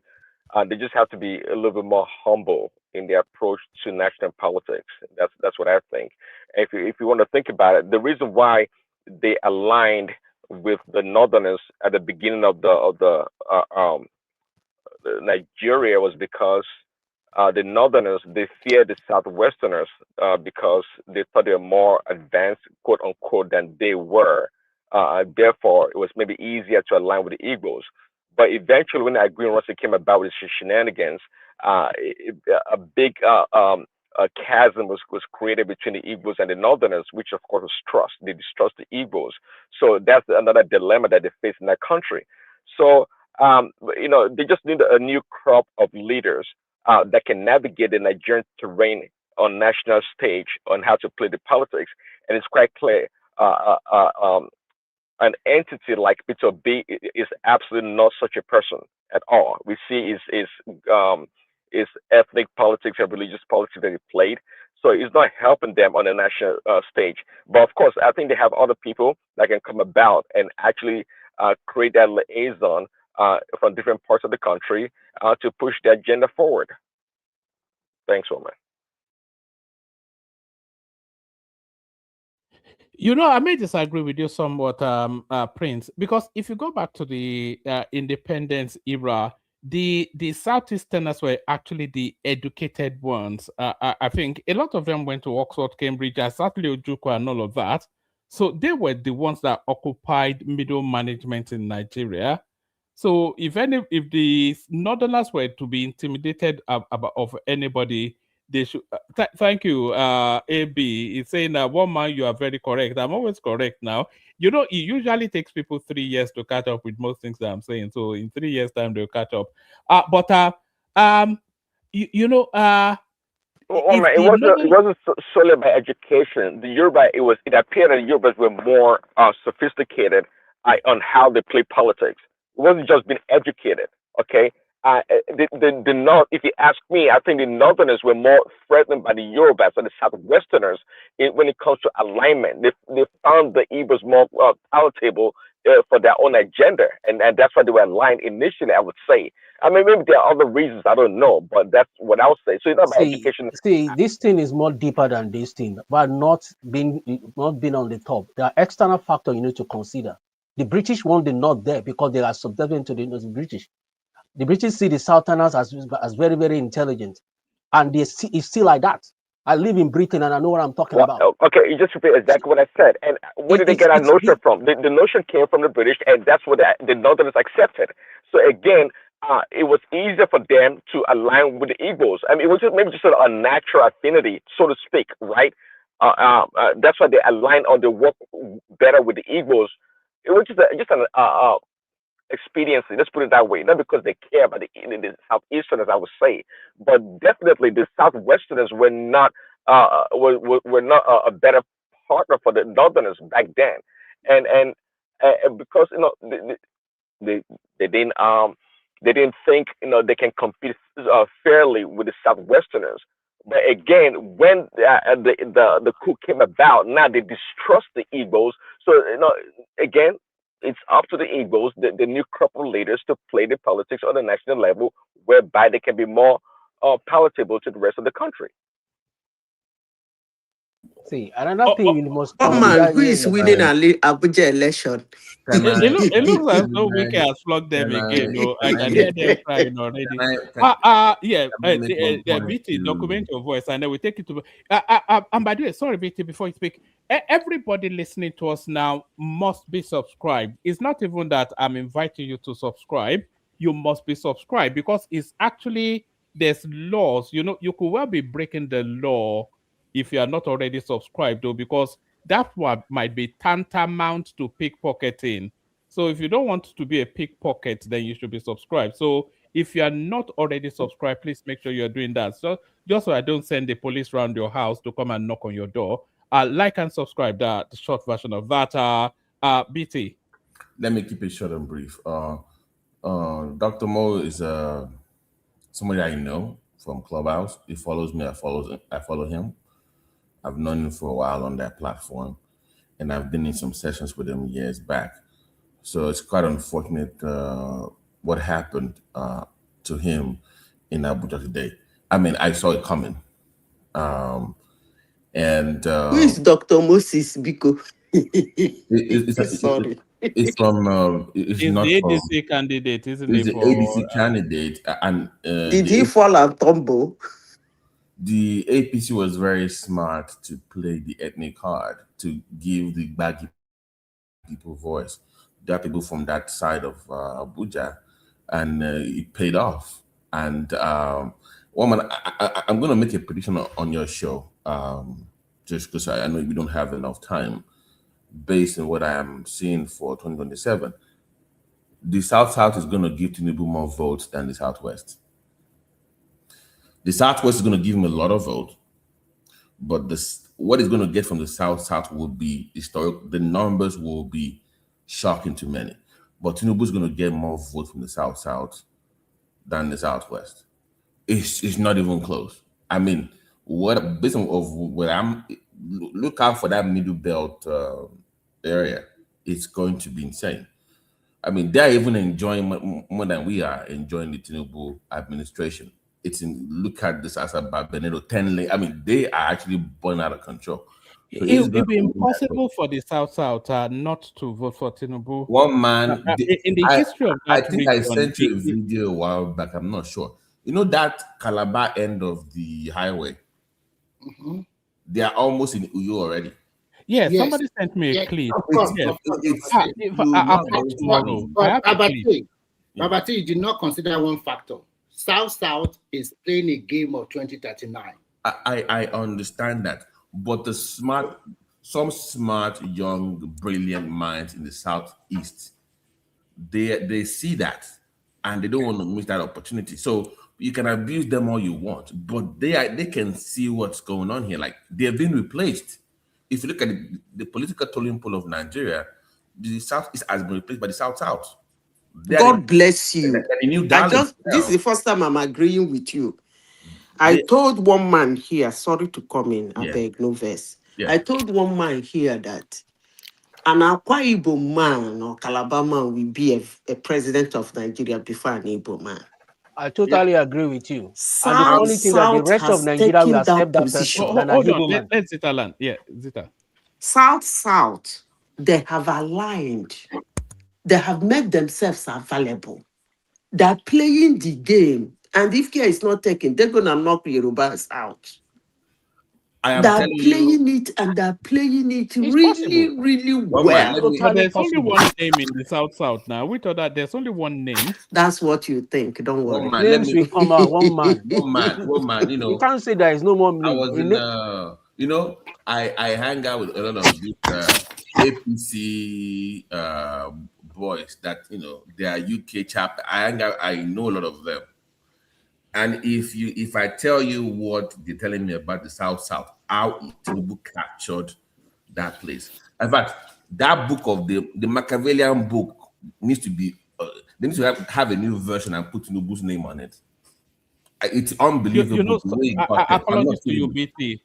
But I've always said this: Tinubu is a global level politician, not even a Nigerian or an African. Woman, they're telling me that almost a generational politician. Woman, let me give you a globally, report. Let me just give you one out of many things. They say this is from people from the South. They say when they meet Tinubu, it makes you feel like you are equal to him. That's been the same thing I've been hearing. When you meet him from that part of the country, there's no being a boss or being above you. It comes down to your level. You feel like you are equal. That's how we got them. Even that Calabar thing that they were doing the road, it was a request from the government, like, we've been hearing this Lagos to Calabar thing. Start from us. One man, within 2 days, they moved to sites. 2 days. So the smart ones from the East, they are seeing these things like, wait a minute, we are being replaced here. If we don't make a move now, it will be too late. If you miss this opportunity in the Southeast and don't show that we can align. Peter Obi has done real damage to Southeastern politics. Too much. So, man, you gotta give credit my analysis, man. See, BT said it. You have to be humble. Look at Tinubu with all his prowess. He's still humble when he goes to see people. The South side is playing national politics, and that's just where the game goes. So nobody's getting anything on a silver platter. If I can add something here, does anybody know that Dankodo was supposed to be in Ogun State? Yeah. Oh, BT, good to see you here. They've discovered oil in your state. They were doing we are starting our. I even have no message about Ogun, but because it's not the topic of, people always say, I always discuss Ogun on the show, so they're always, maybe it's a self-esteem thing, so I don't want to bring Ogun up tonight. All right, let Prince round up. My wife is telling me to get. But that's that's my prediction, though. It will get more votes from the South. Just look out. I agree with you. The moment they started that Lagos Calabar super highway, I could not see how the South will go. One man, go and look at that Benito Asaba Road. It is 10 lanes. Are they crazy? The only in the history of that region, the most important thing that that's ever happened, and then you say you want to, of course they will vote for him now. Just that single item alone, Prince. I thought I read it out, but woman, there you go again, pointing to the point I was making earlier. See, Tinubu didn't come about overnight. He played a long-term game. Now you yourself, you're talking about the South also playing a long-term game for 2039. See, so when you see these people emerge, not because they just sit around the corner and things fell on their lap. They've been playing a long-term game. So Peter Bino, he just shows up, jump party from one party to another, thinks he wants to become the president. You got to play the long-term game.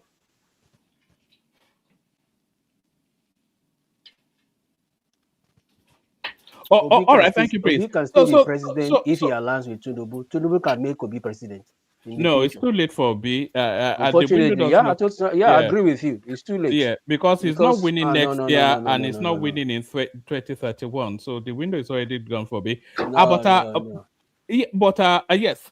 So thank you, everyone. We're going to be shutting it down. I'll send the link into the comment section. The conversation still carries on in the back end, even after we shut down the broadcast. So if you still want to be part of the conversation, you can still come in, come hang out with us. When we're not broadcasting anymore, we really tell you what we really think. So if you want to be part of that, then come in.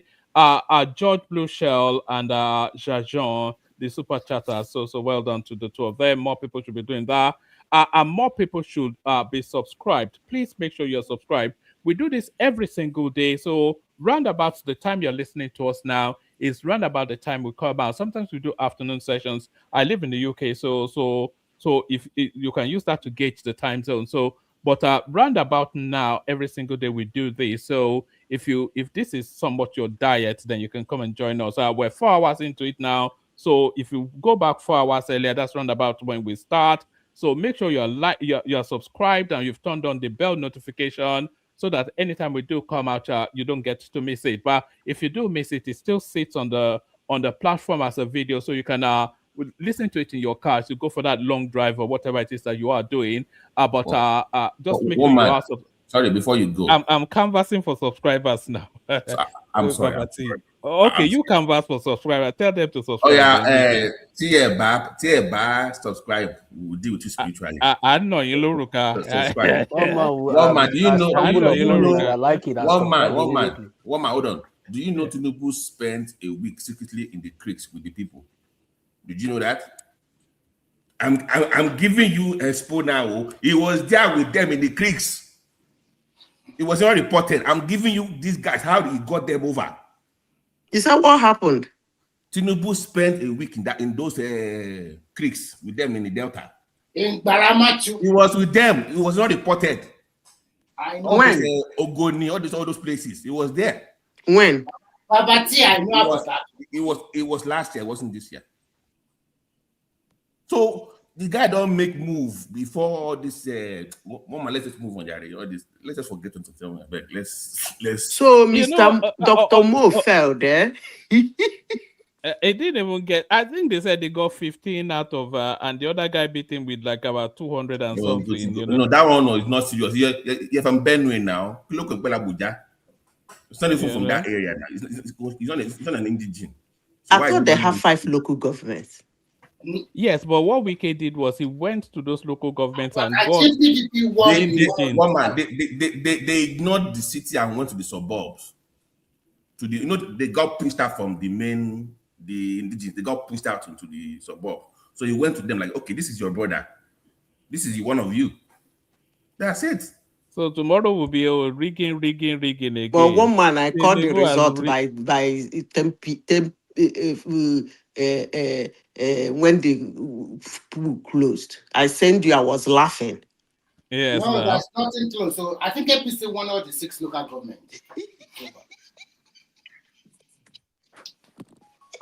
And one of the councillor or area council went to PDP. That's it. Every other thing went to APC. Went to where? PDP.